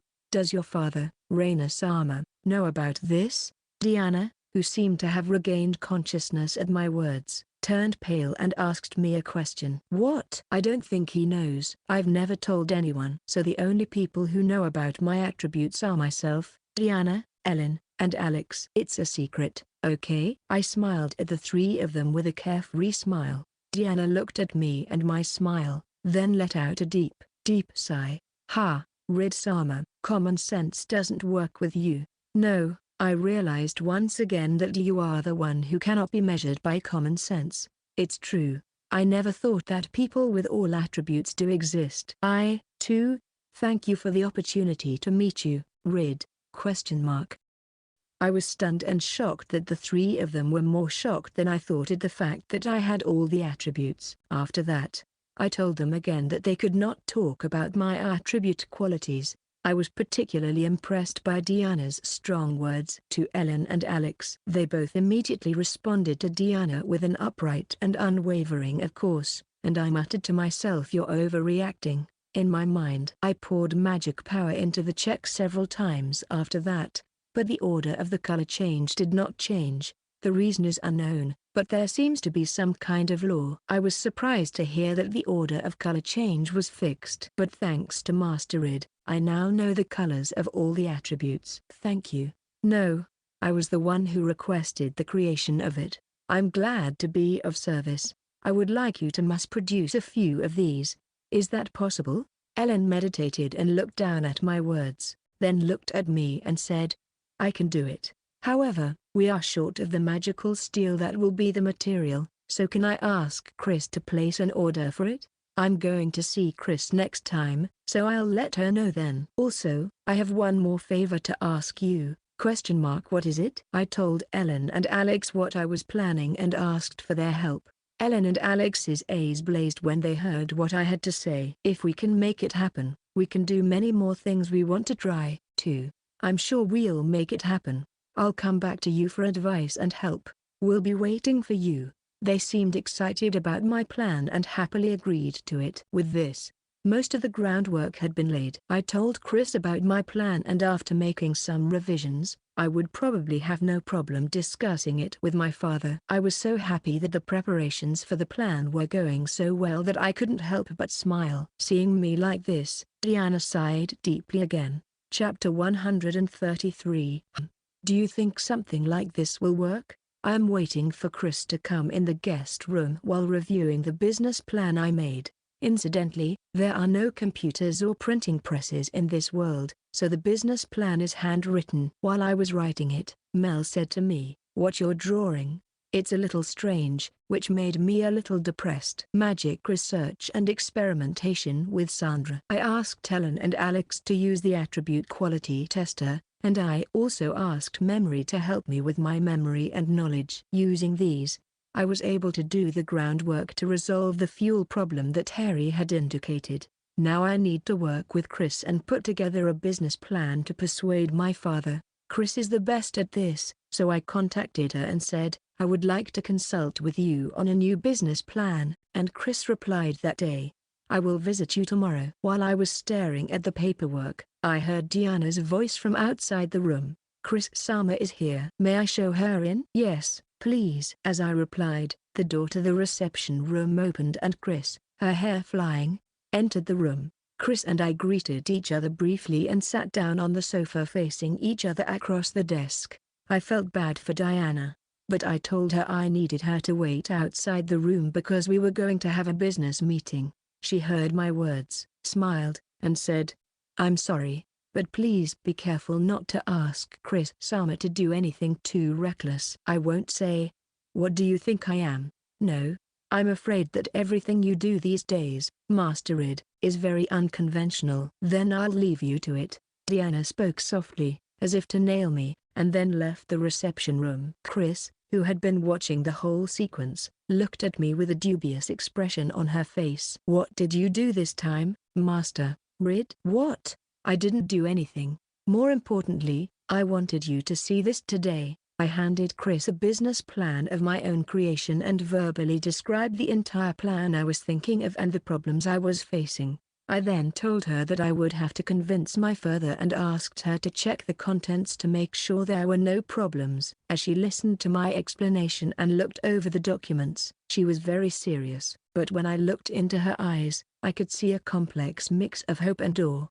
I was a little concerned by her appearance, and muttered to myself, "Oh, is there something wrong with the business plan?" After I finished my explanation, Chris read my business plan again from the beginning. After that, Chris slowly put the document on the desk and turned over with her hand on her forehead and let out a deep sigh. First of all, this business plan is very well detailed. If you can make it happen, though, Rid, I don't mean to be skeptical, but can you really do something like this? The initial investment costs are so great that you'll be in trouble if you can't pay them. "Yes, that's right. I think we will be fine on that point. I will pay for the initial investment out of my profits from the lotion and rinse. If the sales is not enough, maybe I could ask Chris to become a co-investor."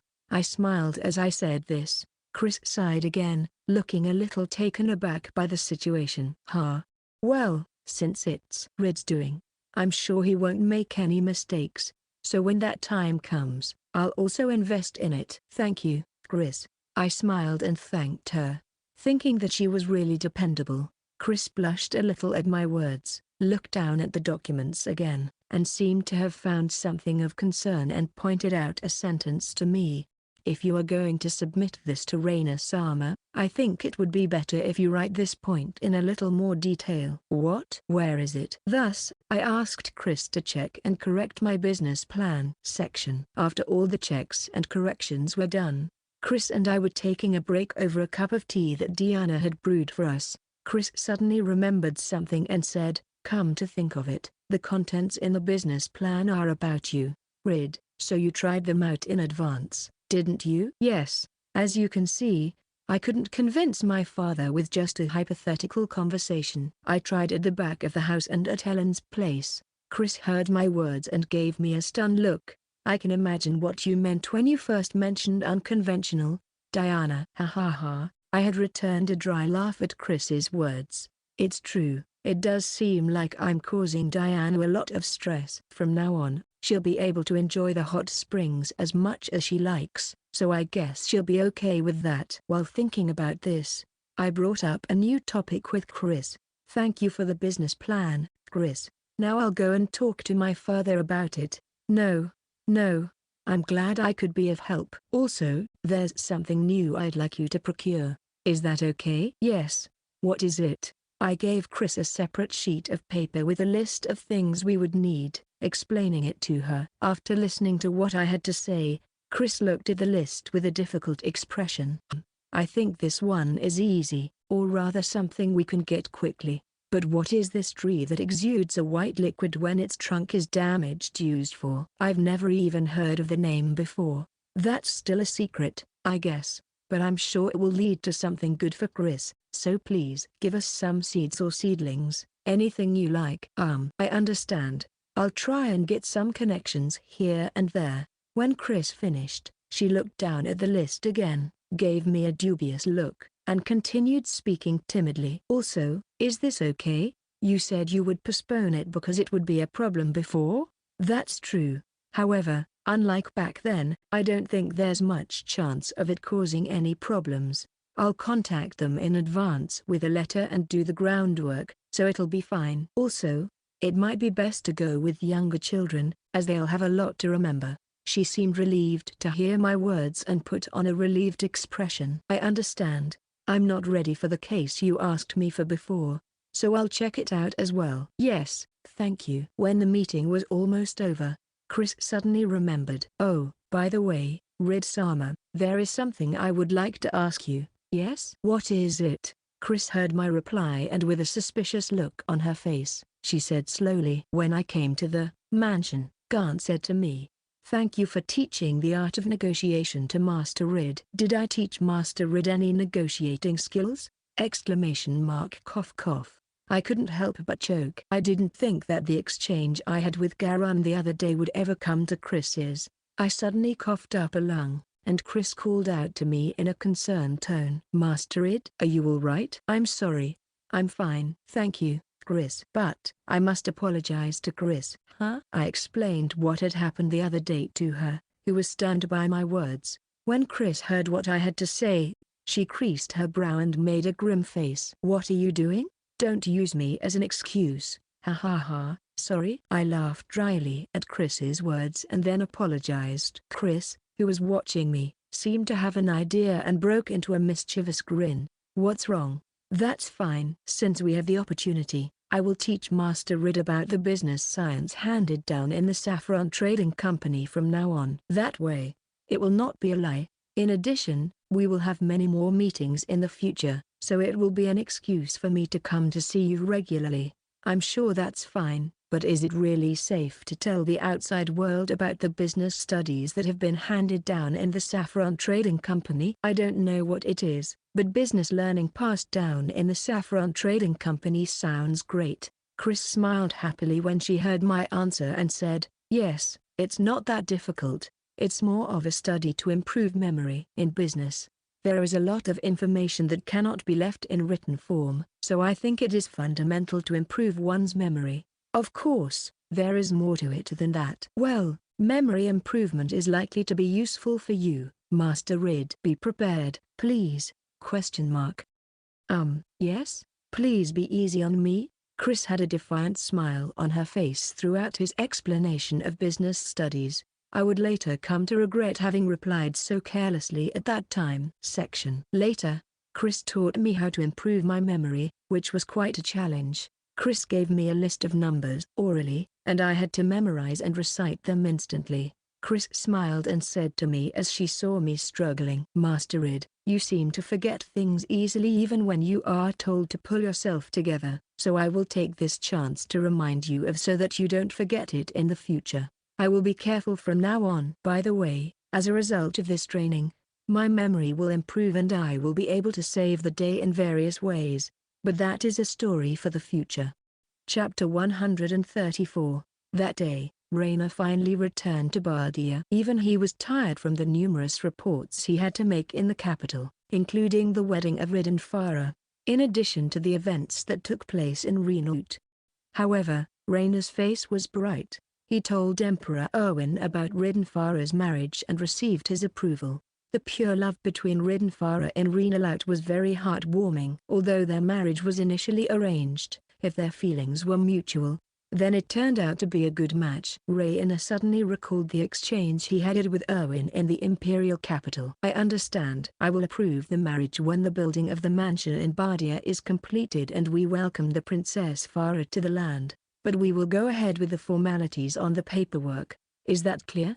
Thank you for your consideration, Your Majesty." Since Erwin had spoken those words to him in front of the nobles, there was no way anyone would interfere. Rainer suddenly looked outside the carriage. And then he felt something unusual. "What is that huge tree?" "I didn't think there was a huge tree like that anywhere near the mansion." Rainer somehow thought of his son. But, as expected, there was no way he could make a huge tree appear, so he shook his head a little and muttered a few words. "I'm a little tired." After muttering this, Rainer decided to take a short nap until he arrived back at the mansion. When he arrived at the mansion and got out of the carriage, he couldn't help but notice a huge tree rising on the other side of the mansion. What was that? A bad feeling never left his brain. As if to confirm, Raina spoke to Garn, who was nearby. Garn, what is that huge tree? I don't think there was a huge tree like that before I went to the imperial capital. That has us scratching our heads as well. One day, it suddenly sprouted behind the mansion. I rushed over to see what was going on, and both Reed and Sandra were there. I don't know the details, but I guess that's what happened. What do you mean? Raina was shocked by Garn's words. How could his son have grown that huge tree? He had never heard of or seen such a method or way. When Raina was stunned, Garn coughed and said as if to add, they said the giant tree is safe, and it drops a strange fruit that is a substitute for soap. So it is now very useful. The maids and the people in the house are all happy with the results.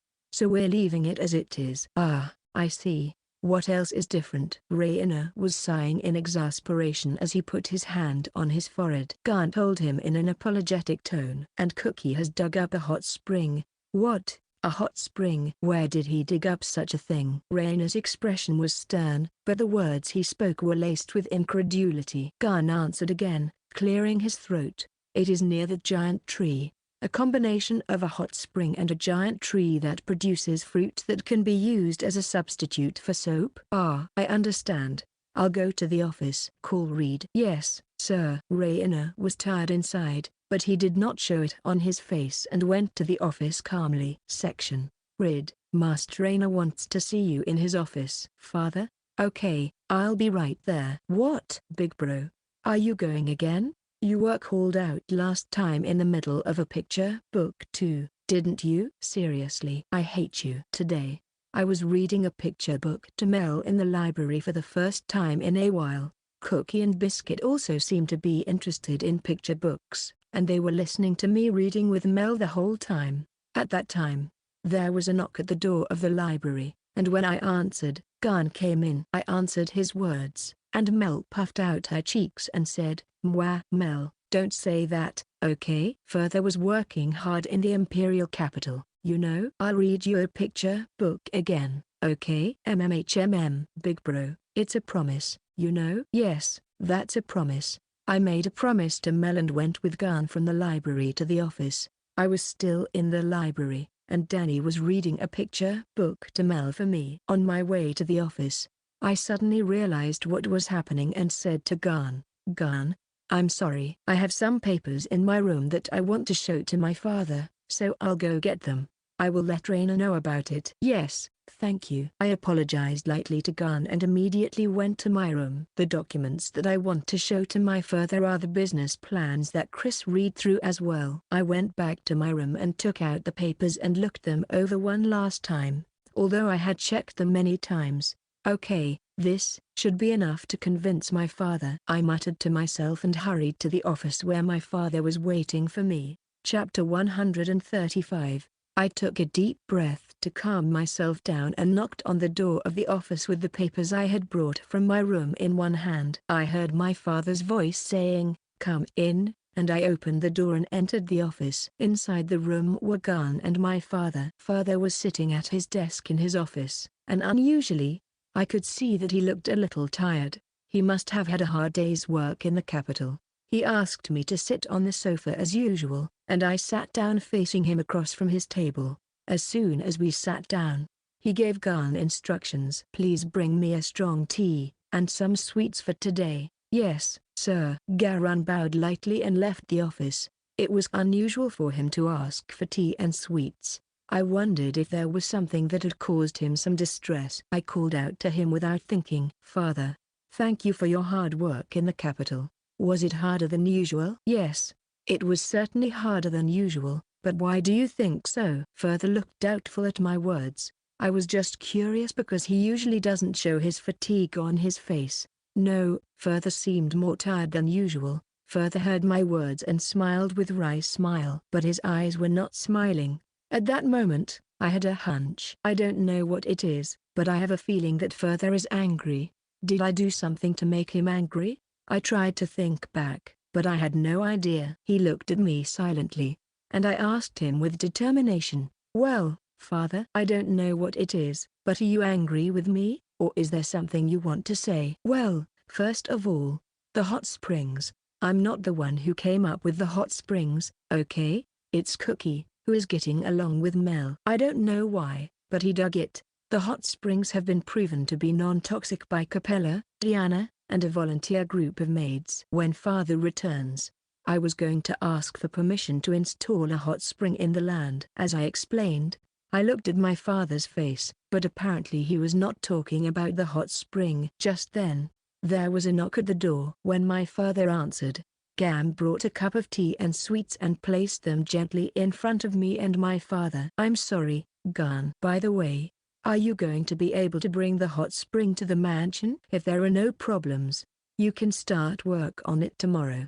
It will be no problem. We will start work on it tomorrow. Father, may I have a word with you about the hot springs? I raised my hand just as Father and Gan were about to break off their conversation. Seeing me, he asked, what's wrong? I know it's presumptuous of me, but could you please prepare a bathhouse for the maids and knights in the house so that they can use it as well?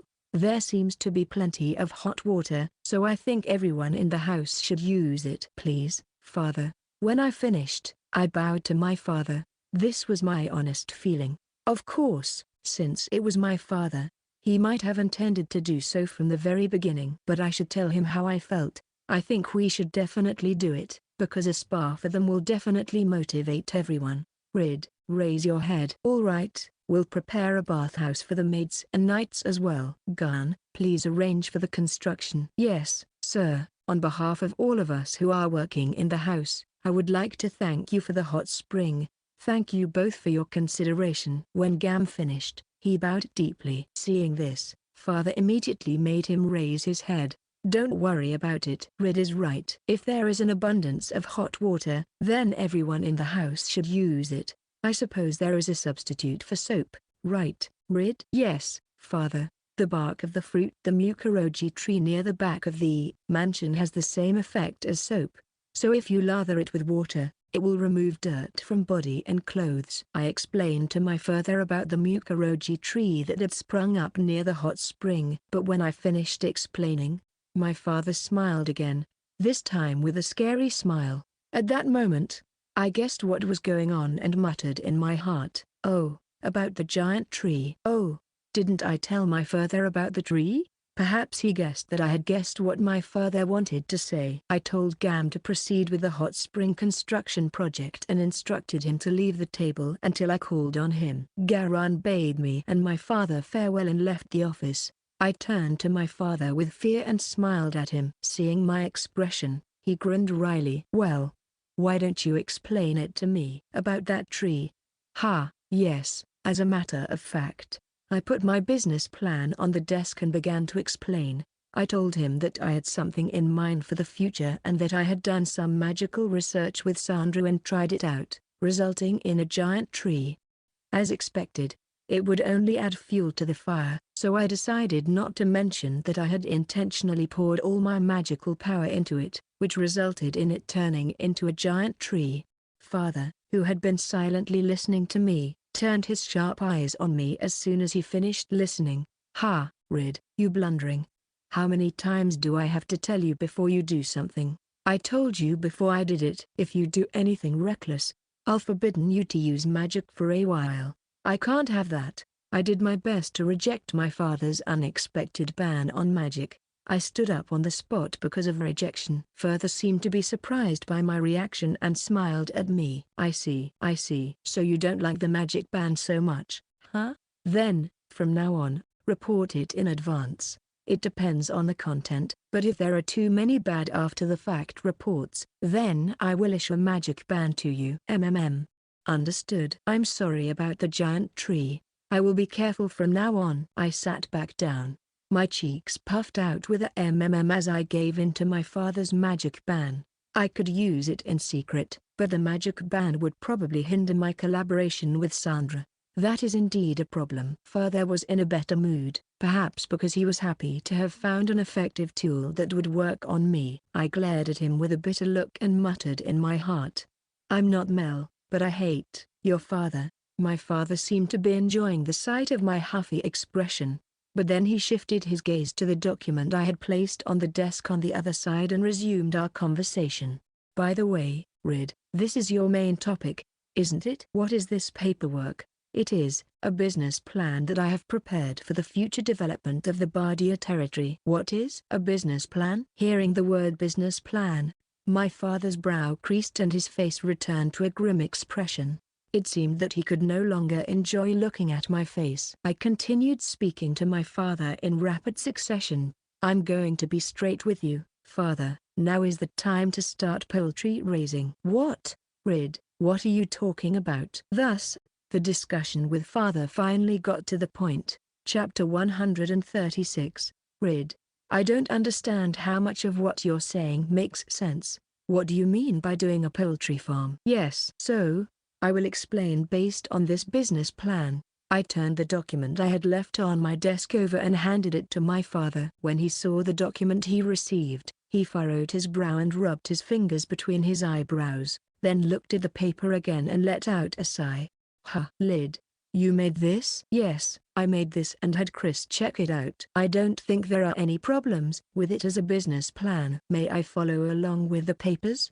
This document has no issues as far as I can tell from a quick glance at it, so, it is a problem. Well, good. Start explaining. I was taken aback by his words, but quickly regained my composure and began to explain to him the business plan I had in mind. In fact, there are animals in this world that are the basic livestock. These animals are almost the same as I remember from my previous life: cows, pigs, and chickens. However, mass breeding has not yet been developed, and even the species are not exactly the same. Even commoners can afford to eat meat, but it is still a luxury food. Why chickens? One reason is that the steady availability of eggs and chicken meat can greatly increase the variety of dishes. In addition, the residue left over from making olive oil can be used as chicken feed, eliminating waste. I thought about cows and pigs, but I decided that chickens would have eggs and a wider range of dishes. Also, the seasonings available at Reincarnated, such as soy sauce, was a big factor. Chicken, soy sauce, flour, oil, and as long as I have these, I will be able to make fried chicken. This is a dish that is still unknown in the world, and it would be interesting to promote it as a specialty in the Bardia territory. Poultry farming will also improve the diet in the territory. This should directly lead to an increase in the territory's geographical strength. Well, I also want to eat it. When I finished talking about the benefits of chicken farming, Further turned his head over with his hand on his forehead and let out a sigh. I think this might be the kind of emotion people had when I told them I was going to start olives. Father, you are right. You don't always know everything until you try it.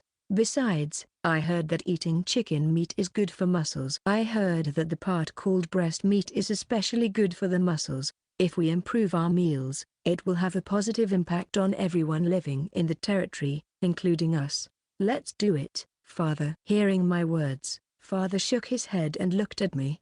I can't give my approval alone. I will make a judgment after I hear all the explanations. There is more, isn't there? I was in shock. Let me explain the content of the second page. I smiled back at him calmly. As expected, he did not let me pass through easily. But if my prediction was correct, I knew he would bite on the second piece. As I began to explain about the second one, my father took a sip of the tea Garn had brewed to take a break. The second one is about making it possible to mass-produce charcoal. Cough cough. Charcoal? Father choked on his tea after hearing my proposal. I waited for him to calm down before I resumed my explanation. The first thing I told him was about the huge tree, which was the first thing he was angry with me about today. When I told him that I had the attribute of wood, he put his hand on his forehead and looked down again. I continued to explain the situation as it was. Since I couldn't be bothered to explain it every time, if a person who has the qualities of wood receives proper instruction and training in magic, he or she can make a tree grow. All they have to do is turn that tree into charcoal. What about the technology to make charcoal? There is no such technology in the Bardia territory, is there? Further was not very enthusiastic when he was talking about poultry farming, but when I talked about charcoal, His face turned quite positive and serious. After all, fuel might be a big issue in this land or empire as whole. I smiled at his question. I have already solved that problem. I can't talk about it until you accept all of my proposals, but I have secured the technology. As soon as you accept all of my proposals, I will start working on it. I'll have to accept all your business plan. You're not going to provide me with the technology unless I accept all your business plan? You are very devious. Well, good. Continue with your explanation. I gave a slight nod to father and explained that by combining tree attribute magic with wood acquisition, charcoal production, and human resource development, we could ensure a stable supply of charcoal.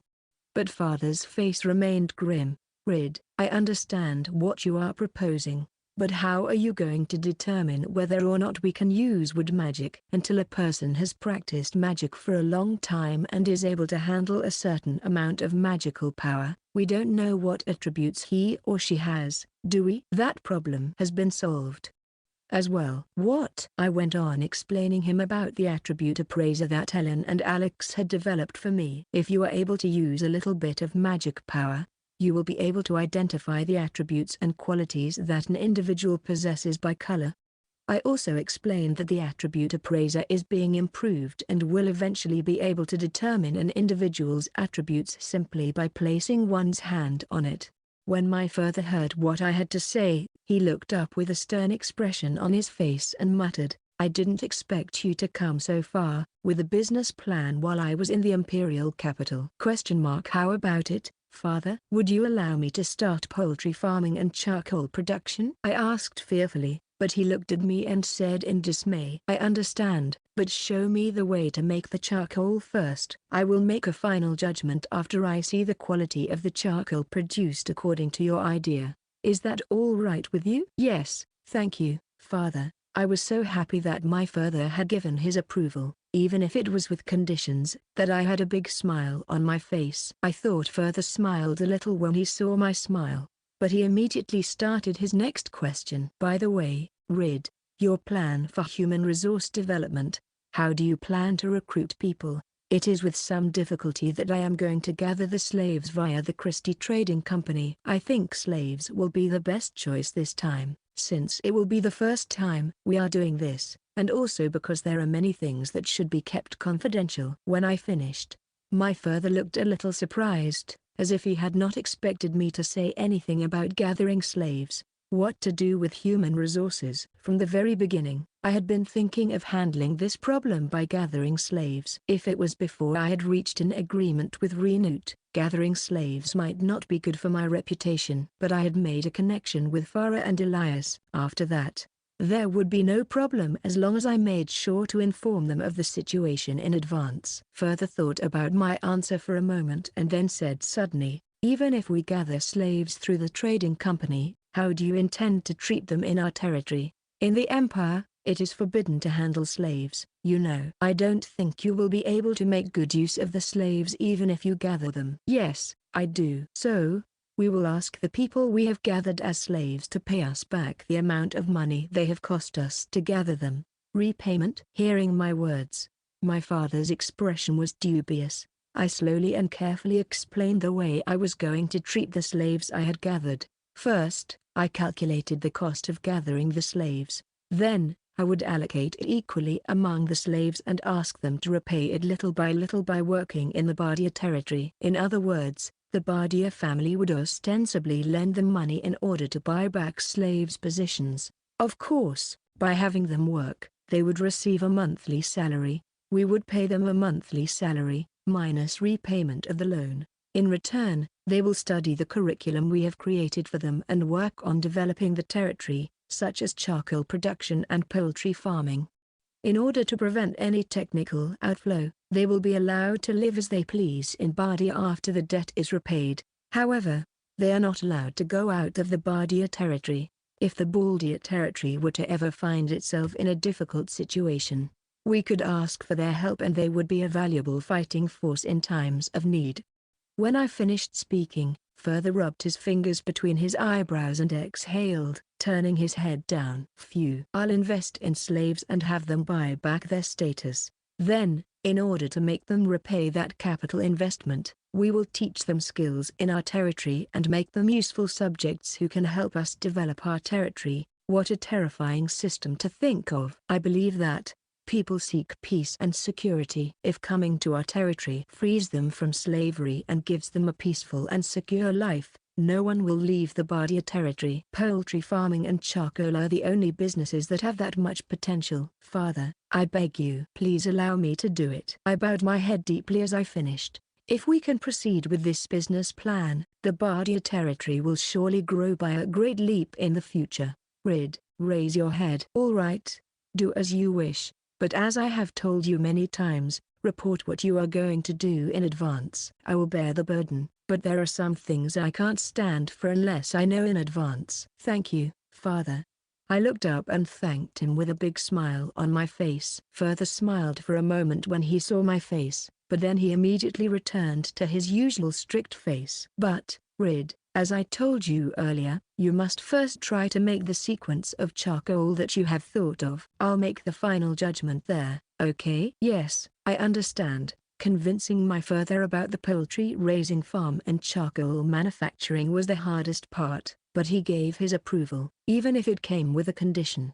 I was so happy that I couldn't help but smile. I think my father's mood softened a little when he saw me smiling and being happy. At that moment, Father noticed something and asked me a question. Rid, is a chicken farm and charcoal production your main proposal? But what is this third one? Oh, I forgot. That is the request for building a mansion and a rough draft of the design. What? Father looked over the papers lightly, and his soft mood vanished. Then his expression became stern and he looked at me with stern eyes. Rid. Naturally. There will be an explanation for this as well? Yes. Of course, Father. Father seemed to be feeling a little tired, but I didn't care and decided to continue with the topic of building the mansion. Chapter 137. Is the third page of a document about the building of the mansion? Yes, it is. I asked the opinions of Princess Farah and Asuna when I was visiting Reincarnated. I also took into account the opinions of the people who are working in the mansion and incorporated any good ideas that they had. The design proposal I made for the house includes a hot spring, a Japanese-style room, a dojo, a cherry blossom tree, and many other things. First of all, I think it would be difficult to accept the project as it is. He looked over the papers slowly and then turned his gaze to me. What is this room called? The nursery? It's very large, and it says there will be a resident staff. That is a facility that I want to provide for the new mansion. I will explain it to you. I told my father, who was giving me a suspicious look, about the situation of the maids working in the mansion. The system is designed to allow the servants to work at the mansion while raising children after getting married, and it is also linked to securing human resources who are capable of working. I stressed that while the results of improving the working environment may not be visible in the short term, they will definitely be effective in the long term. Father, who had been listening to my explanation in silence, suddenly said, "Well, I have been wondering about that point for a while." Very well. Let's try this daycare center on a test basis. If the results are good, I think we should consider incorporating it in our mansion as well. Thank you very much, but won't you oppose this? I was surprised by his words and asked him why he agreed. He raised his eyebrows and then said, I told you, it's an issue that's been bothering me for a while. Besides, while some jobs may be better suited to others depending on gender doesn't matter when it comes to being a competent person. You can see that by looking at Chris, Diana and the others. If it leads to solving the problem, then I'm in favor of it, and there's no reason to be against it. I was surprised at my father's words. According to what I have heard from the servants, it is a common belief that after marriage, men work and women take care of the housework and childcare. Probably the same is true for the nobility. However, what my father had said indicated that he had long been aware of this as a problem. I involuntarily looked at my father in awe. I'm in awe of your keen insight, Father. Don't be ridiculous. But is that all you have to say about the building of the mansion? Is there anything else you would like to add? I was so surprised that I could not think of anything else to add to the proposal. I crossed my arms in a hurry and thought about it. I didn't think it was going to be easy, and I thought about whether I had forgotten something. But it's a mansion with everyone's opinions all over it. Finding it difficult to reverse what I was adding, I said, there are quite a few rooms, etc., so I don't think there will be a problem. I see. Then, let's proceed with the building of the mansion according to this plan. Father, are you sure? I know it's a little late for that, but I've ignored the budget and made some pretty unreasonable demands. When Father heard my question, he grinned wickedly. Hey, Rid. You don't have to worry about the budget, Rid. You can do what you want. Consider it a reward. Huh. I don't really understand, but if it's okay to do as I like, I'd be happy to proceed according to the documents. I understand. We will now proceed with the construction of the mansion. I didn't really understand the meaning of what my father said, but I was honestly happy that all the contents of the documents had been approved. Inside I was smiling broadly and pumping my fist in excitement. He put the documents I had given him together and put them on his desk. Then he looked at me and started another topic of discussion. Well then, Reed, is that all you have to say? Yes. Poultry farming, charcoal, and house building are the three things I wanted to talk about. He gave me a small nod and continued. I have something to say to you as well. I would like to talk to you about your marriage to Princess Farah. Yes, what did you talk about in the capital? Then my father told me about the exchange that took place in the capital. He told me that the marriage of Farah and me would go ahead without any problems. The marriage would take place when the building of the mansion was completed and Farah was welcomed into the residence. The building of the mansion is going to be hurried as much as possible. However, it may take some time to finish the building of the mansion on such a large scale. Yes, that's right. Father's words made me tense up a little. If there was a flaw in the documents I had prepared for the mansion's construction, it was that I had thought there was no way the project would be approved. Thinking there was no way my plan would go through, I ignored the budget and work schedule and just put everything together, which resulted in that document. I muttered to Farah in my mind, sorry, Farah, the house is going to be bigger than I thought, so please wait a little longer. Section. Later, a messenger from the Empire came to Reroute and delivered a letter of intent. The content of the letter was to approve the marriage between Rid Bardia, son of Count Trainer Bardia, and Farah Reincarnated, the first princess of the Kingdom of Reincarnated. The official marriage would take place after the completion of the new mansion to be built in the Bardia territory and after Farah moved in. However, it was also stated in the papers that the procedure would be carried out first. When Elias called Farah and told her of this, Farah replied to Elias, I respectfully accept. After that, Farah returned to her room and spoke to Asuna with a look of relief on her face. Thank God. I'm happy to hear that the marriage between me and Rid Sama has been successfully finalized. Princess, is something worrying you? I had always hoped to be with Master Rid, but I was somewhat worried about what would happen in the end. Farah muttered, her expression a little clouded. She knew it was definite when he came to her as a potential fiancé, but she never knew what was going to happen. Farah had been somewhat uneasy all the way until the decision was made. Asuna understood what Farah was trying to say and spoke softly to her. I see. However, now that it has been decided, there is no doubt that the princess will marry Lord Reed. All that remains is to wait for the construction of the mansion in the Bardia territory. Please rest assured, Princess. Hearing Asuna's words, Farah huffed, then blushed and moved her ears up and down. Although she had felt a strong sense of relief earlier, being told once again that the marriage had been decided brought on indescribable feelings of joy and embarrassment. Asuna, who was looking at Farah, smiled and continued her words. Princess, would do well to pack up her necessary belongings so that she can move as soon as she receives word of the mansion's completion. Yes, that's true. But is there anything else we can do? Asuna is right. There will be a surprising number of things we need to prepare for. There is nothing wrong with doing it now, but shouldn't we do something more than that? Then, with a huff, Farah told Asuna what came to her mind. Asuna, I came up with a good idea. I don't have a good feeling about this, But what did you come up with, Princess? Asuna was forced to hold her head in her hands when she heard what Farah had come up with.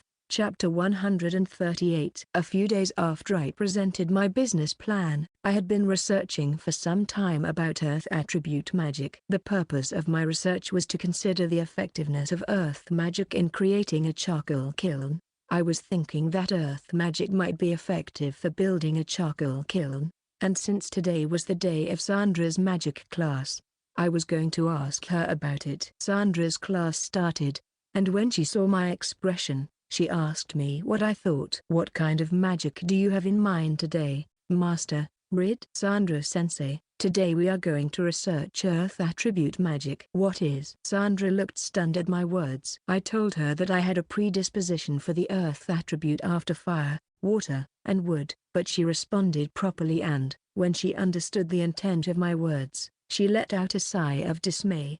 Huh, how many attribute qualities do you have? Don't tell me you have all the attributes. I don't think that's the case, though. I have not yet told Sandra that the prototype of the attribute appraiser has been created. I would like to provide Ellen and the others with personnel at some point. That is why I cannot afford to fail in the charcoal production that was agreed upon in the discussion with my father the other day. Thanks to the memory, I know how to make it. But after thinking that it would be good to be able to use earth attribute magic in order to make better charcoal, I decided to research earth attribute magic before charcoal kiln making. After consulting with Sandra, I have submitted the matter of researching magic to my father in written form. I didn't want it to be a "I told you so" or "I didn't tell you so." However, I have some doubts as to whether my father, who has so much paperwork to do, is checking my documents properly. Sandra, seeing my face as I was thinking about it, gave me a dubious look and asked me, "Rid-sama, you have confirmed with Reina-sama in advance about this experiment, haven't you? I was reprimanded the other day for the giant tree, so there's no problem with that, right?" "Yes, I submitted the documents, so it's not like I said or didn't say anything." "Really?" "Yes. I'm submitting it on paper, so it's not a "I told you so" or "I didn't tell you so" thing, right?" Sandra remained unusually suspicious of my reply.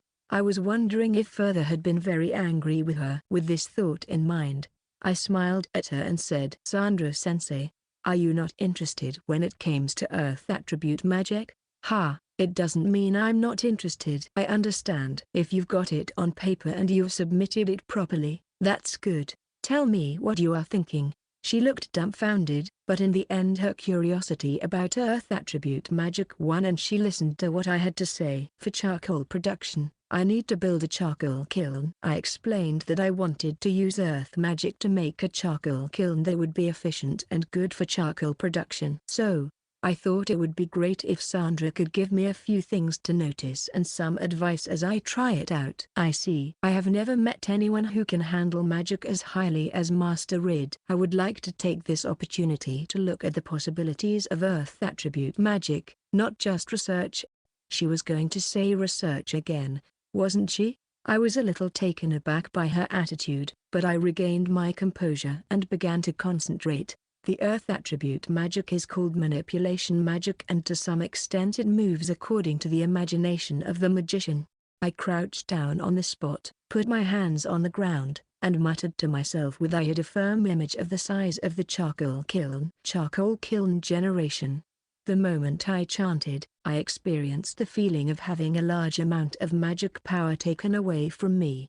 At the same time, the earth rises with a roar, creating a rectangular fill that will be the basis of the charcoal kiln. By the way, I had the size of the kiln in mind. Height, 2 meters. Depth, 7 meters. Width, 7 meters. It was designed to be a big kiln for making a large amount of charcoal, so it looks quite large. When Sandra saw the finished mound of earth, she was surprised and muttered, "This is amazing. If you master the attribute magic of earth, you can even make something like this." I had practiced several times in advance before Sandra saw it, but it was hard work because it doesn't work at all without a clear image in my mind. "Touch the embankment for a moment?" Okay. She touched the mound of earth, as I suggested. Then she turned round and asked me, surprised at the condition of the embankment, Isn't this very sturdy? The soil looks as if it has been trampled on for years. Good. You've done it right. It's not enough to just fill the ground, it is to be hard and firm, as if it had been stepped on. So I had that in mind when I invoked the magic. When I asked memory to search for knowledge about charcoal kilns, the easiest charcoal kiln to make at the moment was one made of earth. Once the mechanism was figured out, it was fairly easy to generate earth with magic. However, the process of compressing the earth to harden it, in addition to creating the fill, consumed more magic power than I had expected. I want you to see the condition of the top of the mound of earth as well. What? I used my body enhancement to leap up toward the 2-meter high embankment. Sandra was taken aback by this, but when I held my hand out from the top of the mound of earth, she guessed and let out a sigh as she scrambled to the top. Huh. This is great. The top of it feels no different than the ground underfoot. When you become a user as good as Ridsama, the usefulness of earth attribute magic seems to be terrific. Really? I think anyone can learn to use it if they work hard. Sandra shook her head helplessly after hearing my words, but I continued talking without paying any attention to her appearance. I don't know about this. It's like a new spell, charcoal kiln generation. I think it's good. There doesn't seem to be any particular problem, but please be sure to consult with Raina before using this, okay? This is not something that should be displayed to others indiscreetly, you know. Sandra nailed me, and I nodded with a smile. Sandra gave me her approval, so I had created the spell I needed to make the charcoal kiln. All that was left was to talk to my father about making it and practicing it. All right, we'll build a charcoal kiln in the coming days, I shouted powerfully to the sky. Chapter 139. I am on my way to the office where my father was. I have informed him in advance via Gun that I have something I want to discuss with him. When I arrived at his office, I took a breath and knocked. After hearing father's reply, I enter and cheerfully say, "Father, I am ready to build a charcoal kiln, so I need to borrow some nights for the job." "Ha, Rid, what are you going to make the nights do?" When father heard my voice, his eyebrows twitched and his eyes shifted from the papers to me, and he let out a sigh. "I feel like the people I speak to sigh a lot at me recently. It's a little rude, don't you agree?" This is a bit of a change of subject, but after my last meeting with my father, Sandra and I did some research on the magic of the attributes of earth and wood. And now that I am ready to make the charcoal kiln needed for charcoal making, the problem that remains is labor. I had come to ask my father to lend me the members of the order because I thought it would be quite a hard work. I explained this to him politely, and he nodded his head and said, "I understand. I'll select the most well-spoken members of the order. How many people do you need?" "I think it would be all right if you lend me about 10 people. I thought about it for a moment and then told him how many people I needed. "If it is too many, there will be too many left over, so I think 10 people is reasonable. If it is not enough, I can ask my father again." When he heard my answer, he nodded and said, 10 people, huh? When do you plan to start the work?" "Thank you very much. In that case, I would like to start work tomorrow. The work is scheduled to be done in about 10 days. "I understand. I will have the manpower ready by tomorrow." "Thank you very much." I thanked my father, bowed, and left the office. After that, I went back to my room and I wrote a brief letter and called Capella and told him that I wanted him to give it to Ellen and Alex by the end of the day. Capella has been trained by Gun to be a butler for a few days, but he is already able to do a certain amount of things. During this time, Gun complimented Capella as a gem. "I understand. If it is today, I will go there personally." "I will. If so, give it directly to Ellen by Capella. I think she'll be more pleased with that." "Yes, sir." Capella replied with a blank expression and immediately left my room and went to Ellen. From the looks of it, it seems he doesn't understand why I asked him to give it to Ellen. With that in mind, I muttered to myself, "Ellen, good luck." The next day, I greeted the members of the order who had assembled at my father's request at the training ground.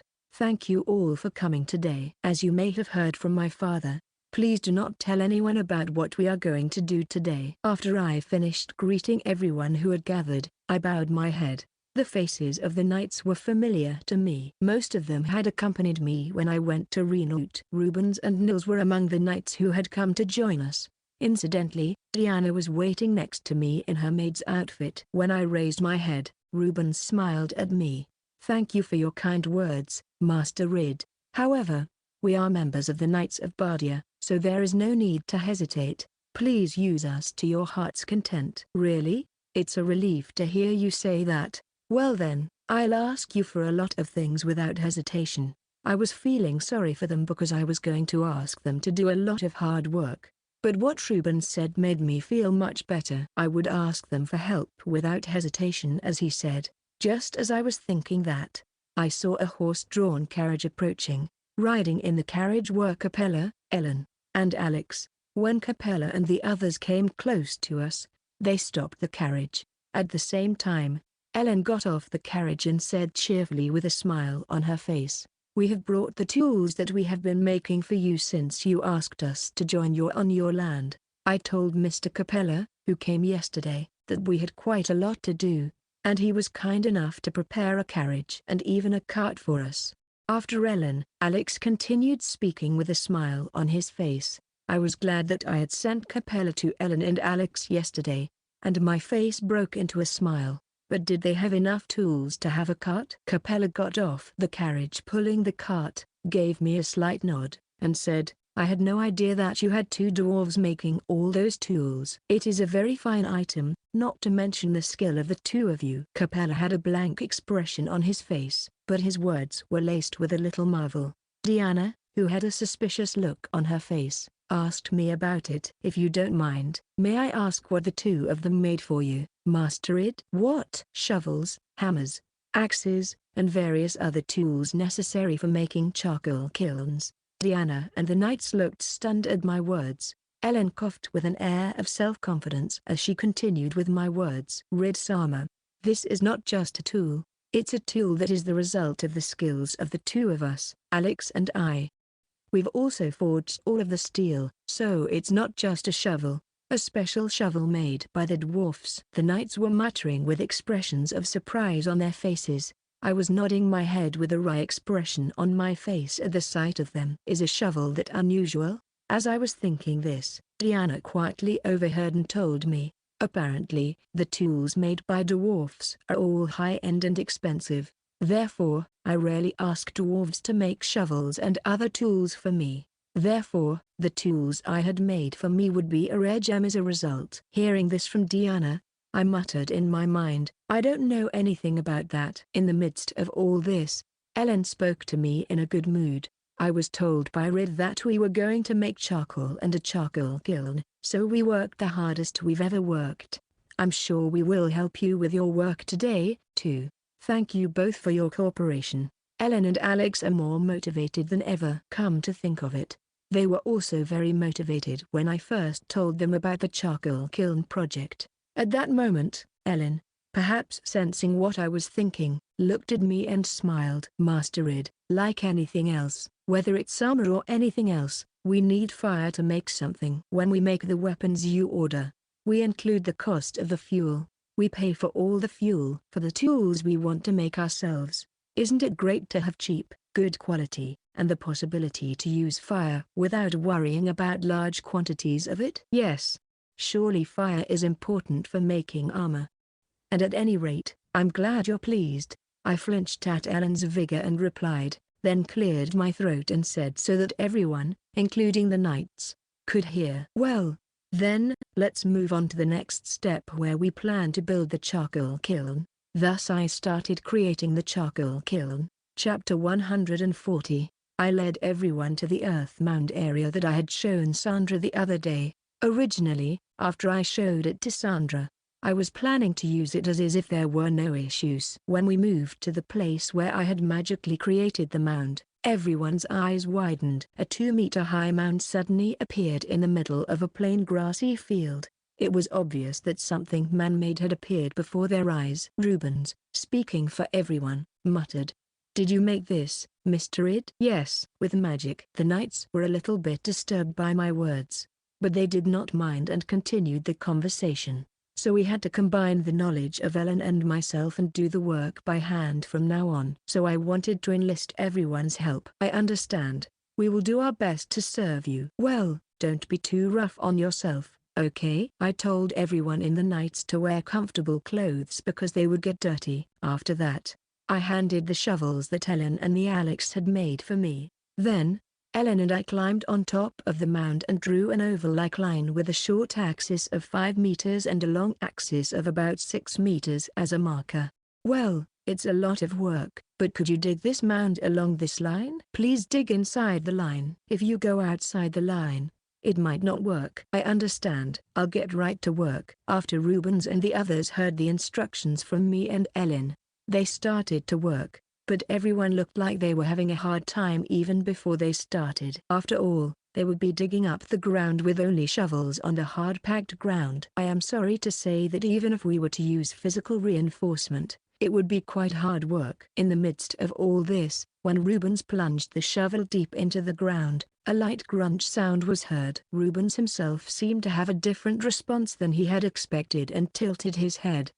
The others tried one shovel after another, but they all pierced deep into the ground with a light crack. Ellen, who was observing the situation, said in a loud voice, "What do you think? What about our special shovels? With this, the ground should be easily dug out, so let's go for it." Oh! Everyone's faces lit up as they marveled at Ellen's words. The shovel Ellen and her team made has a triangle tip, which is sure to make it easier to pierce the ground. Still, they stuck into the ground very well. Thanks to this, the work proceeded more quickly than expected, and a large oval hole was quickly created in the middle of the mound. We also built a fire exit on the front side for people to come in and out, and a small smoke outlet and a chimney connected to it under the rear side of the building. The chimney was also specially made by Ellen and Alex. When I asked them to make the chimney, they were both very excited and said they would be happy to do it for the charcoal. Ellen and I checked the details of the chimney together, and we were able to almost complete the chimney. The type of charcoal I plan to make this time will be black charcoal. The key to making black charcoal is to heat the wood in a low oxygen state. If the wood is heated under normal conditions with a high oxygen content, the wood will burn normally and black charcoal cannot be made. But when wood is heated in a low oxygen state, the main components of the wood decompose. Thus, most of the broken down material goes out in the form of smoke. What remains at the end as a black solid is black charcoal. This is called carbonization. Ellen and I made many small adjustments, such as the size of the exhaust port connected to the chimney and the slight incline in the ground of the kiln to allow the smoke to flow easily to the exhaust port at the rear of the kiln. This is because it is impossible to produce good black charcoal without making the correct adjustments. Needless to say, the eyes of Ellen and the others were very serious during the checking process. I was inwardly impressed by Ellen and Alex's passion for fire. After a while, the checking process was over, and I called out to everyone, "Thank you, everyone. This is the end of the first stage, so let's take a break." "Yes, sir." As soon as I finished signaling for a break, Diana and Capella immediately handed out drinks to everyone who had worked. Everyone was happy to receive their cups and drank them down with a gulp. As soon as Diana hands the cup to Rubens, the knights are quick to chide him, saying things like, "Oh, what a nice oar for a single man like me," and, "You should get married soon." Rubens is blushing and refuting, but Diana remains silent and smiling. "No, no. I feel a black aura slowly seeping out." I sensed it and, feeling a little panicked, changed the subject by explaining to everyone about my next move. "Ahem. Everyone, next up is the work to be done. We're going to have you cut down some wood to make charcoal. It's going to be hard work, but I look forward to working with you." Yes, but there are no trees around here, you know. Are we moving somewhere else? Everyone tilted their heads at my words. Among them, Rubens asked me, "It is true that there are no big trees around the place where the charcoal kiln is being set up, but I have the attribute magic of wood," and smiled at him. "Don't worry.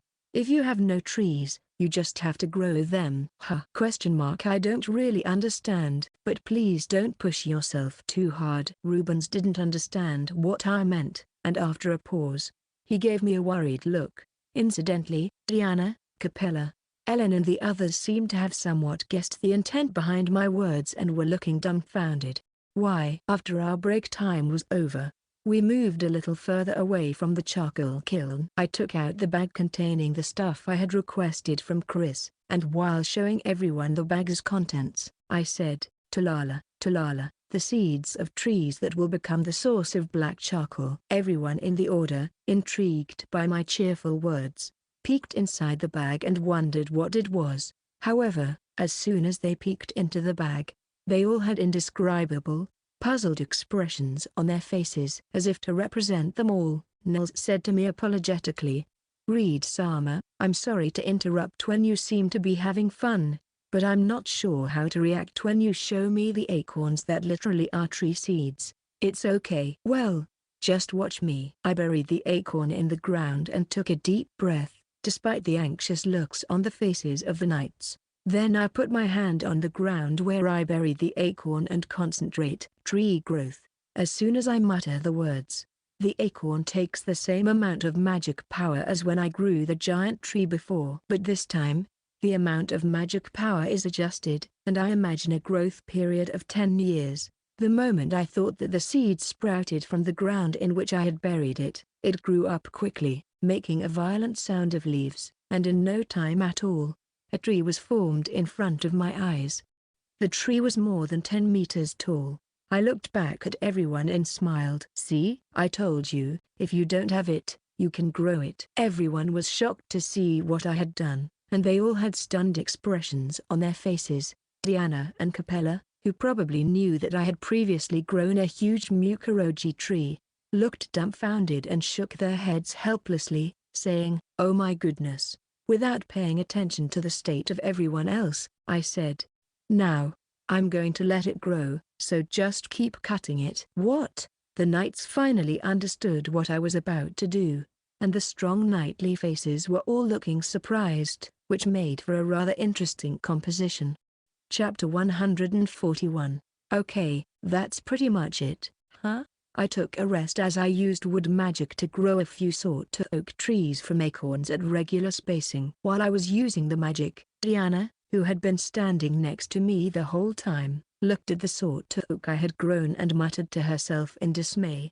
Just a meadow turned into a sawgrass forest in the blink of an eye. Yes, it did, but I'm going to have everyone cut everything down to make black charcoal, so all that will be left is the cut stumps. Capella, who heard my words, asked me if I had something on my mind. What are you going to do with the stumps after we cut them down, Master Rid? If you leave it as it is, it will indeed look bad, won't it? The stump will grow back once you invoke the magic of tree growth on it. I'm going to leave it as it is. What a tremendous boost in productivity, Capella murmured in amazement. Yes, that's actually why I chose sawed oak. Since sawed oak grows quickly, it should be possible to harvest timber again as soon as tree growth is done on the stumps after cutting. I plan to try that this time too. Also, when I consulted with Ellen and Alex in advance about the charcoal production, they pointed out the type of wood. The way wood burns differs according to the type of wood. For general use, we recommend hard charcoal made from hard wood, such as sawed oak, because it is literally hard and burns well. I have also received requests from both of them to make pine charcoal, which is the charcoal they most want in the manufacture of armory at some point in the future.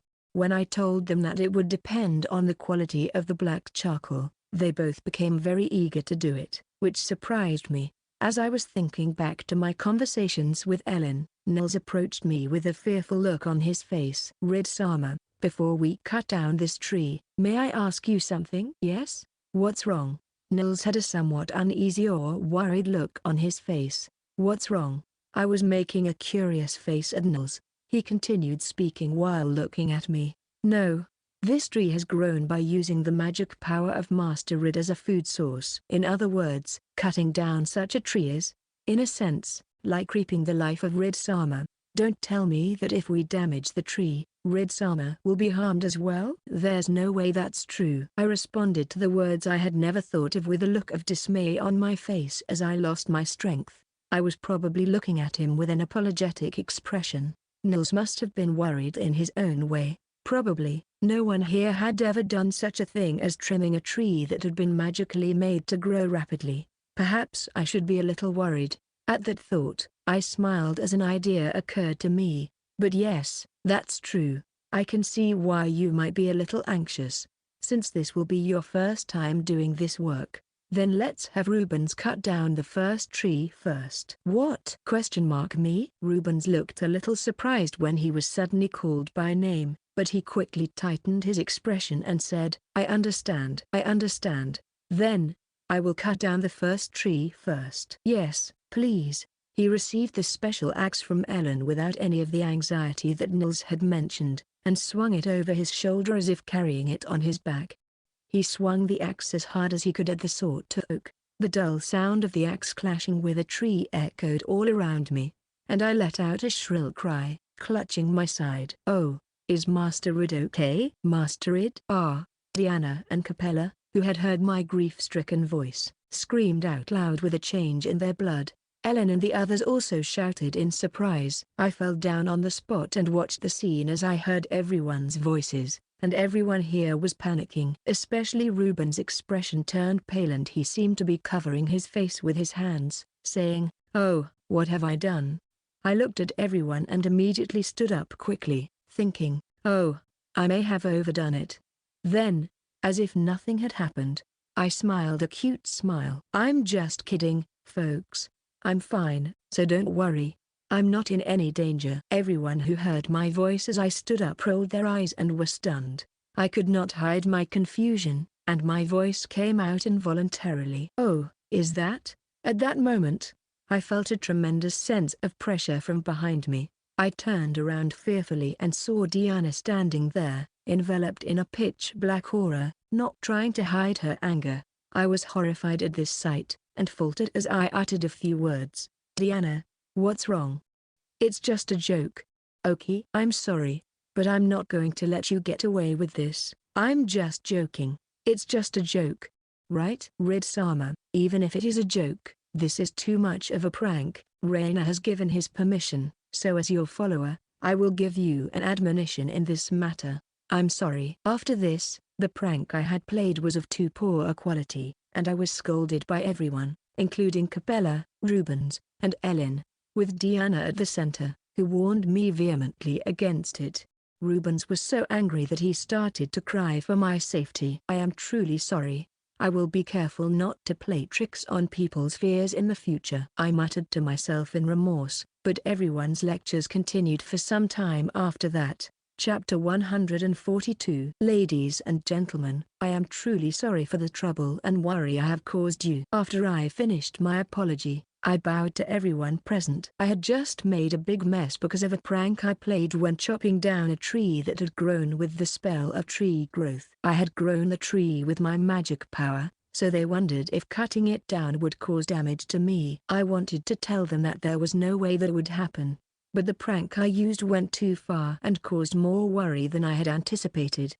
As I apologized to everyone, I thought back to that time. The person I felt most bad for was Rubens. I had asked him to cut down the trees, but he turned pale when I pretended to be in pain. When I told him the story, he was so angry and worried that he cried and got angry with me. "That's just a prank." Do you know how worried everyone was? Everyone here can use magic, but not everyone is as knowledgeable about magic as Reed-sama. From our perspective, this is all new to us, and we don't know what could happen even with simple things.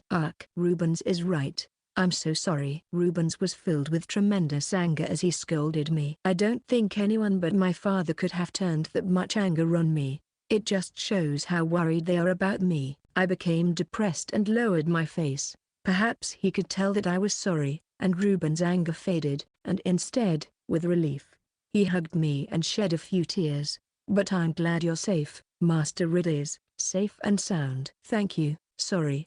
My exchange with Rubens filled me with guilt and I decided to never again engage in pranks about magic-related things. The exchange with him ended with this, but I received equally harsh words of scolding from Diana, Capella, Ellen and the others, and I gave a small sigh. After that, I apologized again to everyone for what I had just done. As I was thinking back on it, Rubens called to me, "Rid-sama, it's time to resume work and for me to cut down the trees with the axe again." Rubens seemed concerned about my dejected state and spoke to me gently with a smile. Seeing his smile, my spirits brightened a little and I replied with a big smile. Yes. Can I ask you for a favor? Yes. No shenanigans this time, right? He smiled and gently nailed me with his words, to which I weakly muttered, yes. Rubens then raises the axe over his shoulder and brings it down with all his might. The dull sound of the axe clashing with the wood echoed around the area. At the same time, I felt everyone's eyes on me, and with a slightly awkward expression on my face, I said, "I'm fine, so you can keep on working." Phew. That's a relief. Now, let's continue working. Feeling everyone here relieved to hear my words, I gave a dry ha-ha laugh. Rubens then continued working silently. As I watched him work, I asked Capella, who was standing next to me, with a curious look on his face. "Capella, what is Rubens doing? Shouldn't he just cut it straight?" "Master, there is a procedure for cutting wood, so if you don't mind, I would be happy to explain them to you." "Yeah, I'd like to know since I have the chance." "Well then." Capella explained to me how to cut a tree. "First of all, when you cut a tree, you make a notch in the direction you want to cut it down. The shape of the catch basin is a right-angled triangle. Once the receiving end is made, a horizontal cut is made from the opposite end, the trailing end. When making the trailing edge, the height of the incision should be adjusted based on the receiving edge. Once the adjustment is made, parallel cuts are made from the tail end, but be careful because the deeper the cut, the more the tree will naturally lean. As the cutting progresses through the tail end and gets closer to the receiving end, a certain width is left without cutting all the way through. The part left behind is called the vine, and it is said to be quite important, because the accuracy of the direction of the tree's fall depends on how well the vine is cut. Finally, the vine becomes the fulcrum, and the tree will fall in such a way as to close the catch basin. As soon as Capella finished his explanation, the sound of creaking wood began to be heard in the area. At the same time, Rubens shouted, "Be careful, the tree is going to fall." He shouted, but there was no one in the direction of the falling tree. It was probably a warning, just in case. Soon after, the tree fell, making a loud sound that echoed with the cracking and creaking of its branches and the crunching of leaves against each other. It is a powerful sight. "Phew, Mr. Rid, is this okay? I'll put this tree near the charcoal kiln. We will process it so that it can be put inside the charcoal kiln later. Then, let's take turns felling and moving the trees." Following Rubens' words, the knights moved the felled trees near the charcoal kiln. Then, they repeated the process of cutting the trees again. The knights were quick to move the felled trees, as they were all knights who could use physical enhancements. I was surprised at how quickly they were able to cut down the trees, but Capella told me there was a good reason for that. The reason why the work went so fast is because the axe that Ellen and the Alex made is very sharp. "What? Is that axe really that sharp?" After Capella told me, I took a closer look at the way Rubens chopped the axe against the tree. It is true that the axe sticks deep into the trunk of the tree each time. In fact, I could see that he was having a hard time pulling it out because it was sticking so far into the tree. Perhaps the combination of physical strengthening and the sharpness of the axe has dramatically increased the speed of the work. I looked over at Ellen and Alex, both of whom were smiling smugly with expressions of satisfaction on their faces. The shovel and axe they had prepared for me both seemed to be masterpieces of the highest quality, and I marveled once again at their skill. Soon after, the work of cutting and moving the trees was complete, and I called out to the others. I asked everyone to help me cut down the trees and move them to the charcoal kiln. "Thank you very much." After that, we all worked together to reduce the size of the trees that we had cut down near the charcoal kiln. This was the fastest work we had done so far, as there were no precautions to be taken. We also secured enough wood for the roof of the charcoal kiln, so that should be enough for today. I thanked everyone for their help today, and said, "All right, everyone, we're going to leave the wood here to dry out a bit, and then we'll move on to the next task." Everyone who heard my words nodded their heads and responded individually. After the work was done and the cleanup was settled, we returned to the mansion. I went to my room to change my clothes, and then went to my father's office to inform him of the progress of the work. After knocking and receiving an answer, I entered the room, and he stopped working on his paperwork. He looked at me and said with his usual stern expression, "How is the work progressing? Is everything going well?" "Yes, thanks to the knights and the tools provided by Ellen and Alex. We've made a lot of progress. I think we'll be able to show you the completed charcoal kiln and the charcoal soon. It's good that the work is going well, but that's another matter than this. Don't you recognize this?" Further nodded after hearing my words and then moved a certain document, fluttering it with one hand as if to show it to me. "What's the matter?" I gave him a puzzled look, and he began to read the document in a slightly angry voice. The document reads, "I will be conducting magical research and experiments with Sandra Rid. I know I told you to report it, but you're being very clever by submitting it in writing knowing that the confirmation would be delayed, aren't you?" "Oh, it's just that." "Well, I thought Father was busy with work." Father's eyebrows twitched at my words. "No good." Immediately after I sensed the scolding from my father. He was furiously angry with me. Furthermore, he had already heard about the prank I had pulled today. He seemed to be furious about that as well, and spun angry words without changing his expression. "You don't seem to know your place in all this, with the documents and the prank. Now, I'm going to show you how to deal with that attitude. Let's go to the training grounds." "We're going to the training ground for now?" Of course, that day, my father gave me some impromptu courage training. In this training, my father would attack me with a real sword, and I would just keep on dodging and ducking. Thanks to my father's skill, the sword passes around me by a hair's breadth. But today, my father's eyes are scary, and his deadly spirit is even stronger than usual. I concentrated on my training more than usual, but even so, there were many times when I felt scared. And so, my father's instruction continued until I was no longer able to move. Chapter 143. Thank you all for coming here today. If everything goes well with our work, I think we will be able to finish the charcoal kiln, so thank you again for your help. As soon as I finished, I bowed my head. The knights who had gathered last time were all smiling at me. As if to represent the knights, Reuben stepped forward and said, "Master Id, I look forward to working with you today." The magically made mound was shaped for the charcoal kiln by all the knights, and the oak trees, also magically grown, were cut down. Several days had passed since we started the process of drying the wood after making it ready for the kiln. Today, we will finish the charcoal kiln and lay down the cut and processed wood to make black charcoal, and if all goes smoothly, we will also create a roof over the kiln. The people who gathered here were the same as last time, and Ellen and Alex were cooperating with us.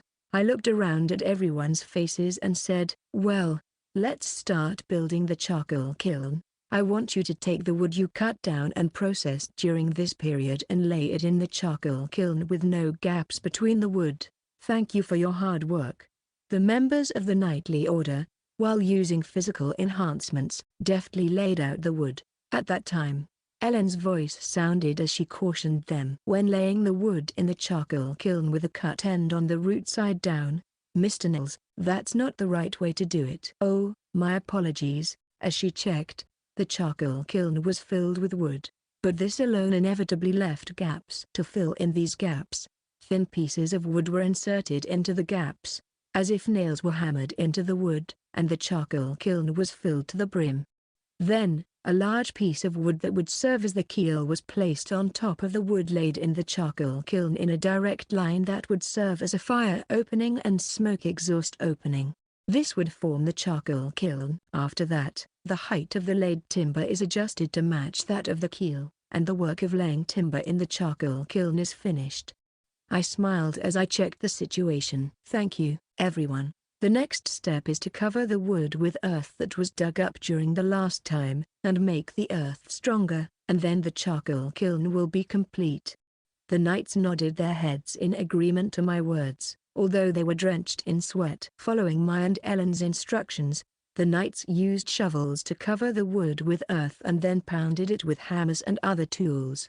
Then we used the leftover wood to keep the charcoal kiln from being wet in the rain, and the kiln was finally complete. I think it turned out pretty well. Looking at the finished charcoal kiln, I smiled and said, "Now it's finished." Thank you, everyone, for your hard work. I'm glad I could be of service. But after this, you are going to put fire, right? How do you do that? Rubens asked me a question with a slightly curious expression as he replied to my words. I smiled at his question and said, holding out my hand, palm facing up. With this, I'll light the fire. As I finished my words, fire started to blaze from my palm. Usually it takes a while to ignite, but I can shorten that time with magic. Everyone who saw my magic looked a little startled, but soon seemed to be convinced. Rubens, who saw the magic, smiled and said, "Indeed, it seems like it would light the fire faster, right? But if I'm not careful, the charcoal kiln might blow up, so I guess that's the only thing to be careful about."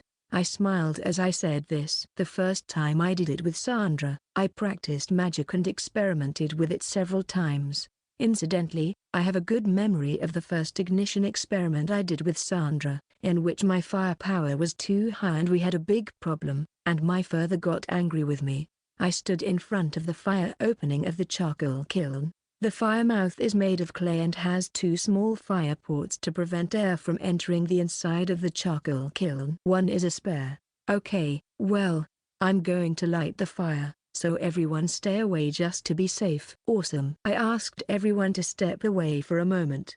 Then I put my hand over the burner, took a deep breath, and chanted in my mind, "Ignite, ignite." At that moment, the fire I had magically created entered the kiln. As for the work I do, I continued to feed the fire with an adjusted firepower for a little while until the wood in the charcoal kiln is ignited. After a little while, smoke begins to rise from the chimney in the opposite direction of the fire opening. The chimney has a cover made of woven straw to prevent the inside of the charcoal kiln from getting too hot. Incidentally, Mel and Danny helped me weave the straw lid. Mel wanted to help me with the work I was working on, so I asked her to weave a straw lid for me. Mel was happy to help, and Danny seemed to be assisting Mel's task. The straw lid that they worked so hard to make is working well. When Ellen confirmed that smoke had begun to rise from the chimney and that the wood was likely on fire, she turned to me and said, "Master Rid, the fire is already all right. I think it will be all better if we take turns watching the fire for a while to make sure it doesn't go out." "Yes, I understand. Thank you." After replying to Ellen, I looked around at everyone present and then said, "Thanks to everyone, we've made it this far." Fire is not a fire hazard. The black charcoal will be ready after a few days of taking turns watching over the fire, including myself. Thank you all for your help. When I finished, I bowed to everyone with a bow of gratitude. At the same time, I heard everyone cheering. I was a little nervous about what was to happen, but I think the work went relatively uneventfully. As I was feeling relieved, Rubens looked at me. "We'll take turns with that part as well, so don't worry." "Thank you, Rubens." When he finished speaking, he smiled and nodded to me. After that, we all discussed the matter and decided that all the knights who had gathered here would take their turn at the fire. Ellen and I will visit the charcoal kiln every day, including checking the condition of the fire. Ellen and Alex grinned happily as they looked at the charcoal kiln. Their expressions make me think that they are a little dangerous people who are glad to see the fire. At that moment, Ellen turned back to me and smiled, her eyes blazing. "Rid-sama, if you can make charcoal with this, can we make a lot of other things? I know how you feel, sis, but let's calm down a bit." They seem to think that if they can get charcoal, they can make a lot of things, but I have something else in mind. I haven't talked to them about it yet, but I have a feeling that they would be very happy if I told them. I smiled at them and replied, "There's the thing, but there's something else I'd like to ask you of." Don't tell me, you're still up to something? Ellen heard my words and gave me a dubious look. I saw her expression and chuckled. When the charcoal is finished, I have another favor to ask of you, and I'll tell you about it then, so look forward to it, okay? Well, What Rid-sama thinks is outside of our common sense, so I'll be looking forward to it as you say." Ellen let out a light sigh, but looked like she was enjoying herself. At that moment, Diana and Capella, who were watching the exchange between me and Ellen nearby, suddenly coughed. "Rid-sama, I have not heard of such thing. Please be sure to let me be present when you speak to Ellen and Alex as your chaperone. I would be happy to be there when you do. I don't know what Rid-sama will do if I leave him alone." "Huh. What do you two think I am?" For some reason, I feel that the stares and words from Diana and Capella have been getting rude lately. As I replied to the two of them, I let out a small sigh, looked down, and shook my head helplessly from side to side, saying, "Oh dear." While we were talking, smoke was still rising from the charcoal kiln. Chapter 144. So this is a charcoal kiln. I've never seen a charcoal kiln before, but it's a very interesting device. Rather than burning the wood, you are turning it into charcoal by heating it to a high temperature. Is that correct? Yes, Father. The other advantage of the charcoal kiln I created this time is that it is relatively easy to fix. Anyone with a basic understanding of the basics, in addition to earth and water, can restore it. My father nodded his head in admiration as he listened to my words. Today would be the day after the charcoal kiln was set on fire. When I reported to him that the charcoal kiln was finished and the fire had been set by the end of the day, he said, "All right, take me. I'll actually check it out." However, as we had just finished the work, I told him that I wanted him come back tomorrow, and he agreed. Ellen and I explained the charcoal kiln to father in detail, and he listened with great interest. Alex and Ellen will be taking turns checking out the charcoal kiln. After listening to our explanation and report, my father looked unusually satisfied. "You both did a great job. If charcoal production can be sustained, the lives of the people living here should improve. Besides that, we will be able to do a lot more. Thank you for the kind words." I bowed when I heard my father's words, and Ellen hurried to follow suit, bowing her head as she said, "We will continue to do our best." Father had us quickly raise our heads and then cleared his throat. "Good.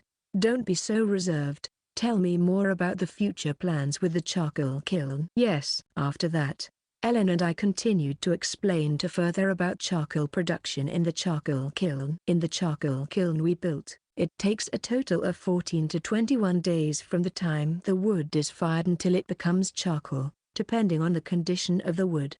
First, about the third or fourth day after firing, the amount of air that enters the kiln is adjusted by closing one of the two reserve fire exits.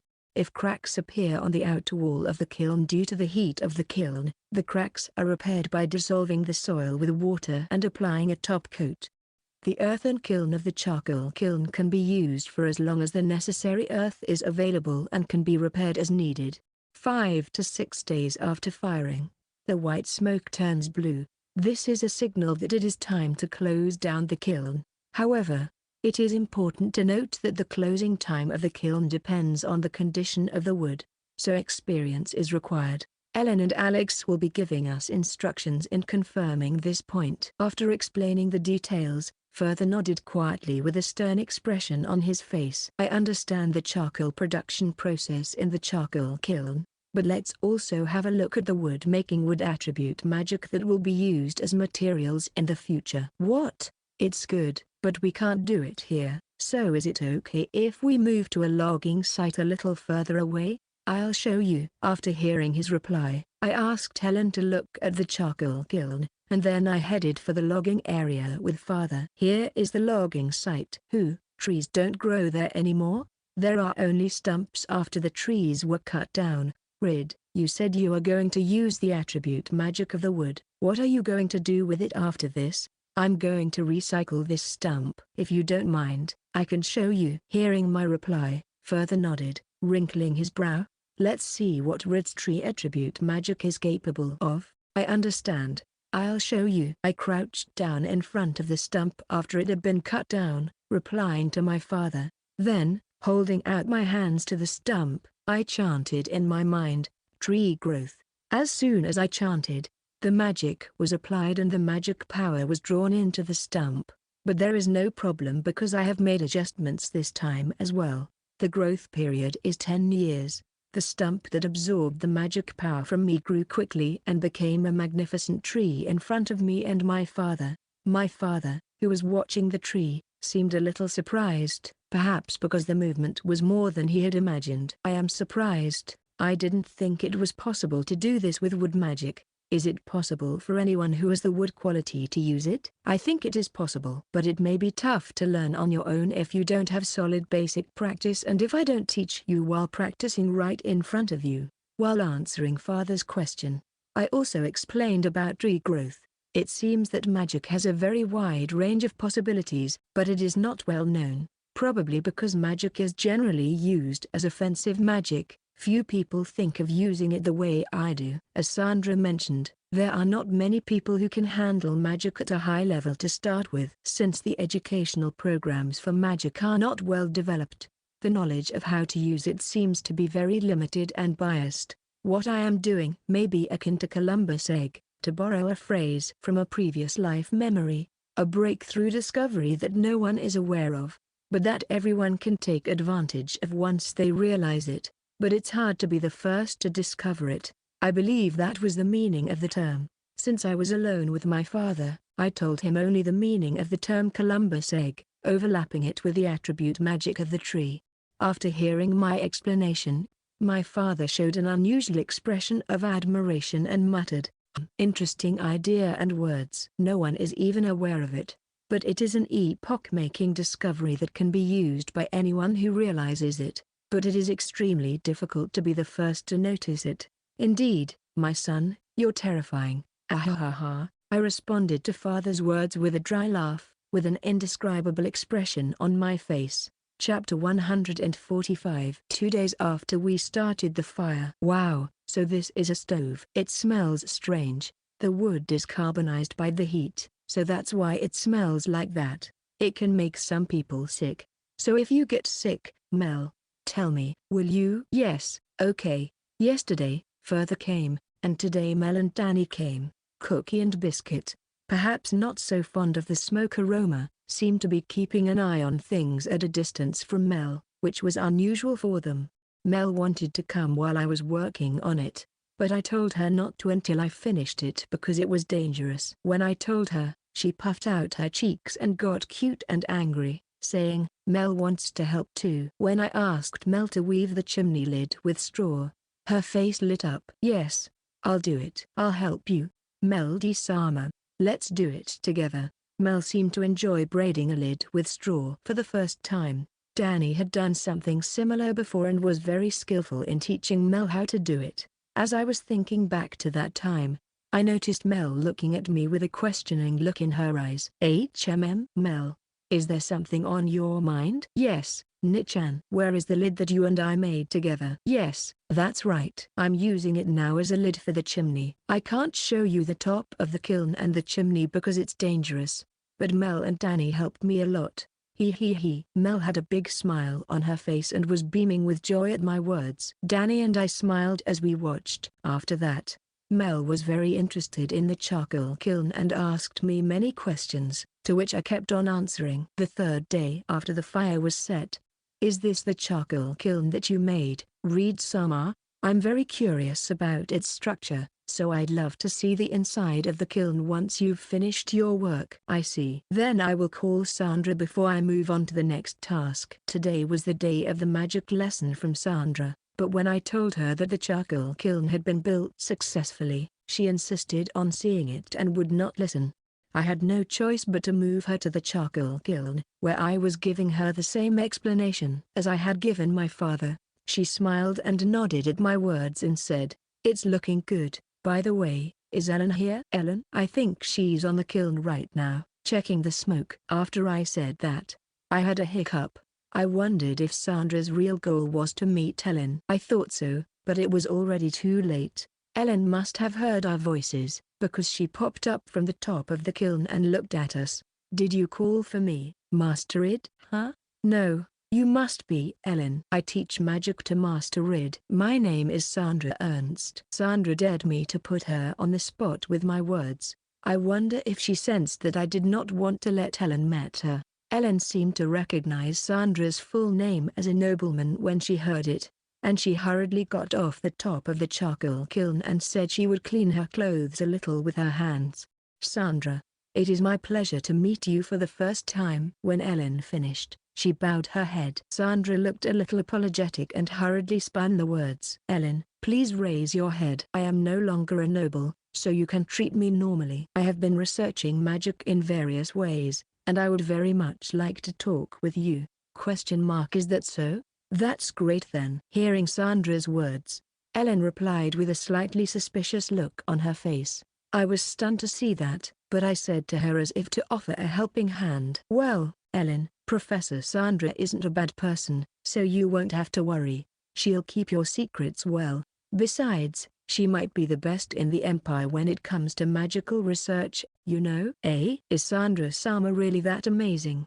It seems that Ellen's opinion of Sandra has changed a little since I described her as possibly the best in the Empire. As if sensing this, Sandra cleared her throat in embarrassment. I don't know if I'm the best in the Empire, but I have no intention of losing to anyone when it comes to magical knowledge. However, I also enjoy researching areas other than magic, so I was hoping to talk to you about various things. Ellen. Oh, no way. I'm the one who would be honored. Please tell me more about it. There's no need to use polite language with me, so let's have a more pleasant conversation.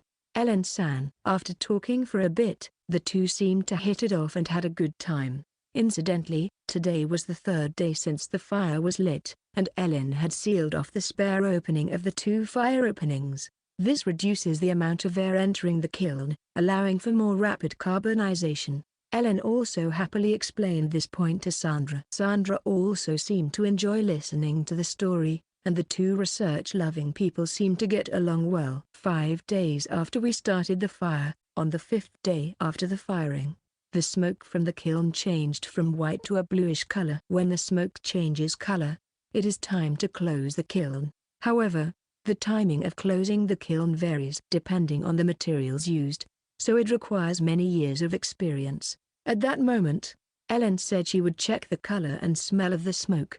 It looks like it's fine now. Let's close the kiln. Ellen said it clearly and with confidence, which surprised me. When I asked her if she had any charcoal making experience, she looked at me with a puzzled look on her face and then said, "What? You can smell the smoke, see the color, hear how the kiln sounds, and feel the heat, right?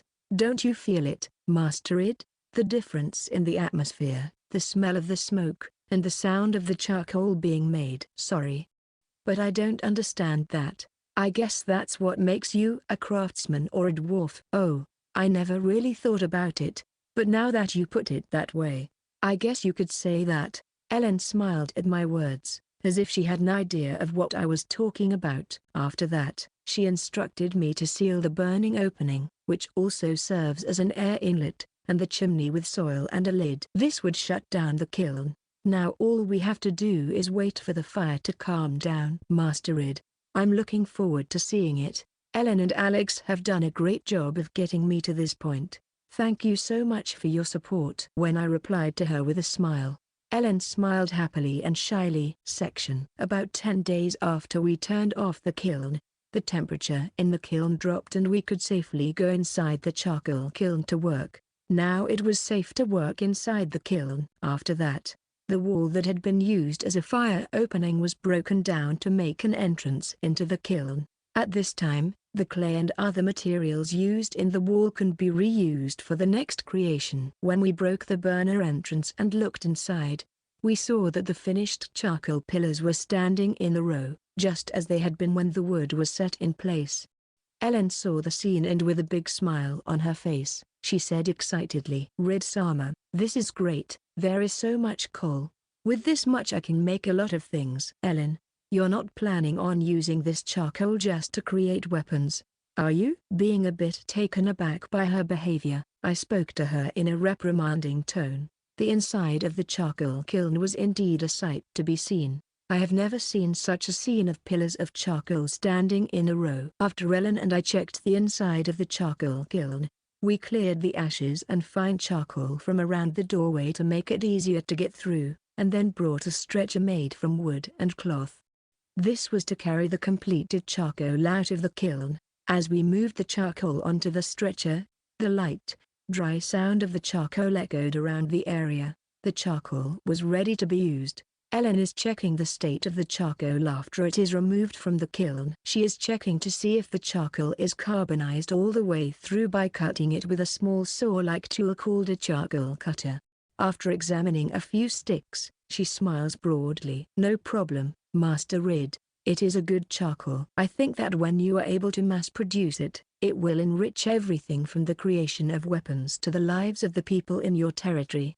Congratulations." "Thank you, Ellen, for your help." Hearing what Hiren said, I replied with an equally broad smile. At the same time, the voices of cheers roared around the area from everyone who worked together with me. On this day, charcoal was made for the first time in Bardia territory by Charcoal Kiln. Chapter 146. I'm pretty sure it's charcoal. Well done, Rid. This will be a tremendous feat in our territory. The process and structure of its creation will remain confidential for as long as possible. Thank you, Father. I immediately show the completed black charcoal to my father and discuss my future plans. The place is the same as usual, or rather, we are sitting across from each other across the table in the office of the mansion. I thanked Father for his words and said with a smile, "Am I correct in assuming that this means you approve of my business plan of the other day?" Father, perhaps anticipating my words, let out a long sigh, wrinkling his brow, although he didn't seem that shocked.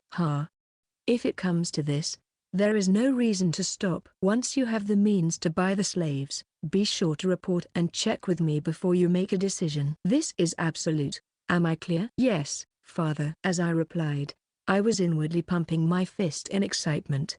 The educational program that I had asked Sandra, Diana, and Capella to help me with was not yet finished, but it was a first step. I smiled at my father and said, "Well, I would like to set up a lodging house on the land near the charcoal kiln, if that is all right." "Is it correct to assume that it would be a lodging house for the slaves?" Father gave me a dubious look. I had written it in my project plan. I nodded and replied, "Yes, it will be for slaves, but we will need a lot of people. I would like to build a large dormitory for the slaves because we need a large number of them. If you want to count the number of people, it would be about 200 people. What do you mean? You are going to buy 200 slaves? Father's expression remained stern at the number of people I suggested, but he sounded astonished. I hurriedly added, "Well, I am thinking of that scale in the end, but I plan to buy a little at a time. I am thinking of a lot more than just charcoal, so, either way, you're planning to provide for a scale of 200 people." Father mumbled a few words and then turned over with his hands on his forehead. "But what I'm thinking of doing from now on will inevitably require a lot of manpower.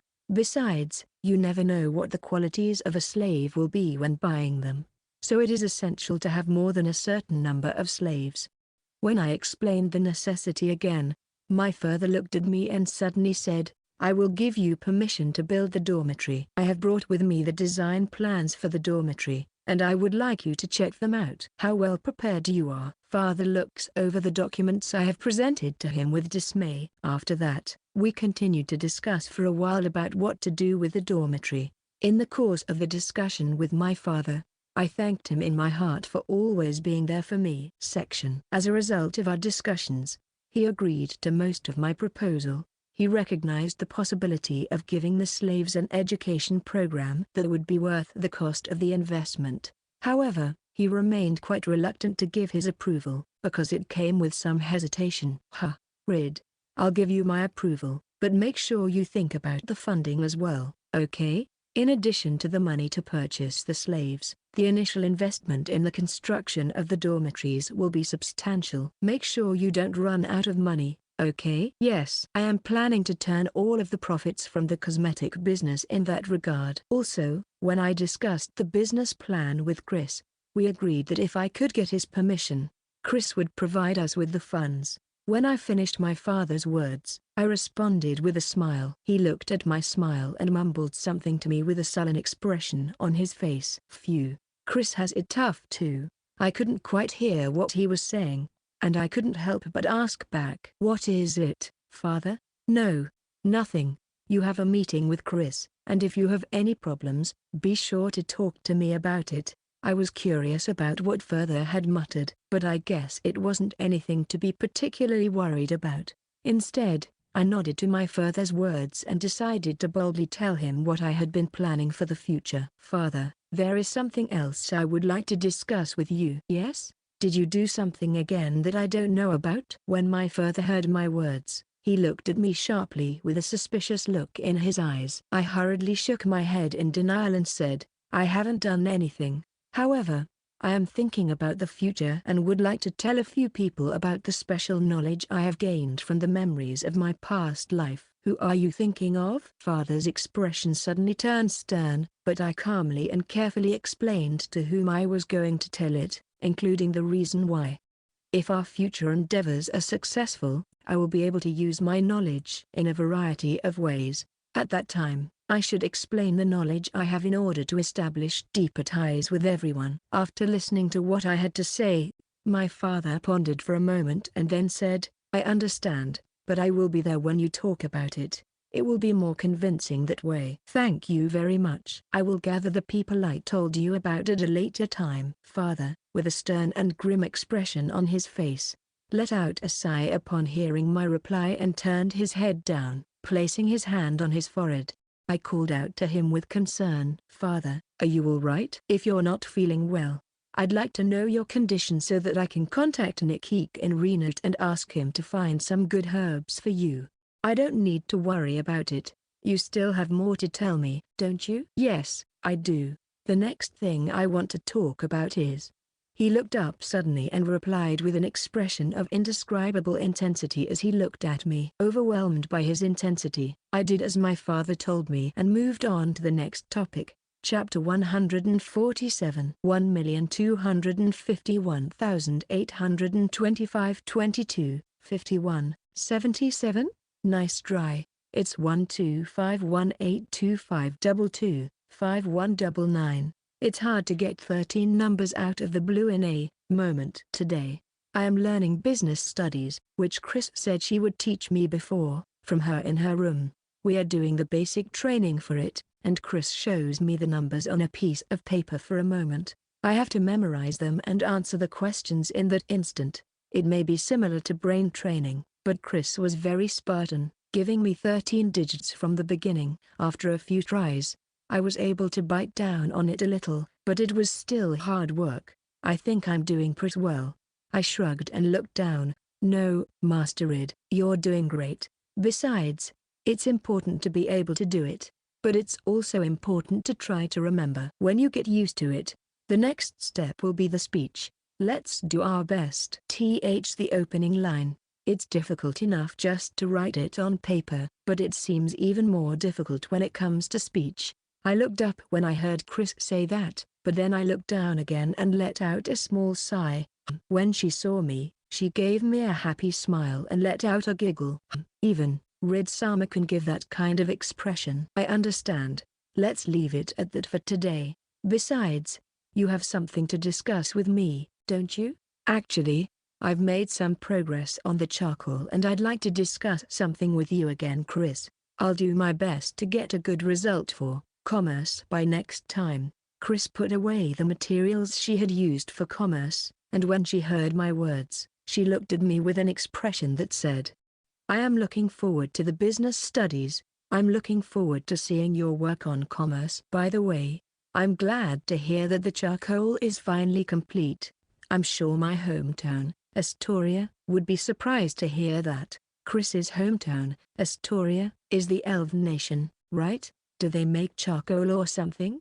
She made a puzzled face when she heard my words, and then replied curiously, "Huh? Didn't you know that they manufacture charcoal in Astoria? I thought that was why you were asking me about the charcoal." "What? Is that so?" I had thought that Reincarnated would be producing charcoal, but I didn't think that the Elven nation of Astoria would be producing charcoal as well.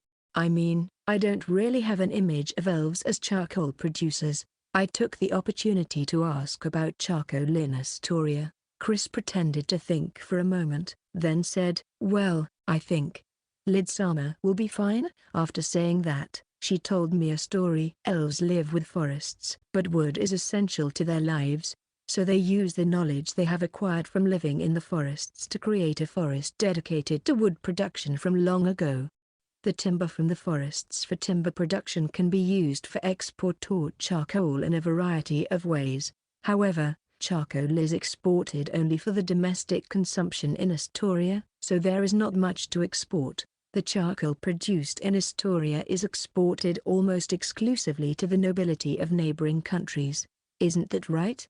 I didn't realize that. Then, is it difficult for the Christie Trading Company to handle charcoal made in the Bardia territory? I was not aware of Astoria exporting charcoal. Hearing my words, Chris looked a little surprised, then huffed and said with a nasty smile, "Yes, that's right. I think my family's saffron trading company might get a little sarcastic from the home country. But I don't think anything will happen to me. I am an elf, but the trading company's base is in Bardia territory. Besides, if anything should happen, Ridsama will take care of it, won't he?" "Why yes, that's right. I'll make sure to protect Chris." "Fufu, don't forget that, okay? Don't worry. You can handle charcoal at Christie Trading Company. In fact, it could become our signature product, and we would be happy to sell it to you." Hearing my words, Chris laughed happily. Do I look like I'm being made fun of? When I gave her a slightly puzzled look, she looked at me and cleared her throat. "Ridsama, is charcoal the only thing you want to talk about this time? I thought you had something else in mind." "Oh, yes, I did. I also asked for father's permission regarding the slaves as soon as the accommodations are ready. Is that okay?" I told Chris as much as I could about what I could tell about the size of the dormitory, in addition to the fact that my father had granted me permission for slaves, and about the educational program I was requesting Diana, Capella, and Sandra to build for me. I thought it was better not to hide anything when seeking personnel. After Chris finished listening to my story with a serious face, she thought about it for a moment and then said, "If we are going to have the number of slaves under the terms that Rid said, we will probably have to gather the slaves from the beast tribe. Is that right?" The Emma at Chris's place is also a beast tribe person, isn't she? Emma is originally from the beastman nation of Zubera. My father brought her back as a slave when he went as Zubera. Well, to me, she is more like a family member than a slave. Chris finished speaking in a slightly playful manner, then changed his mood and looked straight at me. "If you don't mind, may I speak to Emma about this as well? She should know more about the beast people than I do." "Okay, I will leave that to Chris." "By the way, is there any difference in lifestyle, or anything else that might be a problem between the different races? The part I am most concerned about is healthcare. Even if they are to live in Bardia territory in the future, if there is some kind of extreme health problem with the human race, they will be in a lot of trouble." Chris groaned and said, as she thought about it. "I'll ask Emma to confirm, but I don't think there will probably be any differences in health, or anything else. Also, if there are any differences from humans, I've heard that there are some differences in appearance depending on the tribe, and that there are magic spells that only some beastmen can use." "I see, that sounds fine." "By the way, if the appearance differs slightly from tribe to tribe, does that imply that Emma is from the tribe of cat people?" "Yes, I have heard that Emma is of the cat tribe." "I heard that there are many other tribes of beastmen, such as wolf and fox." "I don't know everything about them." I looked down thoughtfully as I listened to Chris. "I have an idea about the magic that only some beastmen can use, so I should be able to confirm that in the near future. The problem is the tribe. I had not thought that there were so many different tribes within the Beastman tribe. As I recall, the Beastman characters in the original game looked cat-like. I wondered if there was an exposition of the tribes of Beastmen in the original game, which I had just skipped over by skipping the unread parts of the game. I was making a grim face, and Chris spoke to me fearfully. "Master Id, is the Beastman tribe a bad idea, huh?" "No, that's not true. But if it is the Beastman tribe, it might be helpful if people from all tribes get together. They may have their own strong points and weak points." "I understand. I'll check with Emma and then I'll get in touch with contacts in Barstow for the entire tribe of Beastmen." Chris continued speaking, looking a little relieved at my reply. Come to think of it, there are some people in the world who look down on others just because they are not of the human race. I would never do such a thing. I smiled at Chris and said, I don't think anything of it just because they're beastmen. When I first saw Emma's cat ears and tail, I was surprised at how cute they were. Hee, you're right, she is certainly cute. I'll tell Emma what you said, Reed-sama. Chris was smiling and replied to me with a happy expression on her face when she heard what I said. Not many people would call the characteristics of the beast race cute. I felt that way about Chris's reply, and after that, I continued to talk with Chris about the business plan and future plans that we had discussed earlier. I stayed up late discussing and double-checking with her about other things that we thought were important. Chapter 148, Capella and Rubens. Lord Rid, your determination for martial arts training has grown stronger. Was it because you were upset about losing at Reincarnated? Yes, of course.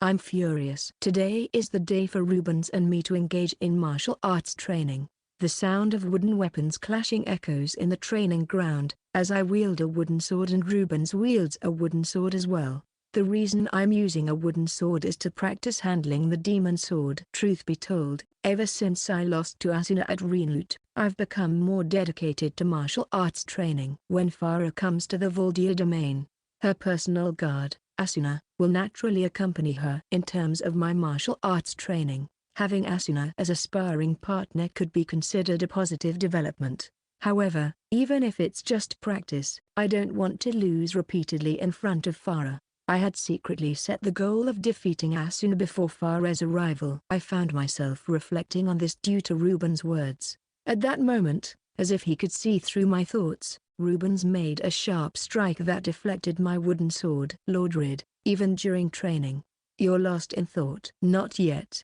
He had deflected my wooden sword upward, leaving my arm raised. At that moment, I used a move I had learned from Asuna, performing a backflip while kicking toward Rubens' face. Yes, it was the technique Asuna had shown me, the somersault. What? It seemed that Rubens had not expected me to use a somersault, and although he managed to dodge, his posture was disrupted. During that brief moment, I quickly retrieved my knocked away wooden sword and, while regaining my posture, attacked Rubens. Here we go. Here we go. Impressive, Lord Rid. But I still can't let you win. I swung with all my might. But once again, Rubens deflected my wooden sword. Having my wooden sword deflected twice and failing to surprise him with the somersault, it seemed like I was on the verge of a complete loss. However, Rubens seemed a bit too serious about it. I pouted and protested, saying, "Can't you at least let me win once and bring me some flowers?" While I'd love to, overconfidence in martial arts is not ideal. I want to remain your challenge, Lord Rid. I had never beaten Rubens before. It seemed that if I could land a successful strike on him, it would be considered a victory and we would move on to the next stage. But what would that next stage entail? As I pondered this, I heard someone calling my name. When I turned around, it was Capella. In fact, when we started today's martial arts training, he had asked if he could observe. I had no reason to refuse, so I had given him permission to watch. However, I had become so engrossed in training that I had completely forgotten about him. Approaching me, Capella bowed to both me and Rubens before calmly speaking. "Lord Rubens, your training earlier was truly remarkable. If it doesn't trouble you, I noticed something in Lord Rid's movements during the training, and I would like to share my observations." "May I?" "Yes, of course. Feel free to tell Lord Rid." After hearing Rubens' words, Capella, with a composed but gentle demeanor, began to speak. "Then, with all due respect, I would like to share my observations regarding Lord Rid's training earlier." "Sure. Please go ahead." Capella explained that he had noticed that many of my movements were quite linear, making it easier for opponents familiar with swordplay to predict my actions.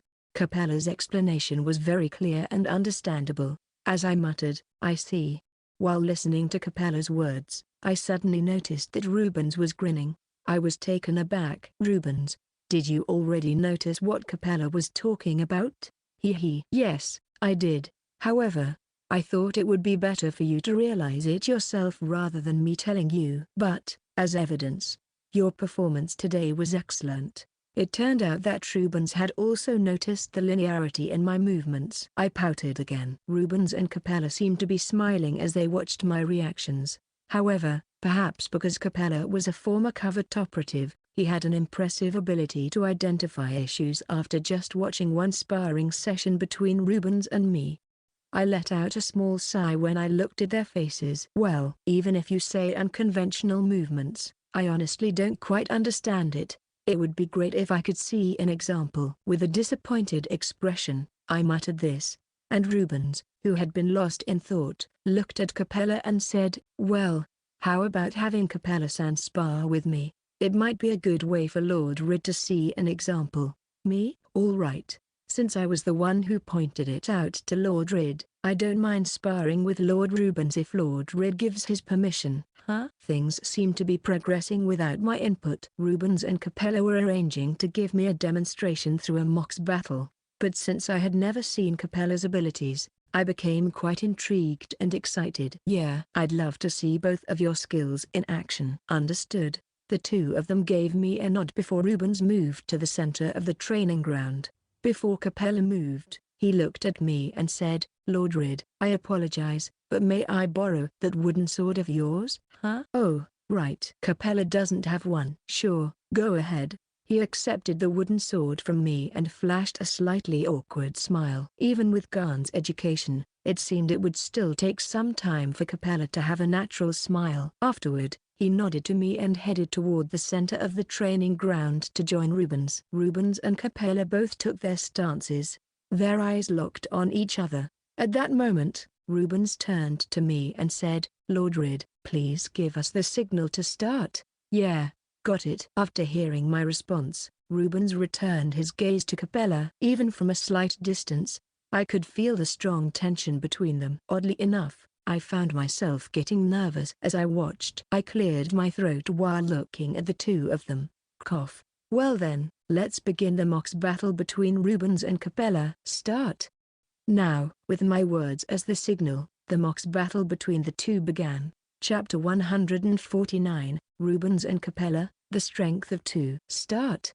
Now, they should have heard my signal, but Rubens and Capella stood there, eyeing each other. Most likely, both were trying to gauge each other's intentions. However, there was a strange, cheerful atmosphere between them. Rubens held his wooden sword in a straightforward stance, while Capella took a lower stance. The first to move was Capella. He addressed Rubens, saying, He. Having a mock battle with a promising knight of the Bardia Knights was something I couldn't even dream of a few months ago. But let's enjoy this opportunity. I too never expected to spar with a skilled individual from Reincarnated. Whether you are Lord Rid's capable retainer or not, I'd like to see for myself." Upon hearing Rubens' response, Capella's demeanor shifted, and he adopted a more intense battle posture. "Very well. Here I come." With his wooden sword resting on his shoulder in a low stance, Capella slightly bent his body and kicked the ground. The impact created a cloud of dust where he had been standing. Rubens immediately shifted his gaze to the left, accurately tracking Capella's movements, and intercepted Capella's strike. In that instant, a hint of seriousness appeared on Rubens' face.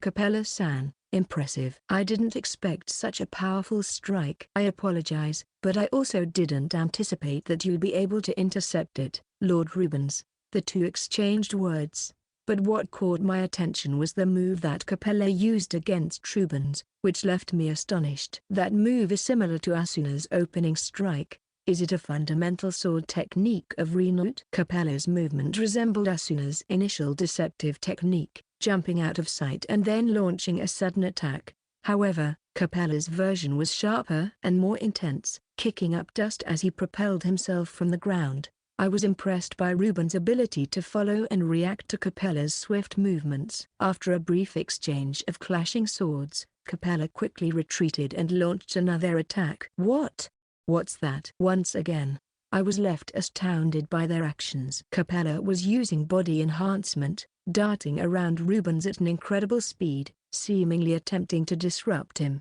However, Rubens hadn't lost sight of Capella's movements and remained calm, waiting for Capella's attack. However, this was a mistake on Ruben's part. Capella's seemingly random dashes weren't without purpose. By scraping the wooden sword against the ground while running, he intentionally kicked up sand into the air. As the sand obscured their vision, Ruben seemed to have indeed lost sight of Capella. Capella wouldn't miss an opportunity like this.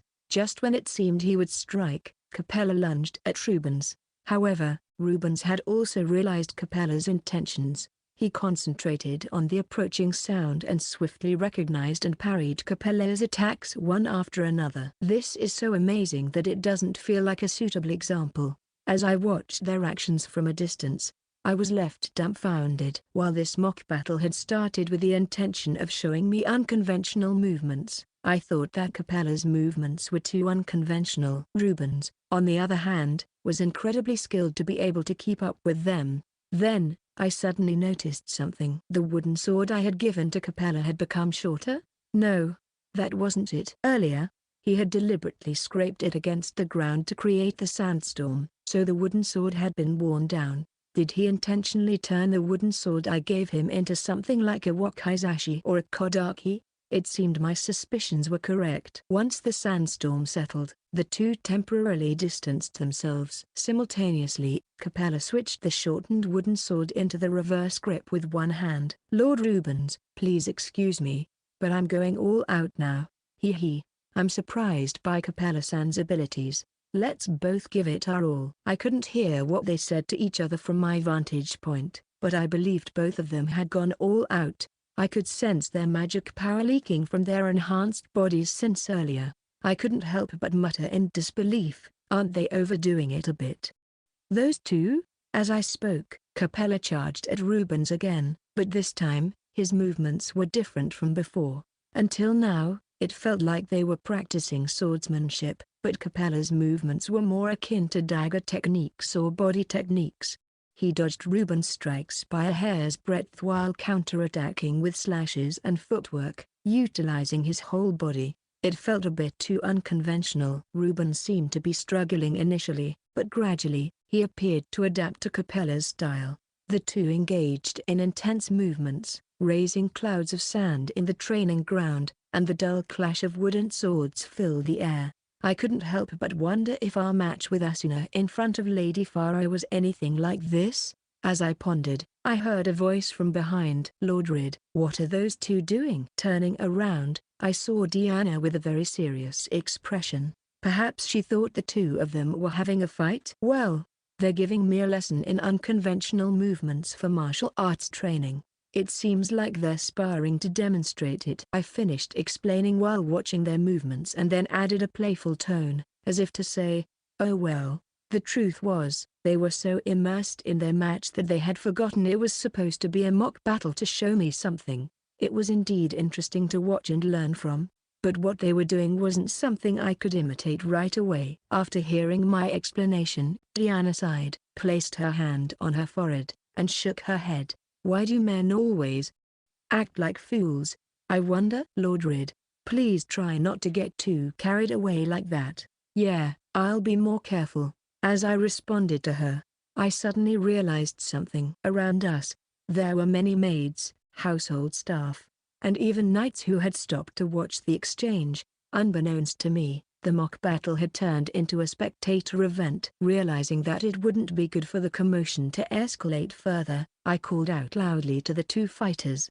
"Rubens, Capella, it's been a great lesson, but that's enough." I had shouted loudly, but it seemed like they didn't hear me. Maybe they were too engrossed in their match. I decided to give it another try, raising my voice even more. "Both of you, that's enough, huh?" Still, they showed no signs of stopping. Did they not hear me again? I tried once more, even louder this time. "Rubens, Capella, I said that's enough, huh?" They continued their intense sparring, seemingly oblivious to my calls. It was as if they were in their own world. At this point, I was baffled. Diana, who was standing beside me, couldn't help but mutter in exasperation. "They seemed too absorbed to hear you." I sighed, agreeing with her. Clearly, they were completely focused on their match, but how could I get them to stop? As I pondered, Diana cleared her throat and said, "Allow me to intervene." "Lord Rid, are you sure? Is it safe to step into their match? Yes, it's a common practice in the Knights, so I'm used to it. She smiled gently at my concern, then walked over and positioned herself between the two fighters. In an instant, I saw her land a punch on Ruben's abdomen, or at least that's what it looked like from my vantage point. I couldn't see the details of what happened, but Ruben's movements came to a halt. In response, Capella also stopped his actions. It appeared that Capella had received some instructions from Diana and looked a bit embarrassed.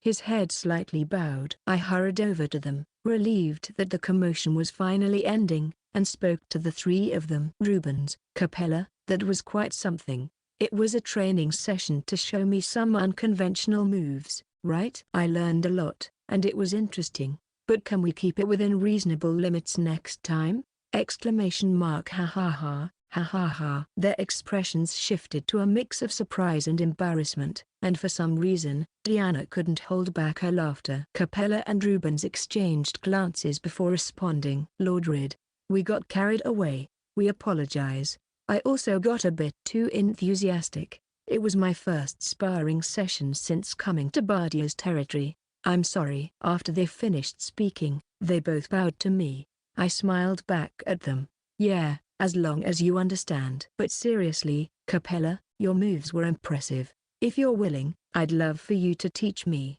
Me? Are you sure about that? Capella seemed taken aback by my unexpected request, showing a hint of surprise despite his stoic expression. Encouraged by this, Rubens grinned. That's a great idea. Capella here is quite the skilled fighter, so he'll be a valuable mentor for you, Lord Rid. That's right. Just from watching, it's clear how talented Capella is. I'll make sure to relay that to my father. With these words from me and Rubens, Capella couldn't help but crack a somewhat awkward smile and responded with enthusiasm. If it's acceptable to you, I'd be honored to assist you in any way I can. And so, Capella joined my martial arts training, expanding the scope of our training sessions. Our exchange seemed to leave Diana quite exasperated, but since she didn't say anything, I assumed it was fine. Later on, when I informed my father, he reluctantly agreed to let Diana oversee Capella during our training sessions. When I conveyed this to Diana, she let out a small sigh but nodded in acceptance. I was thrilled that everyone was participating in martial arts training, but a thought suddenly struck me. It's a bit late to realize this, but having Diana, Capella, and Rubens teach me all at once might make martial arts training quite challenging. I muttered to myself, and it felt like the color drained from my face. Startled, I shook my head, trying to dispel my doubts. It should be fine, right? It has to be fine, right? Chapter 150. Rid's Secret. 1. Thank you all for gathering here today, I said, bowing my head in gratitude to everyone present. I had called this special meeting in my father's study to reveal my secret to those who have been supportive of me. Present were Chris, Sandra, Ellen, Alex, and Deanna. They all wore curious expressions, wondering why they had been summoned. However, with my father and me present, they seemed to sense that something important was afoot, and tension filled the room. My father cleared his throat and began his explanation. Today, I've gathered all of you, who have always been of great assistance to my son. Some of you may have been led astray by his unconventional ways. However, I hope you'll continue to support my son, Rid. Father, I'm not sure it's appropriate to refer to them as those who have been led astray by a child, I interjected, looking puzzled. My comment caused those in the room to chuckle softly. My father's eyebrows twitched at my words, but he continued his explanation. Let's not joke around. What's more important is that I have an important matter to discuss with everyone. It's a confidential matter concerning the Bardia family. I doubt any of you would betray this secret, but consider this a formal warning. Divulging this secret may lead to consequences. Now, I'd like you to listen to Rid. My father's demeanor was unusually solemn, and his gaze sharper than usual, causing everyone to tense up. I, on the other hand, maintained a cheerful smile. Father is right. If you don't wish to hear it, you're free to leave this room right now. Hearing our words, everyone in the room wore puzzled expressions. In this atmosphere, Chris raised her hand and spoke up. Rid, may we proceed? Of course, Chris. What's on your mind? I'd like to know, Rid, if the information you're about to share will have any impact on our current situation. Chris inquired, seeking clarification about how my revelation might affect our circumstances. Chris was suspicious and seemed cautious, possibly due to her background as a merchant, which made her naturally wary of such matters. After briefly contemplating her question, I responded carefully, not really. There shouldn't be any immediate impact on our current situation. The purpose of sharing this information is more for future collaboration and awareness. It's just that the nature of the content falls under Bardia family confidential matters, which is why we've set up this meeting, right, Father? That's correct. Your understanding is accurate. There won't be any changes in treatment or living conditions as a result, my father confirmed. Understood. Thank you, Lord Rayner. Rid, Chris acknowledged quietly, though her expression still held a hint of skepticism. Our conversation concluded, and Sandra raised her hand. Sandra, what's on your mind? I asked. Forgive me for asking, but is this secret related to Rid's unconventional behavior? Sandra inquired, her lips curling into a sly smile. Her question made the others in the room suddenly realize something, causing their expressions to change. I sighed softly, slightly exasperated, as I glanced at everyone's reactions. Well, I can't confirm whether my behavior is unconventional or not, but as for that, I won't be providing an answer. Understood. Thank you, Sandra replied, maintaining her playful smile. It seemed that with this exchange, everyone had a good idea of what I was about to reveal. I turned to my father, who was observing the scene, and he shook his head slightly, resting his hand on his forehead. Looking around at everyone once more, I said, "Phew." So, what do you think? If no one wants to leave, should we continue with the discussion? No one made any move to leave, and in fact, they appeared to be smiling a bit. At that moment, Ellen spoke quietly. I came here to serve Lord Rid, so I have no issues with hearing this. I'm with Ellen on this, added Alex, both of them sharing slightly embarrassed smiles. Deanna, with her usual composed demeanor, followed. As Lord Rid's attendant, I am committed to safeguarding his secrets. I must admit, I am curious about Lord Rid's secret, so count me in. Sandra chimed in with a playful tone. As for Chris, she had a conflicted expression, unsure of her decision. But she didn't make a move to leave, indicating her intention to listen. I sent an encouraging look toward Chris, hoping she would decide to stay. Chris, in response to my gaze and my words, Chris sighed as if she had resigned herself to something. Sigh. Lord Rid, please don't give me that look. I'll stay until the end. Please go on. Thank you, Chris, I exclaimed, breaking into a smile upon hearing her decision. Meanwhile, Father, who had been observing our interactions, cleared his throat and said, it seems we're ready. Go ahead, Rid. Yes, Father. I took a deep breath to calm my nerves before addressing everyone with a slightly anxious expression. I have memories from a past life. Huh?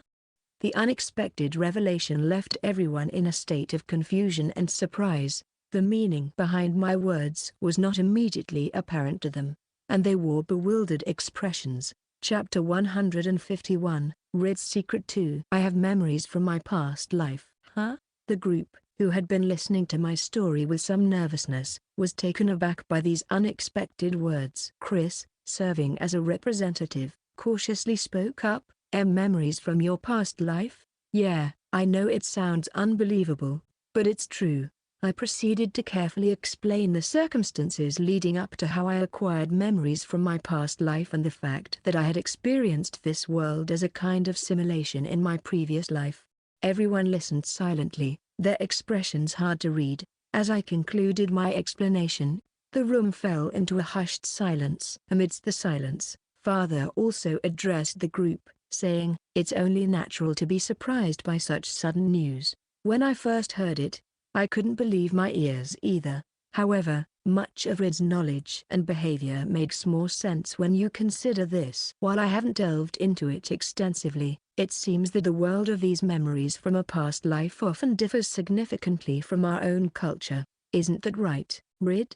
Yes, that's correct. However, To add to that, I'd say it's more about their advanced civilization. Father added some clarification to lend credibility to my words and then prompted further questions. Upon hearing my words, the expressions of Sandra and Ellen seemed to change slightly. Sandra raised her hand. Sandra, what is it? Lord Rid, I must admit that it's hard to believe, but I would like to hear more about this advanced civilization you mentioned. Yeah, I want to hear too. I'm interested as well. Following Sandra's lead, Ellen and Alex voiced their curiosity, though not as visibly enthusiastic. Both Chris and Deanna also appeared intrigued. After a brief moment of contemplation, I spoke up. All right, I'll tell you, but I can only share a little here. Yes, please do share. In response to Sandra's request, I looked around at everyone and began to explain the aspects of the advanced civilization I remembered from my past life.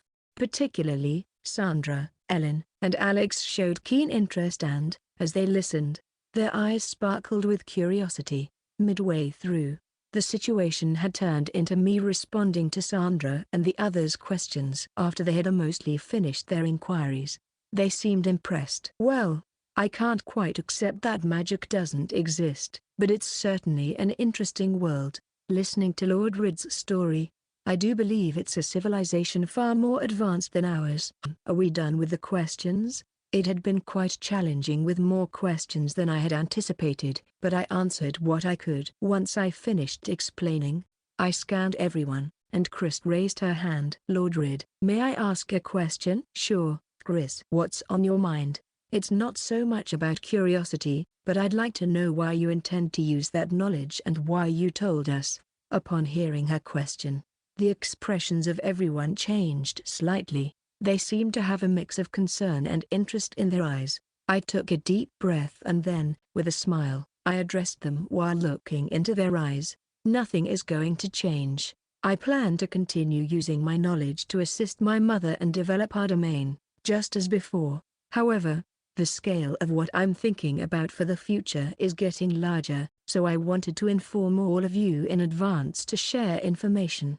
Yes, what I'm planning to do is to use my knowledge from my previous life, along with magic, to develop our domain. I haven't told anyone, not even my father, about the possibility of me being judged in the future. Everyone here is aware that there might be some impact in the future due to their involvement with me. In that case, I need to gain enough power to protect them. However, it's clear that it's not something I can achieve with my own personal power alone. That's why I'm trying to develop the domain with everyone's help to obtain the power to protect. Chris had a relieved expression upon hearing my words. I understand. I don't know how much help I can offer, but I'll cooperate to the best of my abilities. Thank you, Chris. Others who had been observing our interaction nodded and said in agreement. We will naturally cooperate. And please, Lord Rid, we'd like to hear more of your knowledge. I'm in as well. I'm especially excited to see what happens when we combine magic with Lord Rid's knowledge. As your attendant, I will follow you, Lord Rid. Tears welled up in my eyes as I was overwhelmed with joy by their words. Honestly, I had been very anxious about whether everyone would accept it. My father had given his approval, but what about the others? Initially, I was worried that someone might leave the room when I started talking, but everyone believed in my story. That made me so happy that my eyes naturally became teary. I blinked and wiped my eyes. Thank you, everyone. Once again, I look forward to working with you. Everyone smiled as they watched me, but Sandra grinned mischievously. So, Lord Rid, what do you plan to do from now on? Oh, well, in response to Sandra's question, I explained in detail what I had in mind for the future. This was the first time I had talked about this matter, so even my father looked surprised and listened with astonishment. After I finished speaking, everyone had wide-eyed expressions of astonishment. In the midst of this, my father, seemingly exasperated, said to me, Rid, I never heard such a thing. Yes, that's right. I mentioned it for the first time just now. My father, upon hearing my words, put his hand to his forehead and let out a small sigh while looking down. Seeing his reaction, Sandra, Ellen, and Alex, who were excited, said with gleaming eyes, Lord Rid, let's do it. We'll learn from your knowledge and make it happen. That sounds great. Combining unknown knowledge with magic, it's really stimulating our research motivation. Glancing at Sandra, Ellen, and the others' enthusiastic responses, Chris shrugged her shoulders and said, while firmly looking at me, I never expected to encounter such an opportunity before coming to the Bardia domain. I'll do my best to gather the necessary resources as well. Thank you, everyone. Once again, I look forward to working with you. Afterward, we continued our discussion about our future actions. Chapter 152, Bardia territory begins to move. 1. After I had shared my secret with everyone, they all became quite busy with their respective tasks. First, I asked Helen and Alex to work on improving the attribute aptitude analyzer and the charcoal production. Although the knights handle the initial tasks like lighting the kilns and procuring wood, the ongoing management will be their responsibility. I also asked them to document the production process so that anyone can perform these tasks eventually. When I discussed this with the two of them during a visit to their shops, they wore skeptical expressions. Lord Rid, is it alright for us to compile the charcoal production method into documents? It may seem presumptuous, but I think it's better not to share the technique of charcoal production too widely. I agree. Sharing such techniques in written form can attract unwanted attention. It might be better to teach it orally. Ellen and Alex had worried expressions as they spoke. I understood their concerns, but I smiled and reassured them.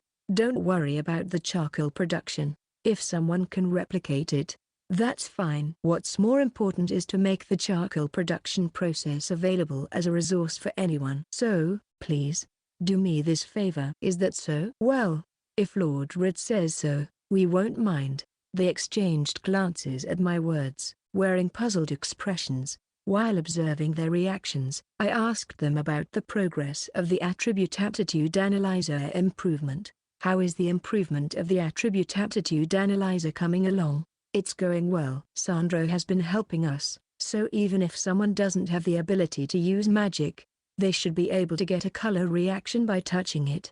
That's great. I'm impressed. I marveled at their progress and expressed my excitement. Ellen blushed slightly at my enthusiastic response and, as if suddenly remembering a question, asked, but, Lord Rid, the development costs for attribute aptitude analyzer are quite substantial, aren't they? Compared to the items we produce like charcoal or the goods managed by Chris, it doesn't seem to bring in much profit. It sounds like you're implying that it's all about money. Besides, the purpose of the attribute aptitude analyzer is still a secret, but if it succeeds, the development costs won't matter compared to the profit, right? So, it's indeed about money. Ellen smirked slightly at my response. I shrugged my shoulders and returned a well, what can you do? Expression. It wasn't unreasonable for them to have questions. In this world, magic is mostly used by nobles, the military, adventurers, and only a select few. The main reason for its limited use is the lack of education and infrastructure for magic, especially for non-nobles. While some countries have magical research institutions, I doubt there are any nations that offer magical education to people of all social classes. Furthermore, even among nobles, the understanding and proficiency in magic vary greatly among individual spellcasters. In the past, as Sandra had told me, nobles learn magic primarily as a means of self-defense, and they often don't delve deep into it unless they have a close association with combat. It seemed like a waste. The reason I had Ellen and Alex create the attribute aptitude analyzer was to address this issue. I planned to use the analyzer to evaluate the aptitude of people for different attributes and then provide them with a magical education program that Sandra and her team had developed.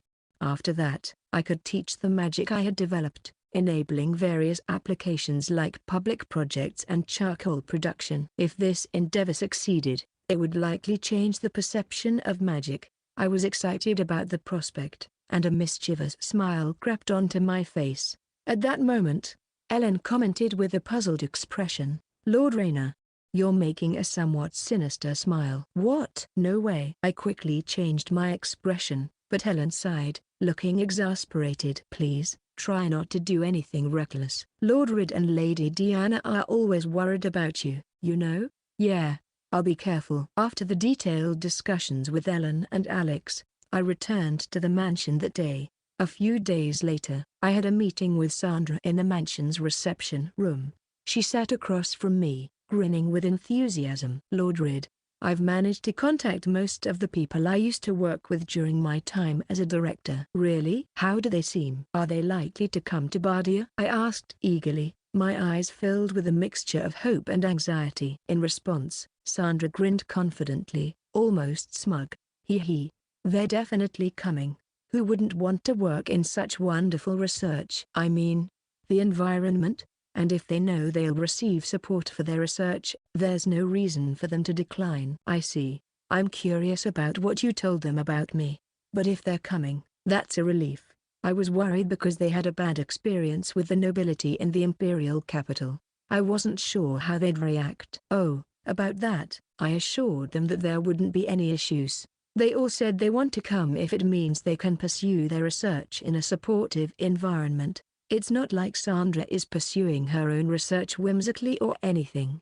I couldn't help but feel a bit anxious, but I was relieved to hear that they were willing to join. Even with the attribute aptitude analyzer determining their aptitude, we would still need a capable team of teachers to provide magical education. I knew that relying solely on Sandra and me would result in a shortage of personnel. That's why I had my eye on Sandra's former subordinates from when she was the director at the Imperial Capital's Research Institute. They were talented individuals who had been brought to the capital due to their exceptional abilities, but they had ended up resigning because of resentment from the nobility.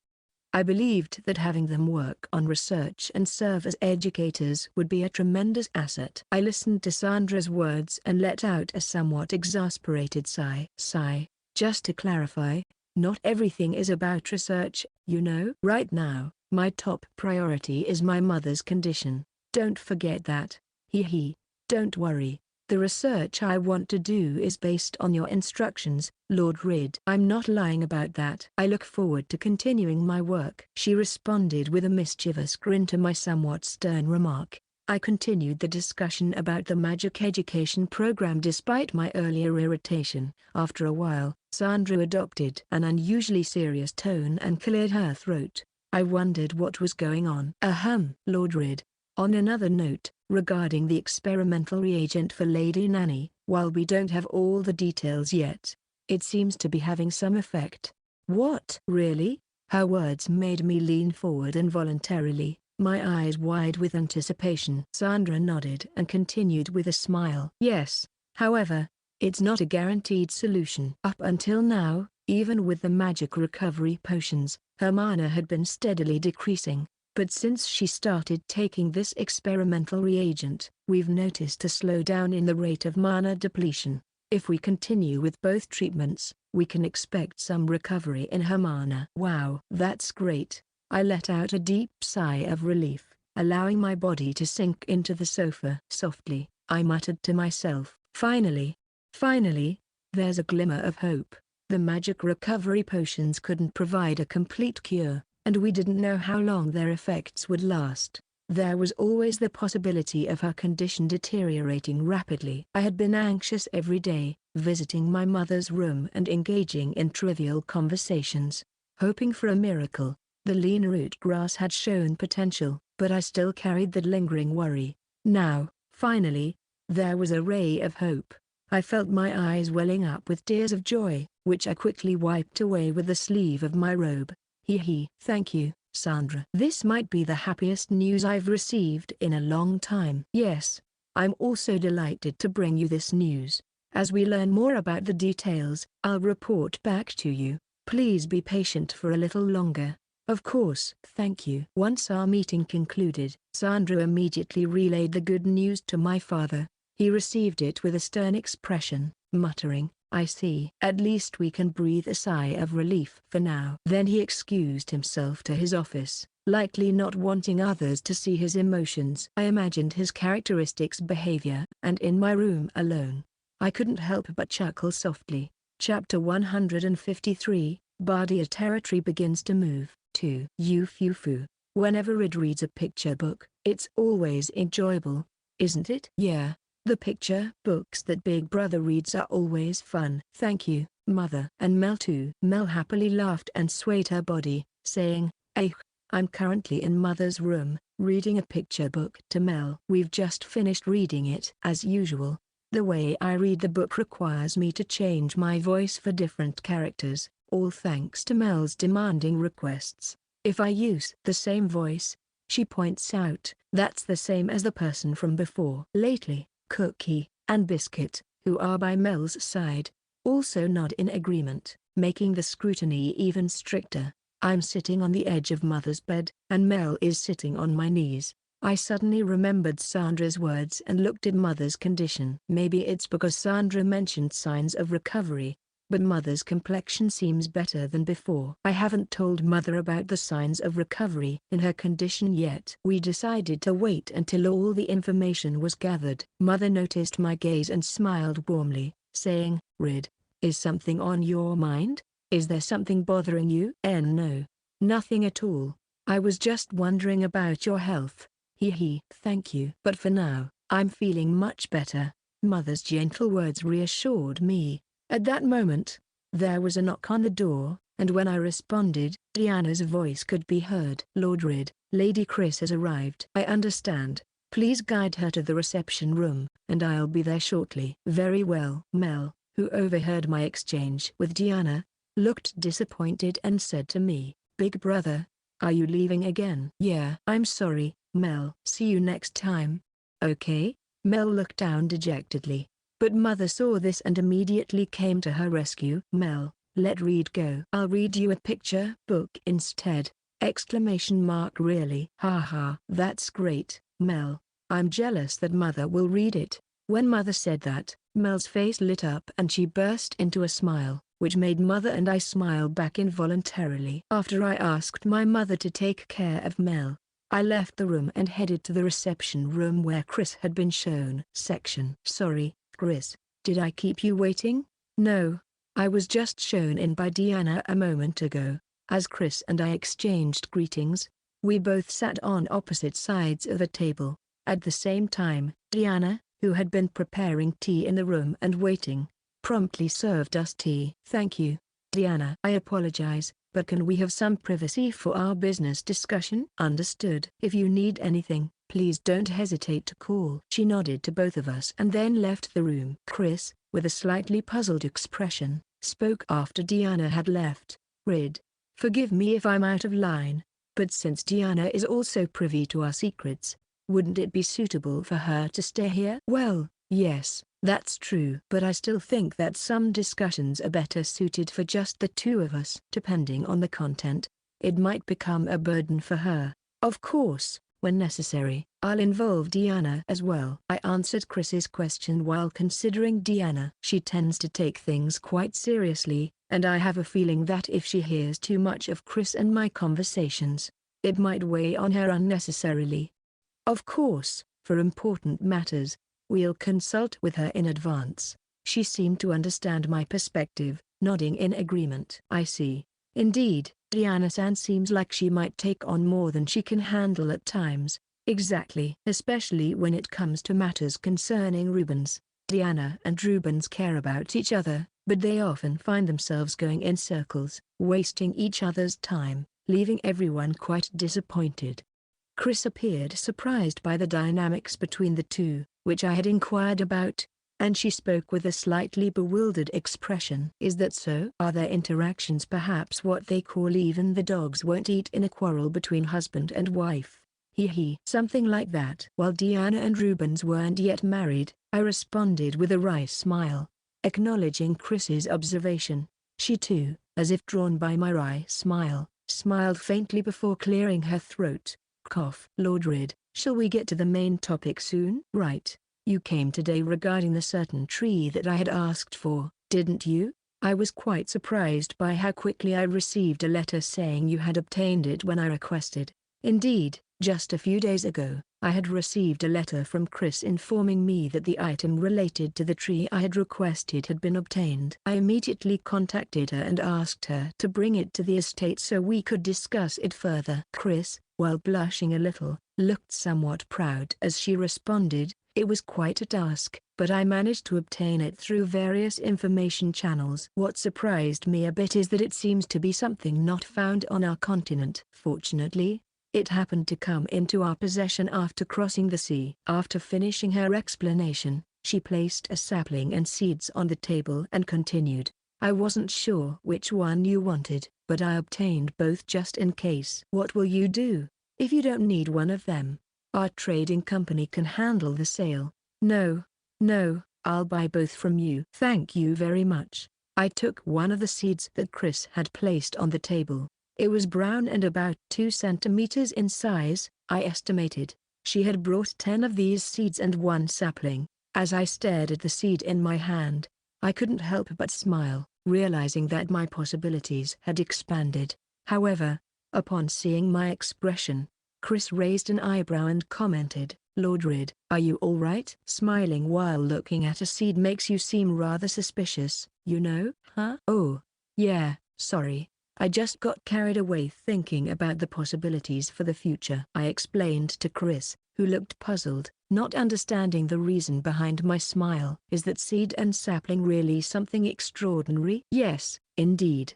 These can be grown into trees to extract sap. And with the help of Ellen, Sandra, and others, we can process it into rubber. Rubber? I explained to Chris the potential of rubber and what could be achieved with it. I also mentioned its significant relevance to the discussions we had recently. With a grin, I added, once we have this, the rest will be up to Ellen, Sandra, and their efforts. Once it's completed, I believe it will bring about significant changes in your sales network and more.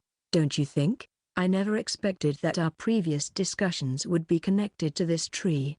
And if what you told me earlier can be realized, it does indeed sound like there will be exciting changes ahead.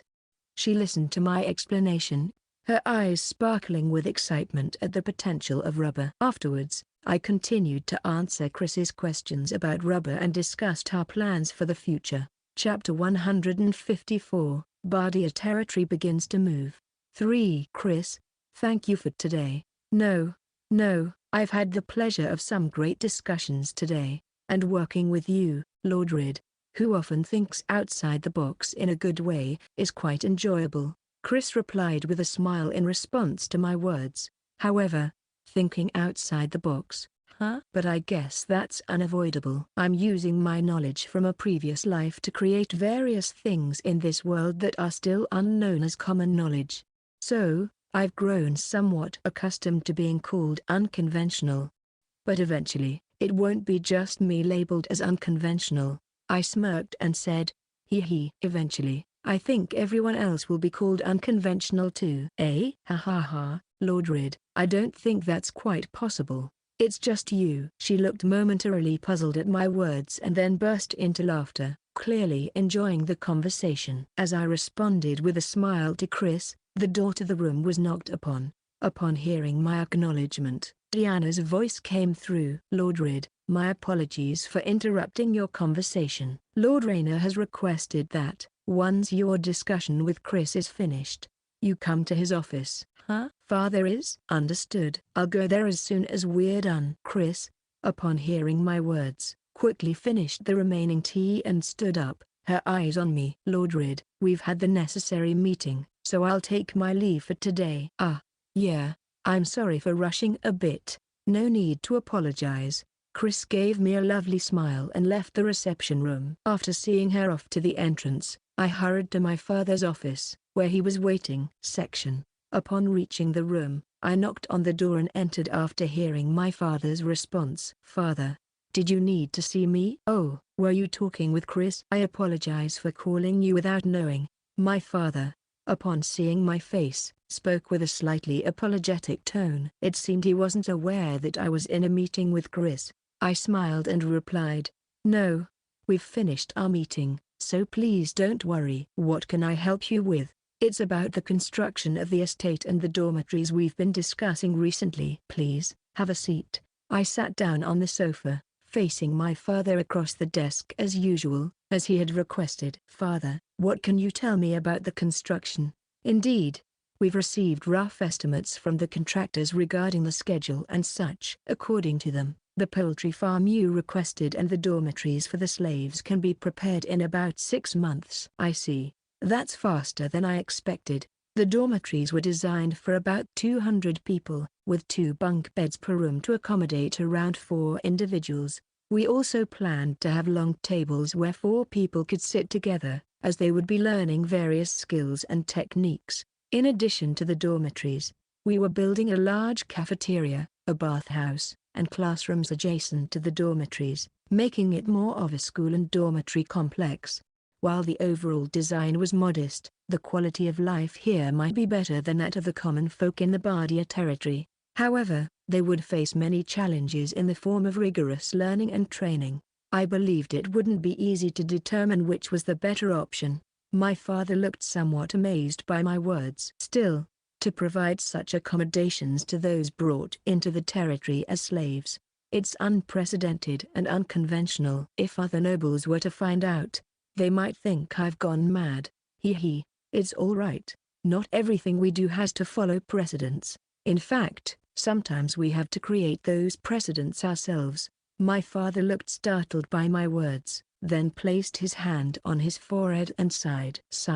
Don't you think that mindset is the reason you're called unconventional? I wish you'd consider the position of those trying to protect you. As for that point, I can't thank you enough, Father, but what I'm going to do from now on will surely be full of unconventional ideas. However, in return, I'll make sure our territory develops without a doubt. With determination in my eyes, I gazed at my father and spoke from the heart. Indeed, there might not have been a need to go this far with accommodations for slaves. But I didn't intend to welcome them as slaves. Instead, I saw them as companions who would walk the path I envisioned together. I didn't know who would come here yet, but one thing was certain: nobody chose to become a slave willingly. I couldn't fathom the hardships they had faced, but I wanted to provide them with a warm environment. Above all, I wanted them to come to love the Bardia territory. It might sound like my selfish desire, but I firmly believed it was better than doing nothing. My father, upon hearing my words, sighed with a sense of resignation. I understand, Rid. What you're trying to do will undoubtedly become a significant force in the future. I've invested a considerable amount because I see this as an opportunity for Bardia territory to leap forward. I'll do everything I can. Go ahead and do what you need to. Understood, Father. Hearing my father's encouraging words, I felt a surge of happiness and responded with determination. His usual stern expression momentarily softened, but he quickly cleared his throat and returned to his strict demeanor. Now, on to the matter of your new residence with Princess Farah. Unlike the dormitories, we can't afford to be frugal here. The design is complex, and it will take at least a year to complete. A year? It means Princess Farah will have to wait a bit longer. Upon hearing the 1-year timeline, my voice dropped slightly, and my father continued speaking in an advising tone. But you'll be receiving the slaves in half a year, won't you? You'll be busy with preparations, and once they arrive, it'll get even busier. 1 year from now, things might have settled down a bit. Certainly, with the dormitories expected to be ready in 6 months, there was a lot to prepare for. We needed to finalize the educational curriculum for Sandra, Rubens, and the others, as well as prepare teaching materials. Chris would also need to start moving within the next 6 months. Facing my father with determination, I said, "You're right. I'll do my best to get everything done before Princess Farah arrives." That's the spirit. Afterward, following a conversation with my father, I left his office and returned to my room. There, I began writing a letter related to Princess Farah. I focused on the matters concerning her. After a while, as I was reviewing the letter, I let out a sigh and wondered aloud, "Is this okay?" I paused in my letter-writing task and stretched my body. Then, I turned my gaze to the letter I was working on and sighed again. I wonder if Farah is doing well. Section. On that day, in a lavish room in the mansion of a certain tribe within the Beastman country, 2 men sat across from each other, wearing sinister grins as they laughed merrily. "Father, how's that matter going? Is it progressing well?" "Oh, Elba, thanks to your idea, it looks like we'll make a profit again this time." One of them had an ordinary physique, But the man known as Elba was a giant, seemingly over 3 meters tall. Both of them had distinct features that set them apart from the human race, with pointed ears and furry tails. The shape of their ears and tails resembled that of a fox. Sitting at a table, the two men had documents and bottles of liquor with glasses placed on top. Elba, the giant, downed his drink in one gulp and spoke cheerfully. He, these scum will die sooner or later anyway. So, selling them as slaves to other countries, where there's at least a chance they can survive, benefits us and provides funds for our cause. It's a brilliant idea, even if I say so myself. Indeed, it could serve as the foundation for us, the Foxman tribe, to gain renown as kings of the Beastman country's Ubera. They should be content as our subjects. The two emptied their glasses in unison, growing more elated with each sip. Elba, the giant, had a muscular and imposing physique that was truly awe-inspiring.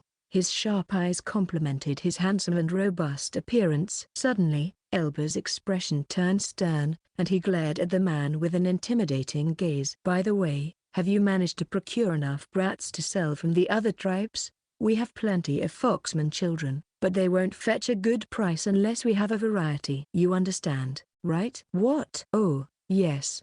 Of course. I'm following your instructions. Besides, it's not the first time we're doing this. Some are eager to reduce their mouths to feed or have their eyes blinded by the glitter of gold. I've made sure the 11 tribes will gather. Under Elba's intense glare, the man stiffened for a moment before responding as if reporting to a superior. Seeing the man's reply, Elba grinned with a sinister smile. I see, that's good. By the way, when do you expect them all to gather? Well, they should all be gathered within 6 months. Upon hearing the word 6 months, Elb looked satisfied as he refilled his glass and downed it in one go. Watching his reaction, the man timidly asked a question. So, what about the Beast King tournament 3 years from now? Are we prepared for it? After all, we're gathering these brats as slaves to fund it, right, father? You doubt your own son? Rest assured, I'm always preparing for that. In fact, I want the Beast King tournament to happen right now. Elba glared at his father, as if trying to intimidate him, and spoke with irritation. The man, while intimidated by Elba's demeanor, continued speaking. I see. Well, that's good. If we do as you say, the Foxman tribe will become the Beast King leading all the tribes, right? Father, don't worry. I'm the man who will become the king of the Beastmen. I'll definitely make you the father of the Beast King. Ha ha ha ha ha. In the opulent room, Elba's hearty laughter echoed, lasting for a long time. End of Volume 3.